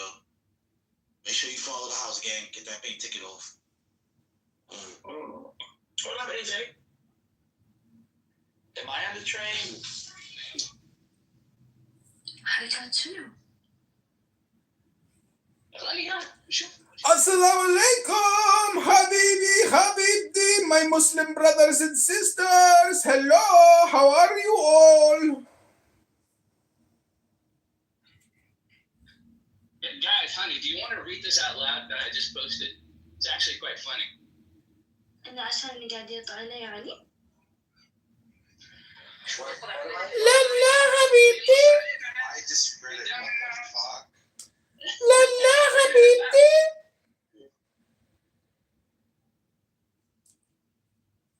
Yo, I knew you were high. I knew you were high. I knew you were high. Please come on in the bedroom with the curtain. But I don't know that one time. Dude, like a photo. Hello, TV. You need to go in your bahari, but I want to you take out the TV. Bro, that lives along QC sides, man. I must have been on there. What's a saw, yeah? No, fuck them geese, bro. If you see them, is it still on set? 100 billion, gazillion, trillion, billion, infinity percent. Yeah, honestly, what the fuck? I don't know. You can't change his life. Then again, some people can grow up and just. That did not change my life, bro. That did. Yeah. Living her best life, like she would not. She's been celibate for like 2 years. I know she would not. She just can't. She knows like one thing else I can't stand. One thing I can't stand about these bitches is some of these bitches want to try to downplay a bitch for having hoochie coochie. One thing about me is I love me some Sexy Red. Okay, you know what I love about Sexy Red? Sexy Red already knew when she was fucking 17, when she got her heart broken at 17, that she wanted to be a thug. So what if you want to go out there and show that hoochie coochie? I ain't saying going out here sucking niggas up and fucking and all this other shit. What I'm saying is, bitch, do what the fuck you want to do when you want to do it, how you want to do it. Okay? Fuck what these old ass niggas talking about, because the older that they get, the sicker they look. But when these black women get older, for some goddamn reason, you bitches start looking younger. But that ain't no strategy for getting money with the coochie hoochie. That's just spreading the hoochie coochie and not having a good strategy for getting all the money with the hoochie coochie. Comedy. I don't have time for your trolling today. I'm just saying, give out good advice and help the hoochie coochie get the money. Nigga, how the fuck you gonna tell me to give out good advice and you got a whole damn frog on your PTR? I'm just saying, I seen it done. I see some girls work that shit. Now they live in Dubai and drive a Bugatti and got a $5 million condo. Yeah, you got to sit your ass in that goo. Sit your ass in timeout. This is the weird shit I be talking about. You niggas must not have no hobbies. The fact that y'all gotta get y'all asses on here and troll, do all this comedian. That's why you got a bunch of niggas sitting over there on TikTok and Instagram wearing wigs and shit for fucking comedy. Instead of y'all coming out of the closet and say, you know what, I really want to be a woman. Some of these motherfuckers actually rest in their femininity, okay? They out here going to go get these procedures done, okay? That's why a lot of you niggas can't tell the difference between a man and a woman. Sitting over there talking about, well, I got to see the coochie first to determine if this is a man or a woman. And then I learned from the other day, Elsa, these niggas are talking about the more makeup these bitches wear. When these bitches wear makeup, it reminds me of them being masculine. I said, oh, shit. More soft type. So Monica, I'll tell you this. I'll touch from the inferior. From the investments that I tell you with the It's also weird because they bring in a consecutive. Get every month on somewhere around $10,000 to $12,000. This is not a breakfast room. This is not a breakfast room. Right? And I treat toasters to the same. Cappuccino last because I didn't Way too much sugar. Definitely a good treat, you know, like sitting down, a glass of milk and toaster strudel. You drink milk? Yeah, I do. Oh but it's like, You also drink cum too, you bitch ass nigga. It's not. Faggot ass little nigga. As a black African Nigerian woman, the idea of my lactose intolerant self-drinking black milk. I'm not really like. You be doing FGMs on yourself. Milk doesn't fuck me up. Cheese doesn't fuck me up. Twitter and soft nigga. Like, no, I'm not allergic. Bitch ass nigga, you. Wow. Yeah, nobody give a shit. Yeah. That shit. Semi-retarded motherfucker. As long as you want to get back to your Yeah, whatever. I don't give a damn what you're talking about now. Listen, I ain't even listening. I'm just going to, every time I hear your little funky voices, I'm going to go in on you bitch nigga now. You got my attention. This all you want is you want to dance attention. You got it. Hey, son, you dance attention. Better name than Crash Out Wednesday. Yeah, that's all it is. And I'm going to give it to you. That's going to help me get across the stage. It's going to entertain everybody. It's going to annoy some people. Son, you want my attention? What you want to say? Go ahead, get it out. The crash out to intellectual discussion ratio is off, right? Typically, we have slightly.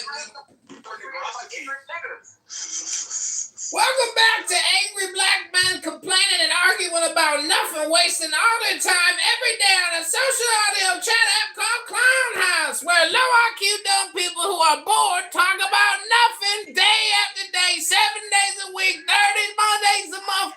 Unbelievable, lying and lying. Why don't you ever have a mod green button? Lie because you're a chatterbox. You don't shut the fuck up.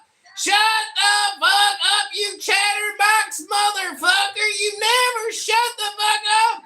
Try to meditate, go to the gym, read a book, have a fucking glass of water. Why are you always on this room in this chillism causing brain rot for countless hundreds of people talking about nothing? Go back to Stony Island and go have lunch with Louis Farrakhan, your favorite Mexican liar fraud. Everything you project is just repetitious bullshit propaganda from Louis Farrakhan. Did you know Louis Farrakhan is a scam artist? And you're a low IQ moron repeating all his bullshit? You are a stupid motherfucking chatterbox lying the line in the clown house in the chittism brain rot room. I am complete. Don't call us. We'll call you. Thank you all very little. I hope I have helped you learn the truth of the earth. And I gave you a good math lesson. So maybe one day you can go to Mars with Elon Musk. And we're going to pay this debt down real quick because Lion is such a hard worker. Thank you all very little for this opportunity to entertain you. My comedy show is complete. Yeah, I'm right here. Are you familiar with Rick Owens? He don't know shit. Designer? He don't know the damn thing. Designer, yeah.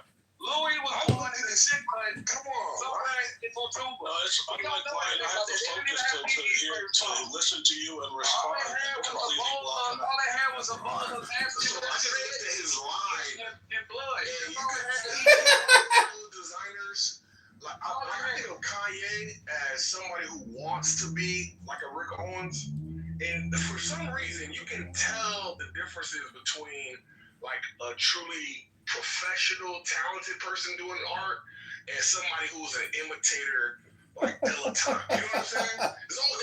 What do you think Kanye is? Nah, he don't know anything about that. He don't even know nothing about Kanye. You're talking to a dirty That's crazy. First in the fashion. You are talking to a dirty, scruffy African, a black, nasty oil stick on the floor. That's just dustin' ass face fella. You don't know what you're talking about, man. Why are you even talking to him? Why don't you talk to somebody else? The whole point is Kanye, I thought was innovative, and then my homegirl, who's like really steeped in fashion, she started telling me how he stole everything from other people. That's not true.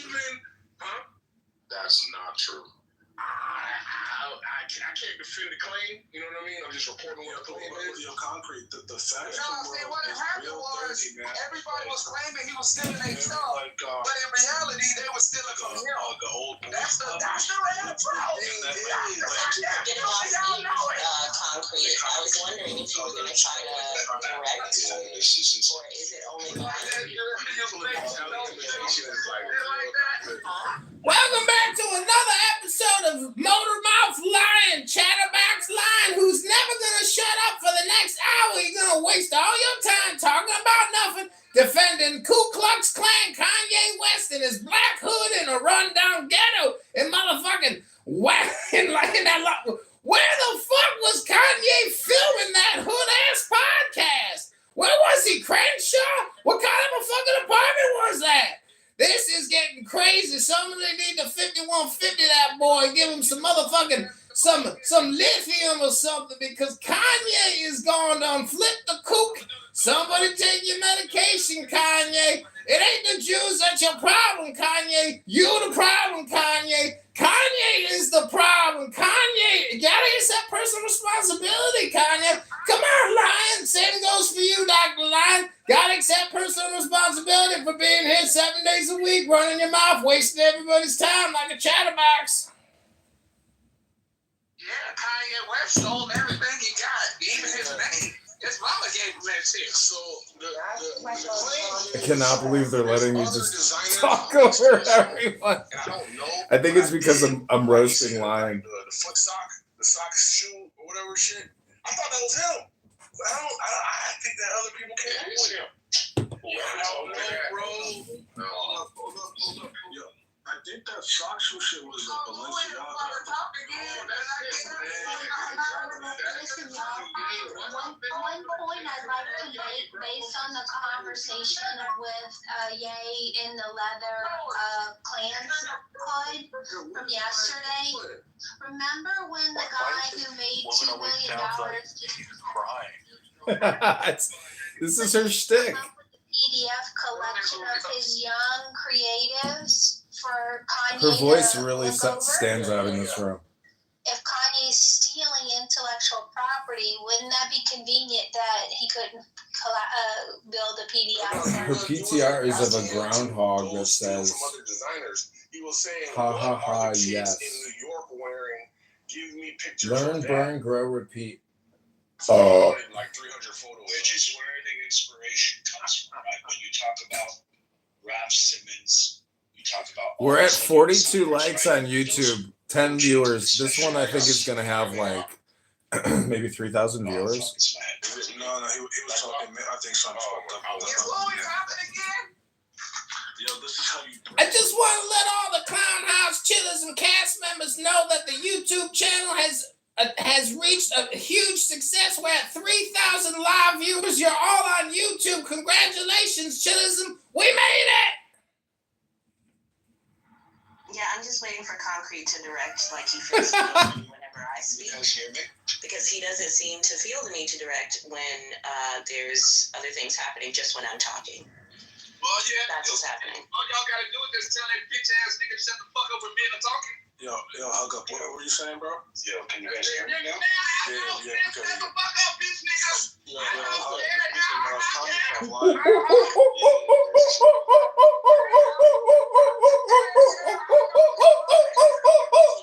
Sounds that you are well practiced at. Do you practice in the mirror? That's crazy.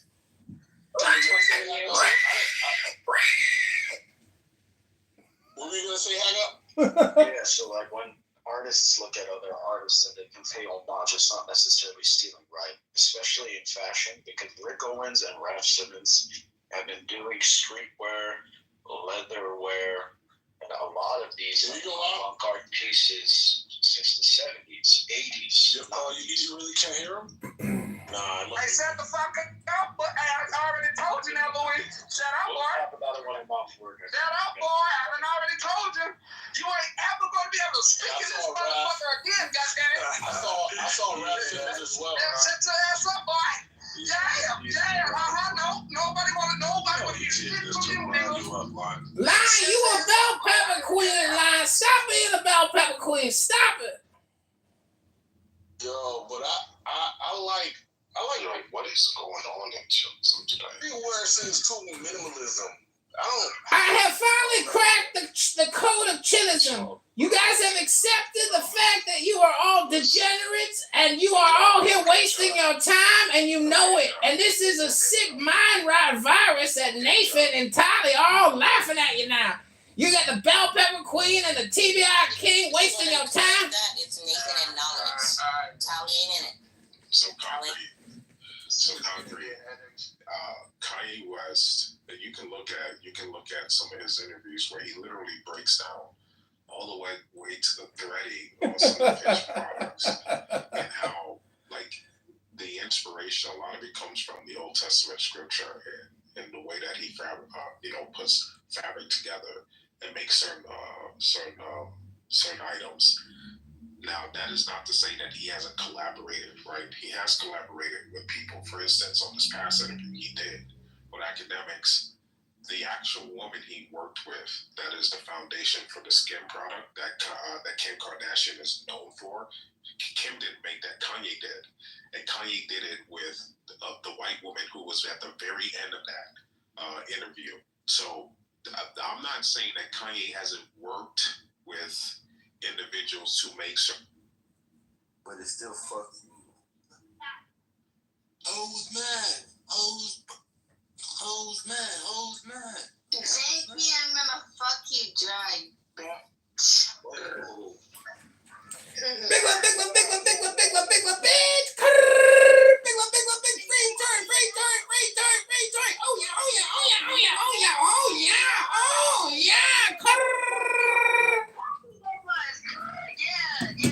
Yeah. Tell him. True negatory. Bila. Do that shit again. I love that shit. Do it again for me. Bila. You fucking psychopath, bitch. Do it again. Oh, I didn't create that. This girl does that on this app, so I imitate her. It all more than me. I got some. I just posted my picture, man. I just posted a new picture. Y'all can take a screenshot if you want. Go ahead, because I know y'all going to try to. Who kicked Try? Was that you, DJ Pooh? I'm gonna pack you up. I'm gonna take you to Subway and take a fucking tuna fish sandwich and a big slice of fucking Munchkin cheese and some motherfucking. Damn. I don't know why you stick. I don't know why you. What are you fucking? No, you was finna say some wild shit. Oh, You was finna say? No, he said I'm finna take a wait. Whoa. yeah, I know, bro. He's a weirdo. That's another imitation of this guy. When he packs you up, he pretends you're a sandwich. His name is DJ Pooh, I think, or DJ. Yeah. Well, it's diabolical though. Her own person. This is called Are Black Women Colonized and Black Men Defeated in the 21st Century? No, you can't do that. Because to them, those women couldn't do that, but they could. So I'm not negating what you're saying. I'm just saying one thing didn't come before the other.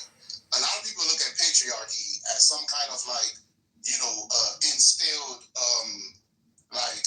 social doctrine, when really what all it is the natural order of things with the anatomy of man and the anatomy of woman. I can't say that's the natural order because I don't come from a people where that's the natural order of things. We're matrilineal. No, we're not. You can't say that. What, you don't even know who you're speaking to say no, we're not. I come from matrilineal people. Does somebody not come from matrilineal people? Does anybody here alive not have a mother? Anybody? Anybody? No. That's the culture that I come from. Culture. Patrilineal societies, for the most part, came from across the world. I see what he's saying. To other places. Even in Africa, there are tribes. So wait, the black community is a matrilineal community? Matrilineal. So I'm not saying it's a one size fit all, but to say it's the natural order of things, you can't say that when you don't. This is called D-block. Some of these things hold, that's some real shit. So, because energy attracts energy. So it's like, it just depends on like where you at and like what you studying up on. And so what's your energy? Since y'all be fucking with it, what's your energy? What do you mean? What's your energy? Well, I don't understand the question. I mean, I don't understand what that I'm means. just saying, like, what's your energy though? Like, I don't know nothing about it. I'm just asking, like, what's your energy? Man, girl, you don't know the truth of the earth, baby. You don't even know math. Density attract energy, baby. Energy don't attract energy.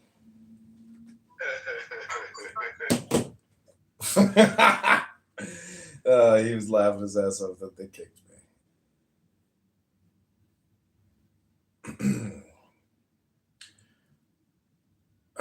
Okay.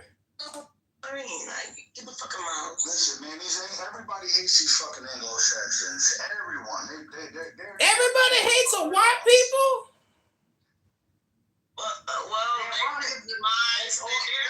It's the demise of America. Put it like that. No, this is make America great again. Make America wealthy again. Make America happy again. When was it though? Tell me the dates and whatever, when it was great and when it was happy.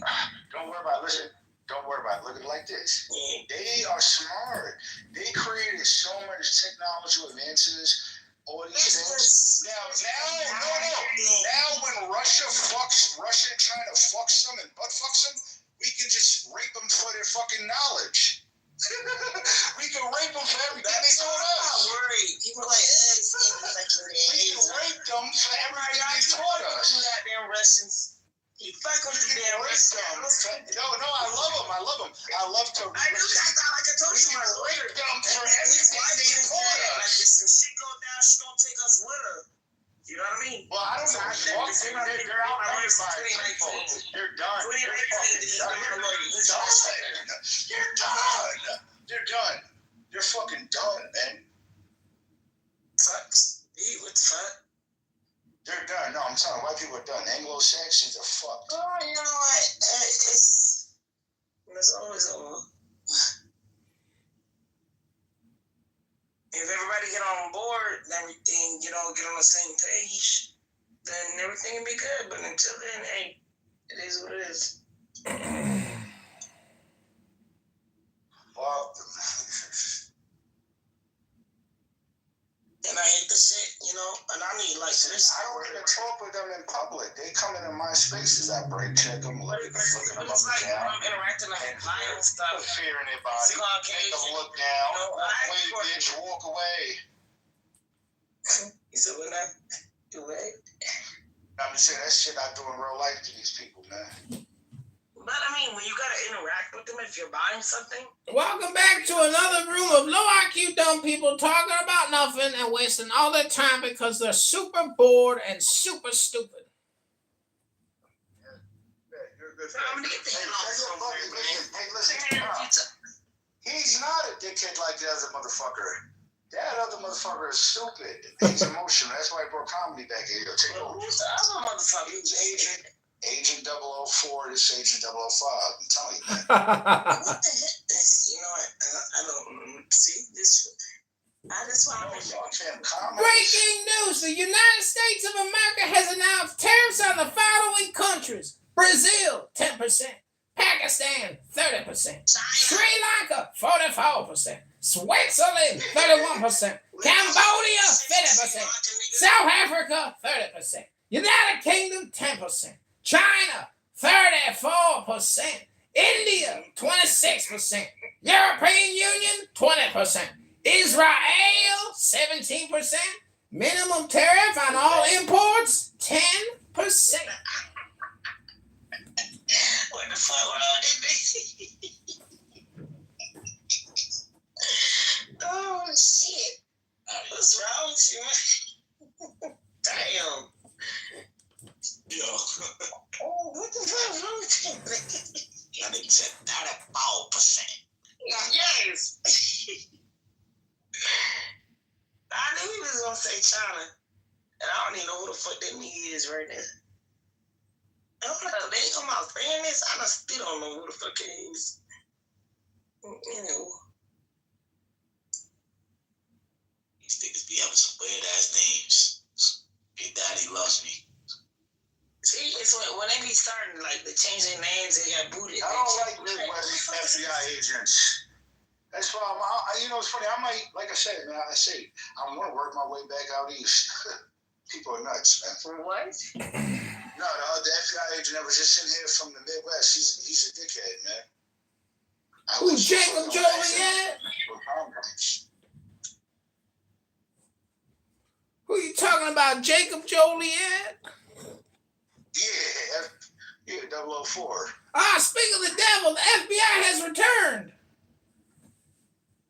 Hey, y'all remember that shit? No, I was talking about 007. 007. Hey, Jacob, what's going on, Jacob? I don't know. Was it a Dreamcast or nah? Y'all don't know nobody. Jacob, what's going on, man? Jacob is a fentanyl victim, man. Jacob canceled the summer barbecue party because he made too many death threats to all the guests. Jacob got holes in his brain, man. From that fentanyl. Here we go. Listen. The roast of Jacob. How can we save Jacob? Call Jacob doesn't want to be saved. Just call him Israel. You remember Jeremy? Yeah, will you be another jump song instead of Jeremy? It's going to be Jacob. Jacob's code name is Israel. Please don't say you care about Israel. Why don't you care about the law?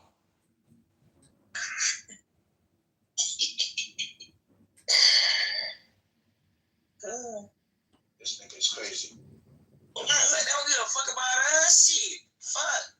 We're live on YouTube and we've got over 3,000 people watching the comedy show live. Thank you all very little. I'll send you a penny in the mail. What the hell is wrong with you? What's wrong with you? We just got another check from Procter & Gamble to sponsor the show for $10,000. Thank you, Procter & Gamble.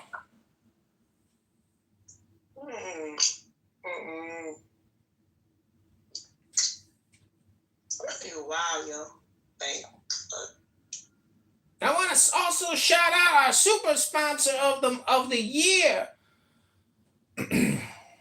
It is the Smoke Detector Alarm Corporation, because there's so many beeping smoke detectors on this app that we're shipping wholesale smoke detectors with batteries that have a minimum life of 3 years because of all the lithium deposits that we collected in Afghanistan, so we can help all the African, American, Replace the batteries and the smoke detectors in the house from east to west, north to south. Thank you all for coming to your free smoke detector replacement program. Ding! Yo, Miles, who the fuck is LJ?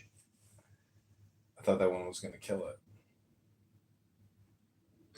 Larry Hoover, don't say his name on this app. Don't you dare bring up Larry's name on this app, Jacob. Next time they come in, I'm Nah, Jacob, don't use Mexico, man. Only days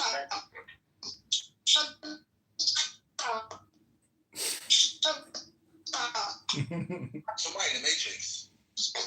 Hey, in Vegas, St. Louis, nigga, not Mexico. Okay, who else can we prank? Yeah, He's taking a big risk with you. Yeah.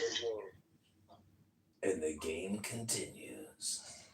Oh, that was a creepy voice. Hello. Who is the puppet master?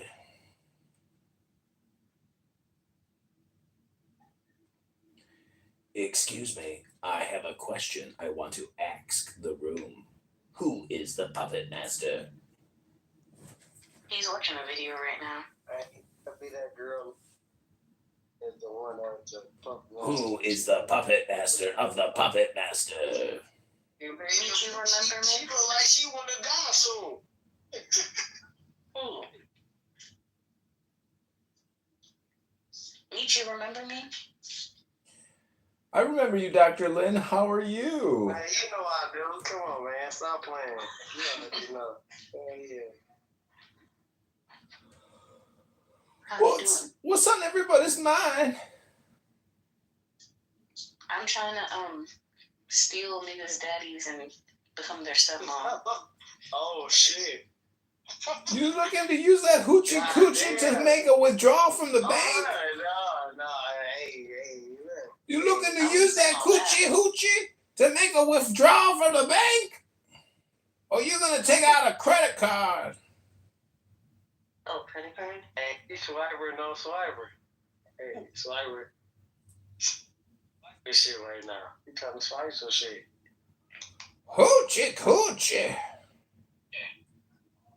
I saw some baby deers eating the snow. It's so cute. Ooh, go feed them some peanuts. Where you at? Hell no. Cause it's just snowed. All right, we'll try to prank Chosen one more time. Though it's the end of it. The prank show. Lower piano suit any day of the week. You can get them at thrift stores and then rework it. You know what I bought at a thrift store, which I thought was a steal because of the condition, a Brooks Brothers suit. Like, it wasn't that bad. The older Brooks Brothers stuff is actually really good. They overthrow collared shirts. And J. Crew, what you think about J. Crew? No. LL Bean? Those are all fast fashion, man. What about LL Bean? All the same shit? I mean, you get your bang for your buck, but I feel like everybody should be purchasing pieces that work with their wardrobe. Just get a better quality version of it, and it'll last you for a very long fucking time. So, heck up, most of my shit comes from Ireland, All Raven.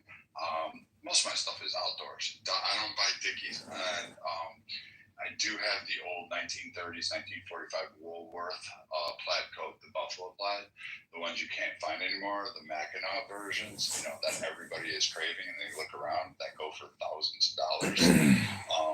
This was like the fucking outdoor wear. This was the Sika at the time. But, my fashion is there. Literally an Orvis catalog. Pick up one of those, the men in there, you pretty much have my entire wardrobe, except for the jeans. Yo, Brad, every day, if I'm not wearing a suit for work... Don't interrupt. Don't interrupt.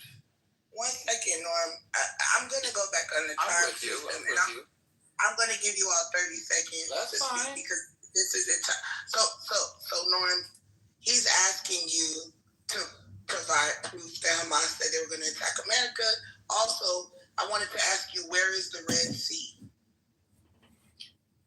I'm not sure how you mean, where is the Red Sea? Is it in America?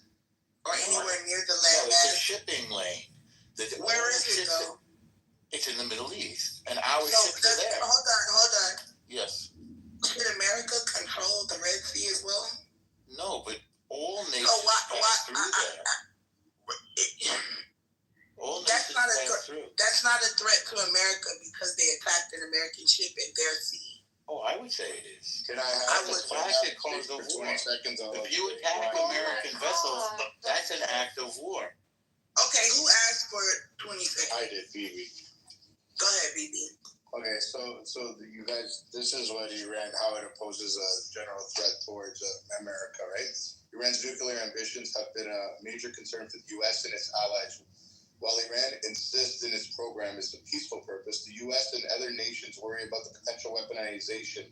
The collapse of 2015 Iran nuclear deal, JCPOA, and Iran's increased uranium enhancement have heightened tensions. Regional influence and proxy groups. Iran supports groups like Hezbollah, Hamas, and the Houthis, which the U.S. considers terrorist organizations. These groups have carried out attacks against the U.S. allies and interests, especially in the Middle East.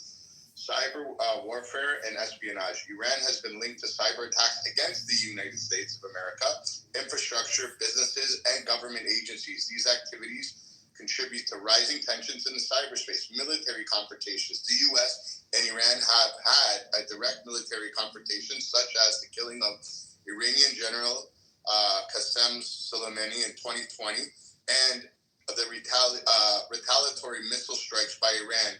Iran naval forces also frequently engage in confrontations with U.S. warships in the Persian Gulf. Number 5, the relations with Russia and China. Iran has Shut up. Iran has been ties with Russia and China, supplying drones to Russia for its war in He's reading from an article. Okay, we get it. Absolutely. I present facts. Okay, thank you. You can stop now. In economic No, I want to hear more. The challenges U.S. influence globally. Okay, yeah, so that's way I did 5 points and I read facts. I don't just Okay, I'm gonna respond. That was amazing, baby. Thank you. Hold on. Prince is next, but someone in the chat posted a direct quote from the threats from Hamas to America, and it says here that the person said FBI Director Christopher Wray testified before Congress. The range of threats is enormous. Hello? Oh my God! What evidence? What evidence? He said, hold on. He said, Hamas has threatened the United States. And excuse me. Thank you for exposing Hamas's threat. Okay, Yazzie. All right, one at a time. It's my turn, Oscar.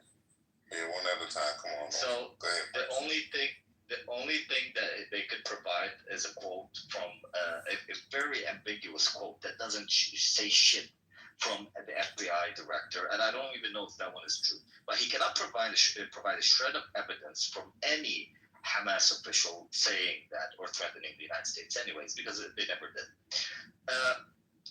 All these points that Bibi mentioned, and the points that were mentioned by El Normo earlier about Hezbollah attacking the Marines in Lebanon, which they did, and about Middle Eastern or Islamic groups attacking American interests and American soldiers in the region is all true. But what you fail to understand is that it all ties back to these motherfuckers. Because whether it's Afghanistan or whether it's Iraq or whether it's Syria and all these countries, it's these fuckers who encourages and give an impetus to the United States to actually go in and lobby the United States. Much. Can you please intervene and do a fact check? He now says that it's all true, and then now he wants to finger. No, it's all true because of you. Because of you. It's all true. One second, hold on. Because of the Jews is a conspiracy. Sorry. Okay. No. Don't take my word for it. Take Osama bin Laden's word for it. What did Osama bin Laden say? What did Osama bin Laden say, Jazzy? Or Prince, how about us? What? Can you give us a chance? Yes, I want to let you talk. So let's allow Carla. Okay, go ahead. But Jazzy, tell us, what did Osama bin Laden say? I don't know. By the way, You never Hamas is holding American hostages. He said the problem with America is that America supports Israel. That's what some of them. They don't respect women. Hello? Can you let I know. I really feel Hamas has kidnapped and held American hostages, by the way. Yo, no, Jews don't let me talk. hold on. I'm not a Jew. I'm a black woman. No, I said hell doesn't let me talk. No, you didn't. Okay, You said he's Jew. Yeah, you said he's Are Jew. you Jewish? He is. 1 second. Sorry. Yes, Carla, you have 30 seconds. I changed it from 50. Go ahead. It's your turn. Can we give her 45? Yes, she gets 45. Go ahead. Okay. So I just wanted to say I don't have any kind of conflict 45 seconds. with you people. I don't have any issue or conflict with any of you. I don't know why you're threatening. You only have 45 seconds. Iran is just a peaceful country. You guys come to our sea. You attack. Oh, now she's You trolling. bring This is crazy. more conflicts. But then we have to also expect you bombard us. I just don't understand this part. Like why? Why don't you take care of your own country? The homelessness is a major crisis right now in your country. Okay, Assalamu alaikum. Assalamu alaikum, my fellow Muslim brothers and sisters. Please put me in the queue. Is it officially No, it's not. Listen, hold on. I just kicked that person. I don't know these people. I don't know if they're trolls or not. I'm actually not a troll. I'm actually not a troll. Jazzy, first Iranian person I've ever seen come on a stage and say that Iran's a peaceful country. It's the craziest. Jazzy, why don't you tell us how threatened you feel by Iran? So, I don't want to get in the middle of this. No. You're not gonna get it.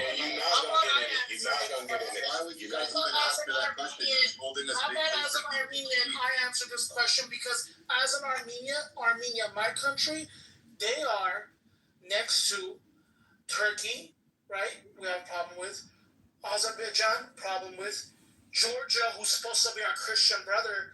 Bullshit. They don't give a shit about us. The only country that is allies with Armenia is Iran. And that's, the thing about that is, like you heard CEO say earlier, the unemployment's the lowest, right? It's pretty much ever been. Unemployment's low. So explain to me, if we start, when we continue to kick out the immigrants, who's going to replace those jobs? Because, Clickbait. Were you looking for? Clickbait. Clickbait. It's not a clickbait because bait it means that you are being tricked. It's more like a flag, a signal saying hello. There's a flag of Israel. If this is a topic, you're welcome to come in. It's not tricking anyone. I have a question. Why didn't you put up the Palestinian flag here? Because I guess whoever opened your room just felt like using these flags. You could open a room using any flag. Right, yeah, why not? Cool. That makes sense. So if I were to be a part of these conversations, where do I start from? Whatever you like, go ahead. Wherever. And the Palestinians are not at the end. The orbit is Israel. The Palestinians are around this orbit. Can you explain that? The hyper focus is about this whole thing is because of Israel, not because of Palestinians or Palestine. If there were before there was Palestinians, there was another thing, and after Palestinians, there will be another thing. The reason that Yemen joins and the entire those protests, it's not because it's Palestinians, it's because it's Israel. Because if the same thing would happen 20 kilometers in any direction, when Israel is not involved, there would be a truth. By the way, also to Palestinians, looking at Palestinians in Lebanon, it's not about Palestinians. It was never about Palestinians. It's about the Palestinian cause. The Palestinian cause is the eradication of Israel. That is what people are around. So the orbit is Israel, not Palestine. Okay, so Palestine is just like a weapon. I see the disproportionality in the statement. That when you say, but don't you think this cause is the other way around? the opposite is happening the other way around. Where's What do you think? apartheid? Israel's cause is eradicating Palestine. Wait. No, that's the thing. That's the thing that. It's another. Like, we don't need to address it, Linda. Like, I mean, I get it, but I'm not gonna shoot every bullet that they have because those are again weapons.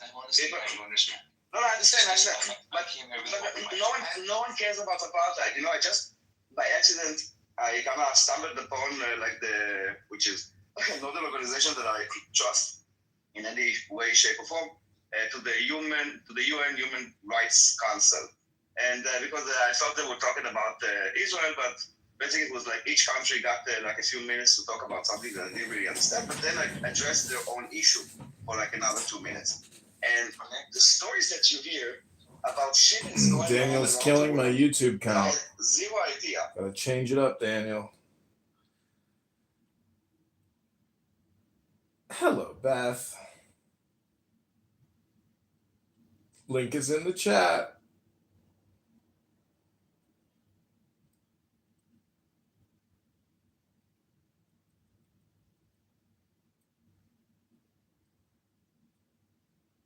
Beth?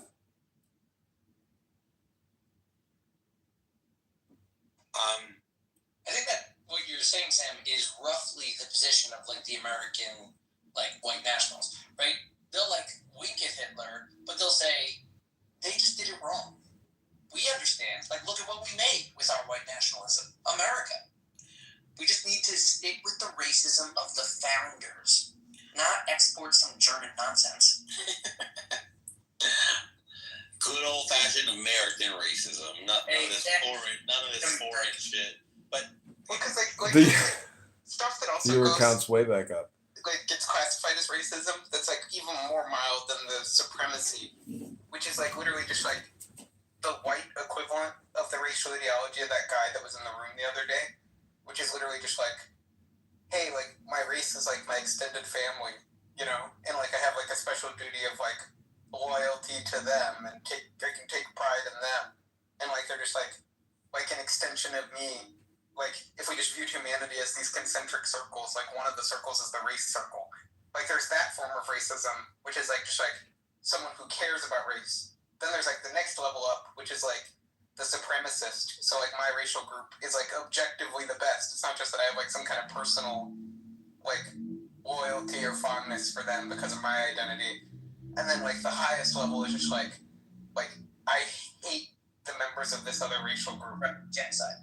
Yeah, I agree that racial antipathy is bad, but like, I'll give you some examples. Albert Schweitzer was one of the first African humanitarians. He like referred to Africans as the junior brothers and Europeans as the older brothers.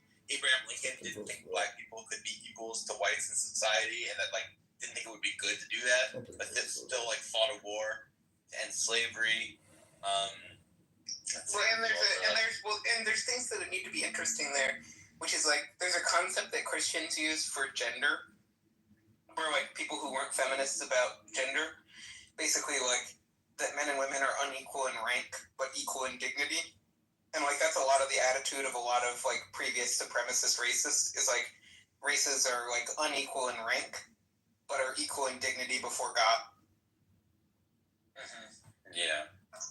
And you also got people like Hume and Kant who are also like huge racists. But again, you think Hume and Kant are going to do a fucking genocide? No, they're not.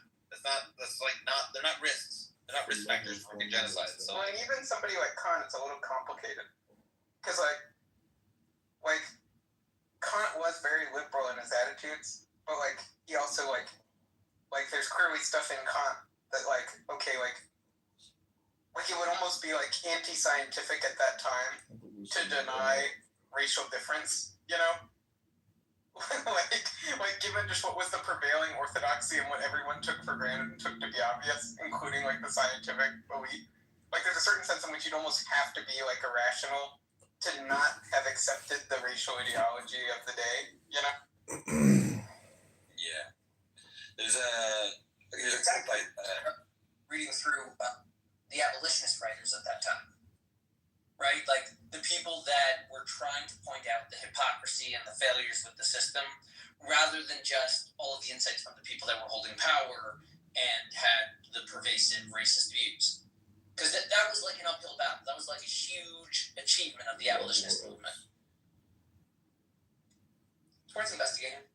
Love words. Well, there's something really important that's like, how do we make sense of this moral equality given just the huge disparity of achievement? And like the religious vocabulary was just really helpful for that. The same unequal in rank but equal in dignity that... Yeah, that sort of idea, which is just like, if we all just have this immortal soul, you know, and we're all just like the blades of grass standing before God, you know, in terms of the little differences in our individual merits. But like the thing that really makes us worth anything is that we're all made in the image of God. Like that religious vocabulary was like really important to like the racial thinking before like this complete like tabula rasa blank slateism just became the new orthodox. Yeah. Here's a quote by Charles Darwin about race. I was very curious about his views on race. He goes, "One can hardly fail to be deeply impressed with the close similarity between men of all races in tastes, dispositions, and habits. This is shown by the pleasure which they all take in dancing, rude music, painting, tattooing, and otherwise decorating themselves, in their mutual comprehension of gesture language, by the same expression in their features, by the same inarticulate cries, when excited by the same emotions. This similarity, or rather identity, is striking when contrasted with the different expressions and cries by distinct species of monkeys." So he's just like very much noticing the similarities between the races and like happy to talk about them in detail. But then also he would like do stuff where he would compare like brain sizes and like be like, oh, this anthropologist found that like there's this many cubic centimeters of like brain matter in this skull, and like he was just like. Well, I mean, just imagine how crazy we would go, like just people like you and me, like you know, like if you were just like if race was just any other topic, you know, like if it just wasn't super stigmatized by the intellectual community, and then you could just start like making any observation and coming up with any theory you wanted to, like just the level of hog wild we would go. Well, I'm already going pretty hog wild, but Sam, where's that quote from? That's from the Descent of Man by Darwin. I got very interested in the racial views of people in the 1800s because like people told me about what people thought about race, but like in the past, and I like, didn't believe them, so I just like read stuff. But it's also like you're not going full hog wild just because like to the extent that you're being like edgy or subversive. Like you're doing so like conscious of the fact that like this is like radioactive, you know? And so like everything you're doing is like even if you don't think of it that way, it is going to be inherently reactive. Yeah, of course.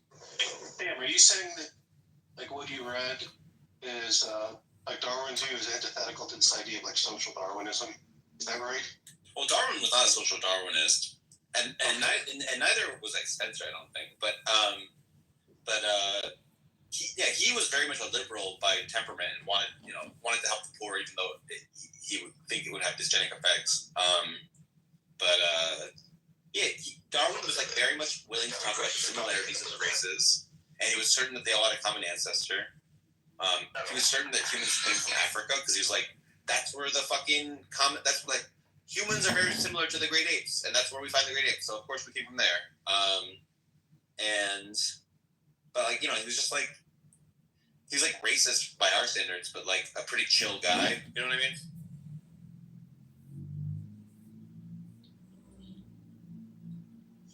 Here's a quote by Cecil Rhodes. We were talking about him earlier. "The world is nearly all parceled out, and what there is left of it is being divided up, conquered, and colonized. To think of these stars that you see overhead at night, these vast worlds which we can never reach, I would annex the planets if I could. I often think of that. It makes me sad to see them so clear and so far." My man's a dreamer. He's ambitious.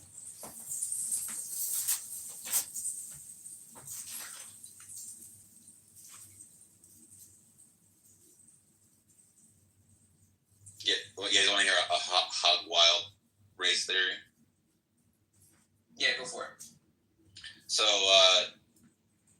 like, black black people are slightly more masculine on average, both men and women, and Asian people are slightly more feminine on average, both men and women. And this explains like why Asian men and black women have harder time dating, because like there's just like Asian men are like slightly smaller, slightly less testosterone, slightly less hair, slightly less like assertiveness, and black women are like slightly more aggressive, slightly more like willing to be loud, slightly more willing to like be assertive, use violence. Is there any correlation to different transgender from races? I mean, there is this like implicit thing that you like find on subreddits where people will be like saying that like Asian men have an easier time transitioning.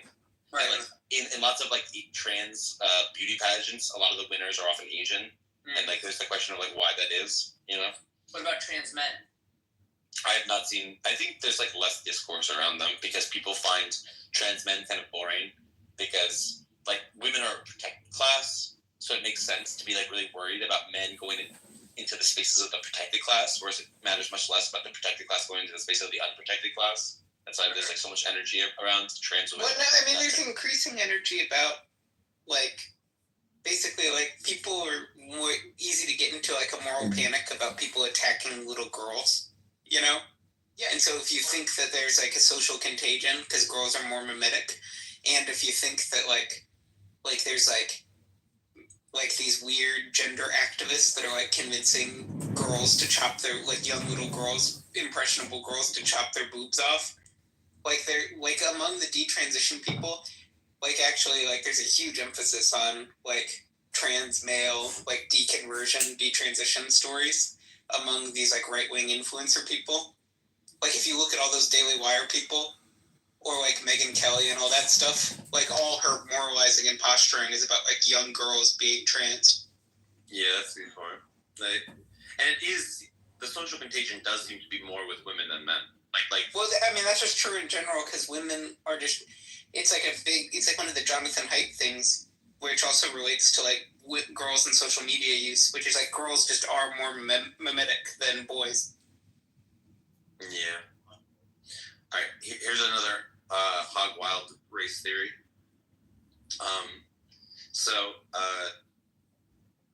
Cognitively, I would say something. Emotionally, black people are slightly more masculine and Asian more feminine, but in the cognitive style, they're the opposite. Whereas like Asian people tend to have like more analytical, autistic style thinking patterns, whereas like black people tend to have more like feminine intuition, verbal, like social, verbal vibes, emotional intelligence type stuff, and that's their cognitive style. So like they like that's like the one area where there's like the reverse pattern of the feminine masculine thing. It suggests like an imbalance, a natural balancing, right? You push too much in one, you end up too much in the other. Or that there's just like this balancing that happens. That like, yeah, I mean that's like if both masculinity and femininity are important, then maybe like if you go one way, you have like a balancing. Also, it could also be like a natural reaction from like the intelligent level, meaning if the person naturally presents as male, then they also don't have to engage in as many as what you're characterizing as like male mental traits, because it's obvious the guy's a male. But if the guy looks like a woman, then he does have to engage in more traditionally male things to prove himself a male. Yeah, but I'm saying that the emotional dispositions are. Army started in Lebanon, and then Ronald Reagan sent U.S. troops there to stop the Civil War. It had nothing to do with no Jews involved whatsoever. These Muslim terrorists slaughtered American Marines, not fighting for the Jews, trying to bring peace to the Lebanese people. Next topic, please, Jazzy. And I just want to say something. And you know what's so crazy? He lied. By the way, he lied. Everything he just said is a lie. Not one word is a lie. There was a civil war in Lebanon, had nothing to do with it. And the Marines went there to try to stop the Civil War. Everybody knows this. It's very famous. And you know, as an American, it's going to be Big, I have a question. Do you think 300 Americans are going to stop a civil war in a foreign country? It's going to be a lot more than that. And it's sad. And this is the sad part of an American, is that because it's like, we're probably going to end up doing this shit. And it's like, I don't know a lot of white Americans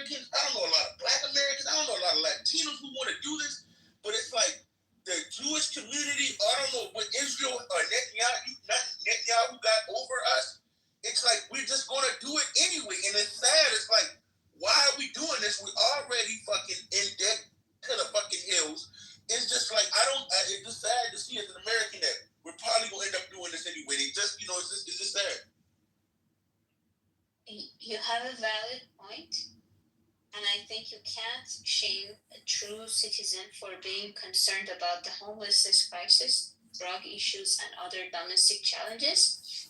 And you have every right to prioritize, your matters in your country and not being,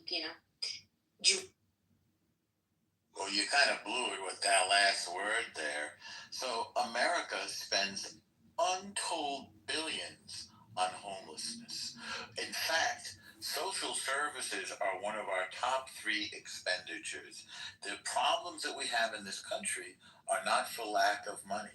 The problems we have in this country is because the problems we have in the country are from ineffective government. And we need because of the Jew more effective. Hey, you know what?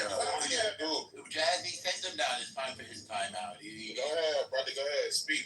No, wait, send him down first. The way you sent down the Jewish guy. Go ahead, send Princey Pooh down.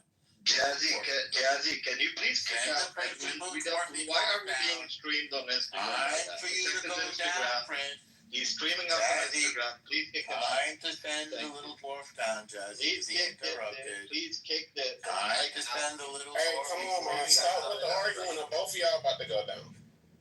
The guy in the audience. The guy in the audience is streaming us on Instagram. He didn't control himself. Bro, fuck that dude. Nobody's watching that shit. You know what's gonna be crazy? What if in the future this is how it be? Black people gotta be the peacemaker over these motherfuckers, man. This shit crazy. But it's like you don't really need a peacemaker. I mean, bro, you just sound evil, bro. Like, what the fuck, man? I don't care. Just be afraid of us. He sounds like your average Jew, Nick. What do you mean? This is what your average Jew sounds like. If you mess with us, there's a price to pay. So I recommend. Oh, now he's threatening the black people. Now he's threatening the black people. American soldiers got your back. Hey, we can't do all these threats. We ain't doing all that. I'm talking to the little. We gonna debate it. Y'all can debate it out. All the insults. Keep that shit to yourself. Okay. Keep this clean and PC, yo. Y'all just said somebody recording on IG. There you go. If we ever wake up, y'all in trouble. I'm gonna tell you that. If we ever wake up, y'all in trouble. We need to wake up. We value our allyship and friendship with the black community. What's up, you guys? How you doing? With that? If you value them, give them some Jewish pussy. What's all that going on? This guy, bro, Give them some Jewish pussy. Don't give them Jewish pussy. Give them brand new We Jewish do have a Lebanese person on stage who I'm sure will express her gratitude. motherfucker said brand new Jewish. That we sent in the Marines to try to solve the Lebanese Civil War. Unfortunately, it failed, and Lebanon was destroyed. Until this day, it looks like it's splitting apart. Same thing with Syria. Syria went to pieces there. That's because of Iranian. Can somebody explain to us why the Israelis are bombing Syria? Same with Yemen. Yemen, they're murdering black folks down there. 350,000 black folks that it's not the United States that's doing it, it's not Israel that's doing it, it's Iran that's killing black folks in Yemen. So I ask you, Jazzy, should we help those black folks in Yemen? Because that's what we're doing. We're fighting the Houthis. They're slaughtering black folks by the hundreds of thousands. America's down there trying to stop them. Are you with us or not, Jazzy? Tell us. I'm going to tell you like this, dude. Some of that shit you said wasn't true. Like what happened in with Assad. Assad was backed by Iran. It was the Turks and Israel who overthrew him, so that's why that shit is all up in goddamn in the storm right now. I don't know what you're talking about with the other stuff. I do my research, but that's what you said about what happened. We stopped the killing that Assad was doing and sent Assad running off to Russia. I mean, let's propaganda. Let's be real. That happened. Well, no. You understand? Do you know who supported Assad? That was Iran and Hezbollah. That's not true. That's not true. Hold on. The Israelis supported Assad. The Israelis supported Assad. And it wasn't the Israelis who defeated Assad. and kicked Assad out. Not true. The HTS in Syria kicked Assad out. The HTS in Syria kicked Assad out. Assad was supported by Iran and Hezbollah. Israel defeated Hezbollah in Lebanon, therefore they couldn't keep Assad propped up. Therefore, you're giving this Jew too much time. You're giving this Jew too much time. Hitler never gave them this much time. Hitler never gave them this much time. Had to go running. Did Hitler kill dwarfs, by the way? I have a feeling. Black people are so nice. Glad you brought that up. Jazzy, did Hitler kill dwarfs? I think he did, actually. It's considered a disability now, and I'm sorry about that. Do you have special license plate for your disability? Keep crying. I'm laughing for crying. No crying. I'm laughing. I'm laughing, Dwarfy. Little man. I laugh too when I watch World War II videos. Little Dwarfy man. I laugh too when I watch Auschwitz. Do you laugh if you can't reach your ass to wipe it? I do laugh when I watch Auschwitz. I want to get one of those metal things that the dwarfs use to wipe their butts. Did anybody ever see that show? What was that called? You haven't think of dwarfs? You want to get fucked by dwarfs? What was that thing called? If you even cared about black people, you give them a good new pussy. You don't even give them youth. You standing on the. Jazzy, what was that show about the dwarf called? Jazzy, what was that show about the dwarf? When you get back, try to get anti-Semitism, please. No, I want to help the dwarf. Can we help the dwarf, please? We should focus on helping the blacks. We should focus on helping the blacks. We should be helping the blacks. Yes. What As is it that? always How should we do has that? with them during the civil rights era. Yeah. You still I don't know. right? I'm not sure that's the subject right now. Are you talking about your documentary, Lola? Why do you ask? So it's simply yes or no question. New one for himself. Everyone I I asked you a question too. Was it too hard for you? It's a tough question, yes. I just thought everyone would like to know that you're a big champion of the black community. You did a documentary called Driving While Black. And Little People, Big World is the name of the show. Has anybody seen this show? You think it's appropriate to talk about little people while I'm talking about how you celebrate the black community? Yes, I do. And I think we should figure out how to get this guy a job, maybe in a circus, so that he's not so angry all the time. Who's that? I'm angry at the Jews. I'm angry at the Jews. Oh, yeah, we can have people angry at us. Do you represent the Lollipop Crew, Prince? We represent, you know this one? We represent the Lollipop Crew, the Lollipop Crew. It's exhausting, because we're trying to do Tikkun Olam, the light of the world. I am too, but we want to help the little people of this world. We represent the Lollipop Crew. I'm exhausted. I'm exhausted. You don't like my source of light. No, having to deal with all the Jew hate. You don't like? Okay, all right. I get thrown out of so many rooms. So Because people are anti-Semitic. Can we help pump drugs into the black community at least, like you did before? Come on. Wait. You said what? Hold on. You said what? Just do it again. You did it before. Come on. Can you get the old? Did you just say about the black community? Hold on. Don't give them more drugs, man. Come on. What's this not drugs? What? Prove how much you care about the blacks. Prove it. That was Morty talking. That wasn't me. Yeah. Morty. We think I cursed in this bitch. No, it's in your bio how much you love the black community. It doesn't say that in my bio. Says you did a documentary, Driving While Black. And everyone take a moment, look at the link at the top of the poll that was made by one of the mods. Go ahead and vote on the poll who you think is wrong in the whole situation. Not that we care. We just think it's something to get a combo going. I voted for the United States of America. We have no business always bothering people. That's just what I thought. I agree, my sister. I agree. Amen. Yes, go vote, people. Good citizens.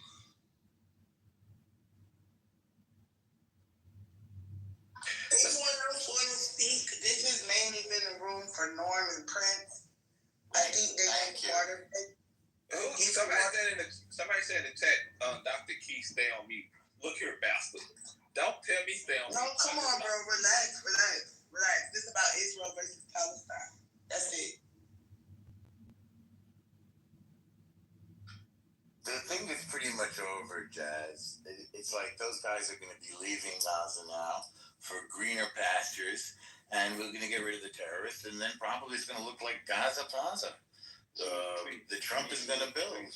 I mean, and then the poor people from. I think Trump is going to be the end of you. Honestly, I don't think you. So then the Gazans aren't going to have to suffer so much anymore under the thumb of Hamas and other terrorist groups. I think that's the only answer. I don't know. I mean, I was surprised to hear Trump suggest. Okay, the more you sit with it, the more you sit with the Jazzy. Norm. Like all the Yeah, time. I hear Jazzy. Oh, Prince, stop. Norm. No, bro. Let me lay out some ground rules. Norm, we're kind of tired of you doing what you're doing. Prince, you're almost no. I'm not doing shit. Allow Prince to talk. Norm, you're talking a lot. Go, Prince. Hamas isn't going anywhere. This dipshit has nothing to the say. Trump administration said so much. The Witkoff said so much. He said he cannot defeat Hamas. But yet, Bibi Netanyahu wants the U.S. Treasury to keep funding his war so he can stay in office and he can fulfill Israeli objectives. Americans are cocksuckers for the Jews.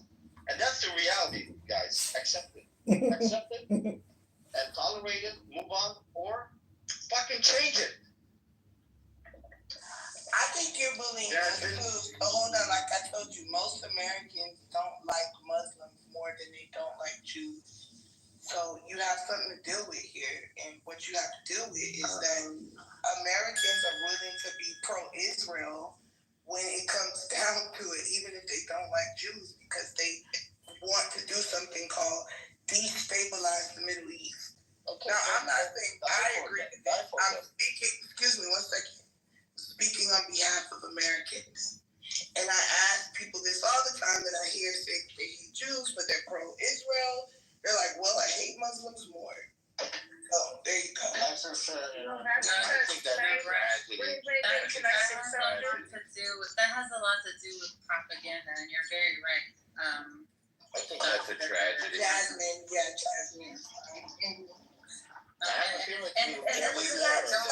Stella, Norm. Yeah. Stella has a soft voice. Let her talk. Thank you. It's really hard for them. It's Jewish supremacy. They have entitlement. I think he's got. She's projecting. You're projecting. You're a Jew hater, Salah. We've heard all your Jew hate for years. You're a Jew hater. Your evil is coming out right now.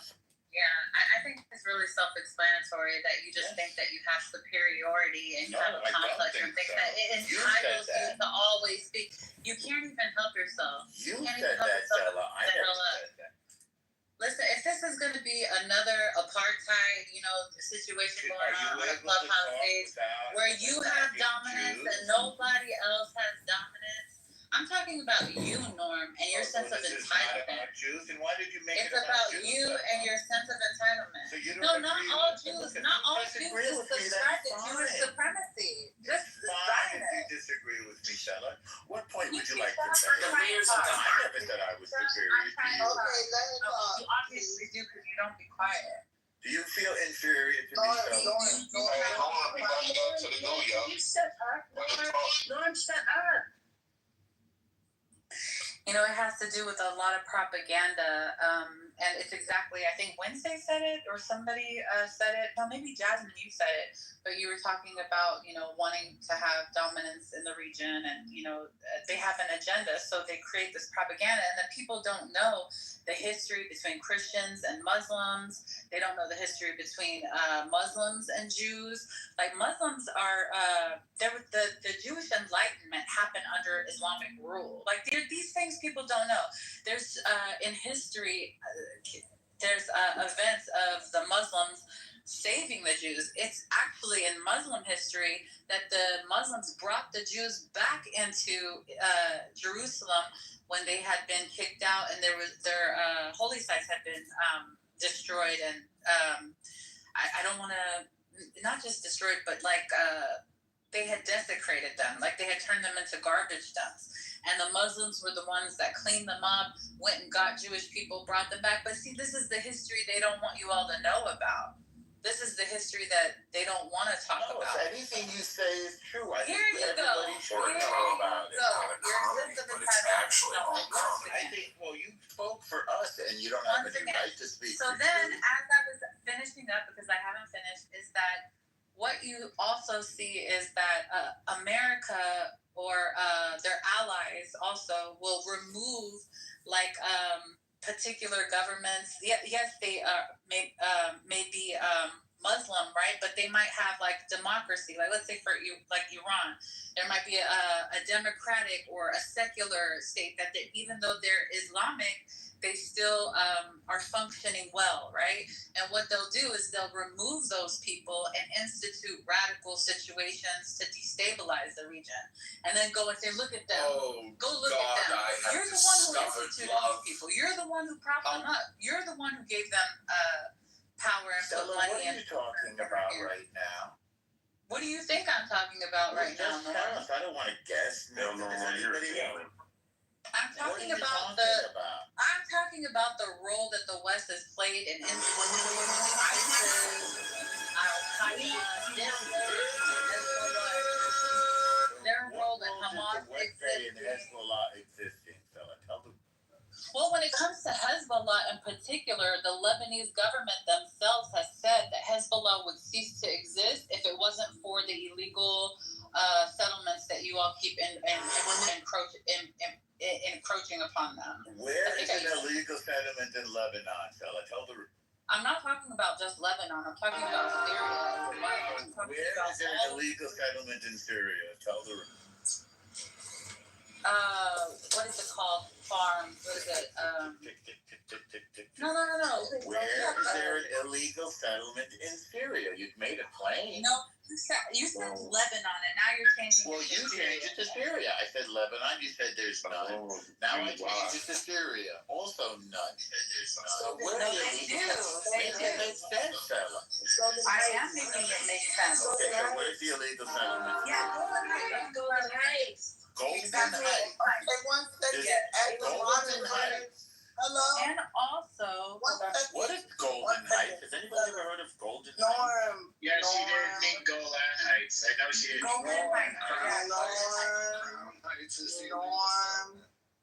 Norm. I've been muted, Jen. Okay.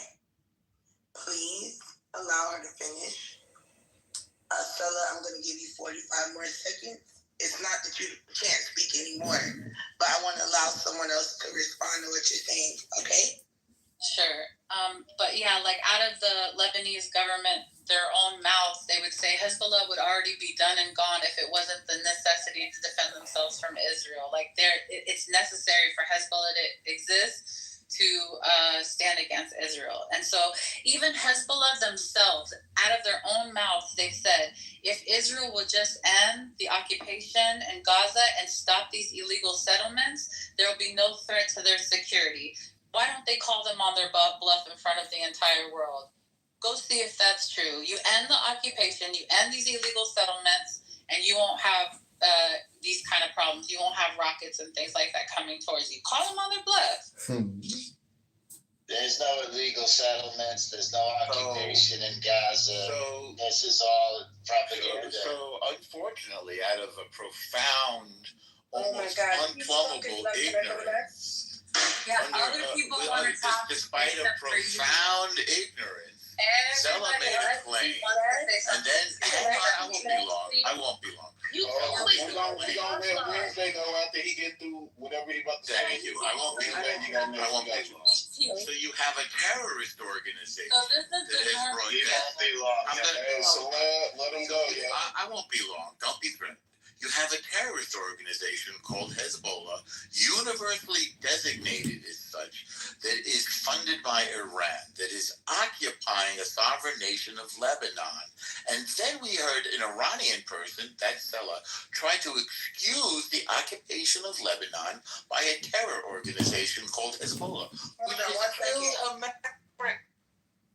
I posted in the chat, maybe she was referring to this Israel military confirmed settlers crossed into Lebanon. Yeah, they went and then they went back. It was a mistake. I think there was 2 of them. And normally you're not going to shoot missiles because of 2 settlers. People who wandered across the border. I don't know what you think, but I'd like to land my plane. It'll be easy if it... No, I'm the moderator. You don't get to overtalk me because... Oh, I didn't know that was you. Sorry. Yeah, 1 second. So it says here, illegal Israeli settlers crossed into southern Lebanon and established an illegal outpost there in December 2024. Stella, is that what you're talking about? I'm sorry. She has no freaking idea what she's talking about. Yeah, I was going outside. It was a red bar. Can you say what you saw again? It says illegal Israeli settlers crossed into southern Lebanon and established an illegal outpost there in December 2024.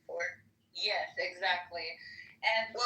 So Hezbollah said that if there were no settlements, and then they wouldn't attack Israel anymore. When did they say that, Stella? And this is when did they say that, Stella? Hey, Wednesday. I ain't forget about you Wednesday. When did they say that, Stella? You can look that up. Stella, no, you made the quote. I'm saying you're lying. When did they say that? Great, we can go look it up.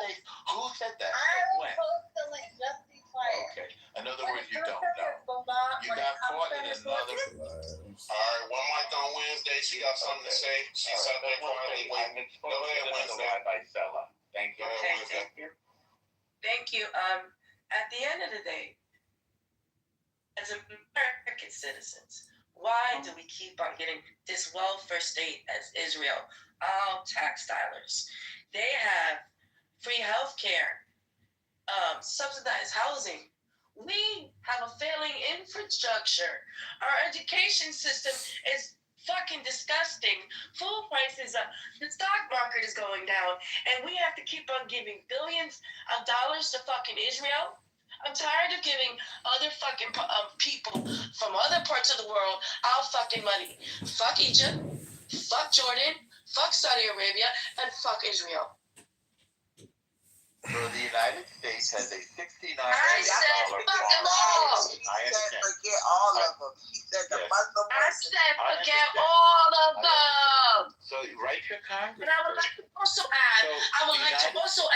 Why don't we keep on giving reparations to the fucking Jews? We wasn't even there. We didn't do the Holocaust, but I know black people. Black Americans didn't get no reparations, but we still keep on giving the Jews reparations. What for? Because we felt sorry that we told them to go back. I think this is America. Fuck out of here. Wait a minute. The United Nations did use America to disperse money to Holocaust survivors. Who did that? And I would like to also add, but Norm, you wouldn't know because you're not a Holocaust survivor. So what are you saying now about Holocaust survivors? Listen, shut up and you can hear. The United Nations used the United States. The United States didn't give any money. It was all collected from the United Nations collectively. And the United States paid it out to solely Jews that were victims or Holocaust survivors, not to all Jews. To Holocaust survivors. Do you have any issue with that? No, Me neither. Someone said it never I happened. have an issue that we keep on giving billions of dollars to Israel, but we need to give reparations to Black Americans. Okay. Now let's talk about that. And I would like to also add that Jewish people have been culture vultures on Black culture for the fucking longest. And I land my plane. Okay, great. So the United States has a foreign aid budget of almost No, we don't give a fuck about the foreign aid. We're tired of giving you our money. You're a welfare state. Welfare state. Stop asking for money. Stop asking for money. Stop asking for money. Nobody's asking you for money. Stop You don't have any money. all the time you ask for money. Why was BB here asking for money? Always asking for money. We got enough. We don't want to give you no more money. Thank you. So the United We don't want to give you no more money, Norm. Thank you. You got a cocaine addiction, but we don't want to give you no more money. Thank you. So the United States spends $70 billion on foreign aid. Israel doesn't need no money. And then why don't we give Tel Aviv College money? Projection. We got colleges here that need money. United States spends less. Why are we giving somebody who do that? We are also Wrong. giving salaries for college money. Wednesday, you made your point. Why Wednesday, you made your point.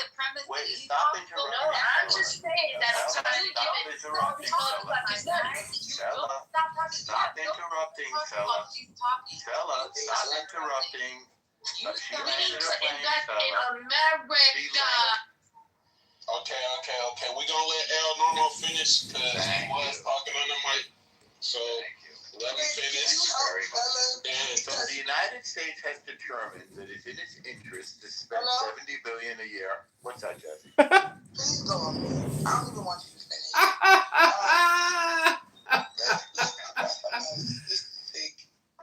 I mean, you guys won't let each other speak. Well, you might as well let me finish my. No, Norm, listen. She spoke from how she feels, and I kind of feel the way she feels. I don't care if it's Israel or if it's let me. Go ahead. It's Israel, if it's Iraq. I'm tired of our country. We have so many people that can't afford things, can't afford anything, right?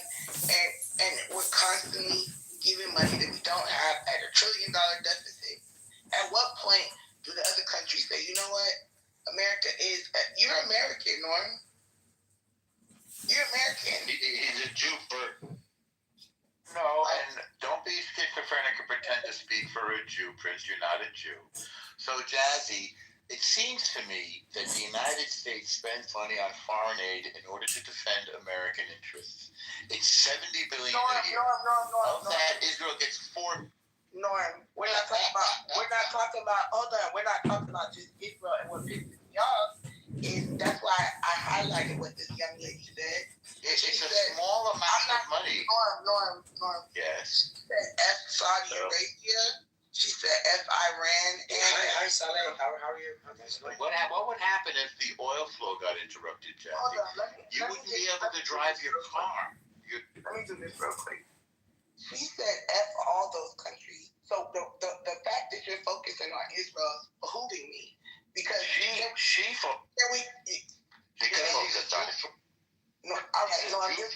going to the audience, Norm, and Prince, both of you.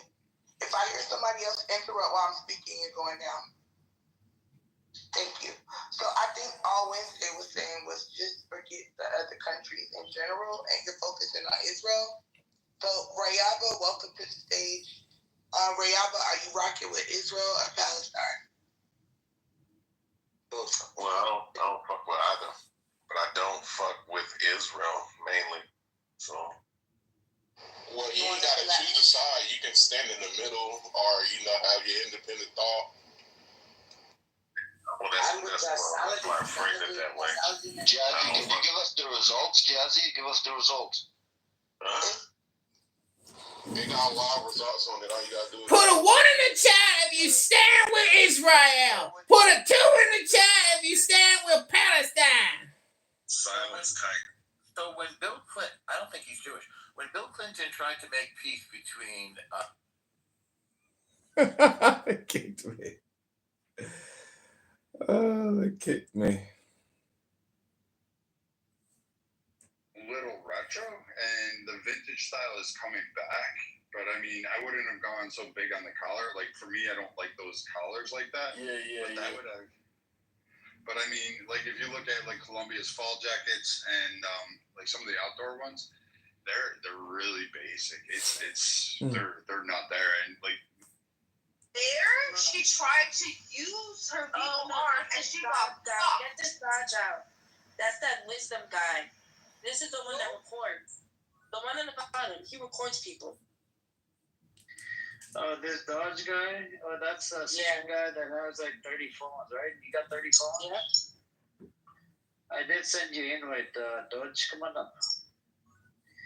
What's the deal with you recording people's conversation? You got 30 phones, right? Yeah, I create comedy content on YouTube. You don't like my business? That's you problem. I'm getting paid. Google's sending me checks, AdSense, Google ads, making that big money. Dodge. You don't think you're a fucking creep going around to different rooms and recording people for no fucking reason? The reason is to put you on another platform so I can monetize your voices. Okay, that's against Clubhouse. Go ahead and sue me. I'll counter sue you and I'll win and I'll make a jury trial, convict you all of terrorism. You fucking bitch. He's a Jew, by the way, and he's a Zionist as well, right? You're a Jew. I'm not Jewish, but I am a Zionist. My mother's not a Jew. She's gorgeous, sir. Yeah, and you get no vagina. Oh, I heard you in the other room selling your hoochie coochie, strategizing.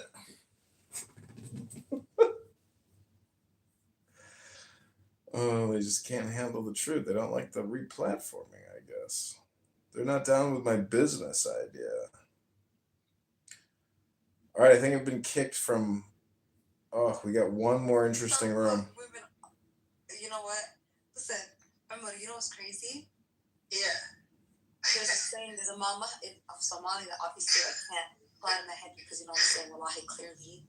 But it's like, it goes, I'm going to paraphrase in English, and you niggas know what it is. You could tell me if Somali after. The one that goes, Shah is haram for a nigga that'll work. You know what I mean? You know what I'm talking about, right? So what do you think about that? Do you think a nigga gets that for the free? Walalo, adduunka waxa waa cibaado waa lagu cibaadaysta waxaana lacagta ku raadinaysaan fiirida waxaada shaan kuu jawaabo please englishta waxaa lagu dhahaa let me answer walaal fiiri uno waxaa waaye adiga waxaan cibaado wallahi iyo billahi tallahi in the name of Allah. This is you gonna get good deed. Habeen kasta ninkaaga la seexato waxaad helaysaa aan ku dhameeyo waxaad helaysaa so much good deeds ba malaa'igtu kuu qoraysaa waxaa laga yaabaa inaad intaa keliya for your bed love making inaad jannada ku gasho when it's halal marka ani waxaan idin odhan lahaa overtime xitaa gala bedtimeka overtime gala si ajarku idinku bato because nabiga wuxuu yidhi more aad xaaskaaga u raaxayso more aad janno helayso salawaatullaahi wasalaamu calayh xitaa massage markaad siiso ajar baa laguu qoraya billions of massage cidiyaha markaad ka gurto billions of massage baa laguu qoraya waxaan adigu lacag adiga lacagum baad ka hadlaysaa how the shah qofkan shaqaysan shah ma cabo yeah exactly period so what do you nina shaqaysan shah ma cabo saasaad ka wadaa why don't you give a da'wah to these brothers about stop being brokies and fucking waanu soo socdaa okay so they'll do whatever they want if they want brokies and do out and fucking bombs right? wiilasha waan weydiinayaa su-aala war wiilalow gabdhahan waxay leeyihiin wiilashu waa brog englishta waxaa lagu dhahaa brog ass do you understand ma brog ass baa tiirido wax ma haysataan miya horta yani waxaa sariir ku iibisaa kursi fadhi the rent of the house the car she aad ku qaadayso xaaska inta you guys have it right yes or no the wedding and everything period brother waiting for the ma kila isruxay ma isla shaking budi we're realistic people here we're almost been here we're all Somali wiilashan they have nothing so then gabdhaha waxay ka suraan laakiin ayagana they're giving us nolol bakhti and like it's just qashin they're qashin they don't even worship they don't even pray salat ask them about their 5 days ilahay ku caasiyaan ayagana naftooda ay nacab yihiin so then they want to abuse women and then try to manipulate women spiritually be like sister if you don't give me pump 3 times a day then the angels will curse you brother you're poor so please we don't know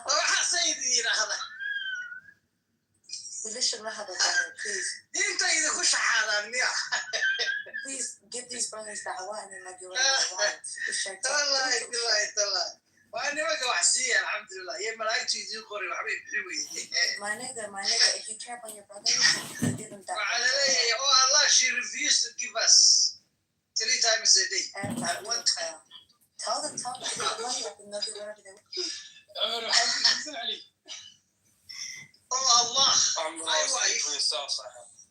Oh Allah, my wife, when I was in dunya, she didn't used to give me whenever I needed my tool. Marka, see ya, inshallah. Oh my gosh, Ayala, assalamu alaikum. Ayala صادق. قال هو عندي فينوس قبل فينيس whatever her name is.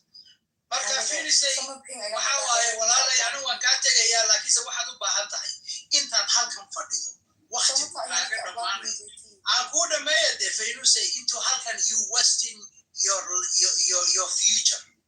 You know why you wasting your future? You wasting your good deeds. Waxaad samaysaa right away tonight nin raadso guurso because you're missing a lot of good deeds by sitting here without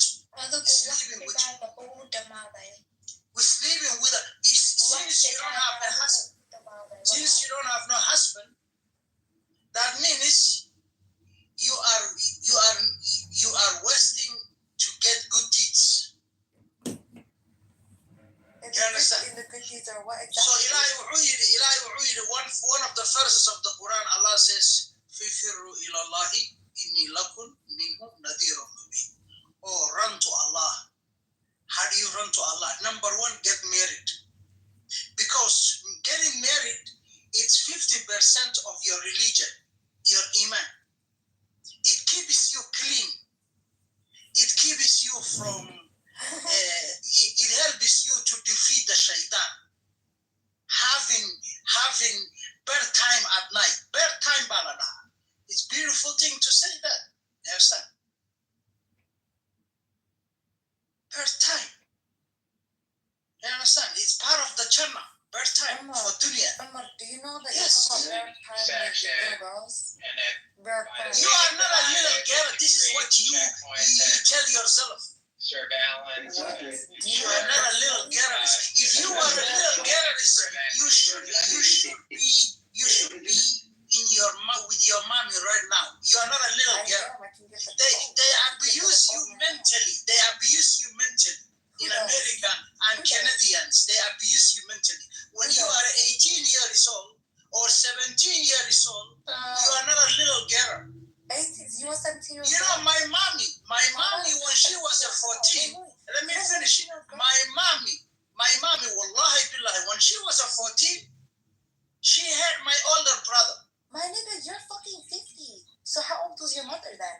How old is she now? What are you talking about? You're old. Hold on. I'm not a 50, but anyway. Back then that was normal for her. What the fuck? Hold on. 45-year-old man is talking about my mother when she was 18. My nigga, that was the time back then. Listen. People who born in America, people who born in Canada, you have a mental problem. You just said 17 years old is you are above 20. You are above 20. You are above, and you think you are a child. Babe, you're not a child. I'm 19 years old. You are not a child. You could have 3 or 4 children 19. By now. Yes. Let me tell you something. After you reach 15, Islamically, when you reach 15, that's it. You are responsible human being. That's the problem. That's how they brainwash you. I'm calling the authorities at you, brother. Do you know in Somalia, we don't care about your authority. We're telling you about Islam. America knows that.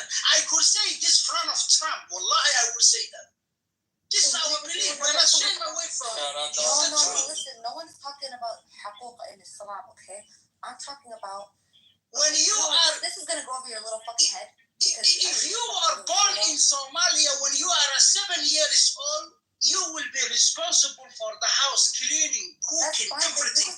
Now you are 19 years old. You are completely rich. You are completely a woman. Let me ask you a question then. Do you think a child or American could cook Korea?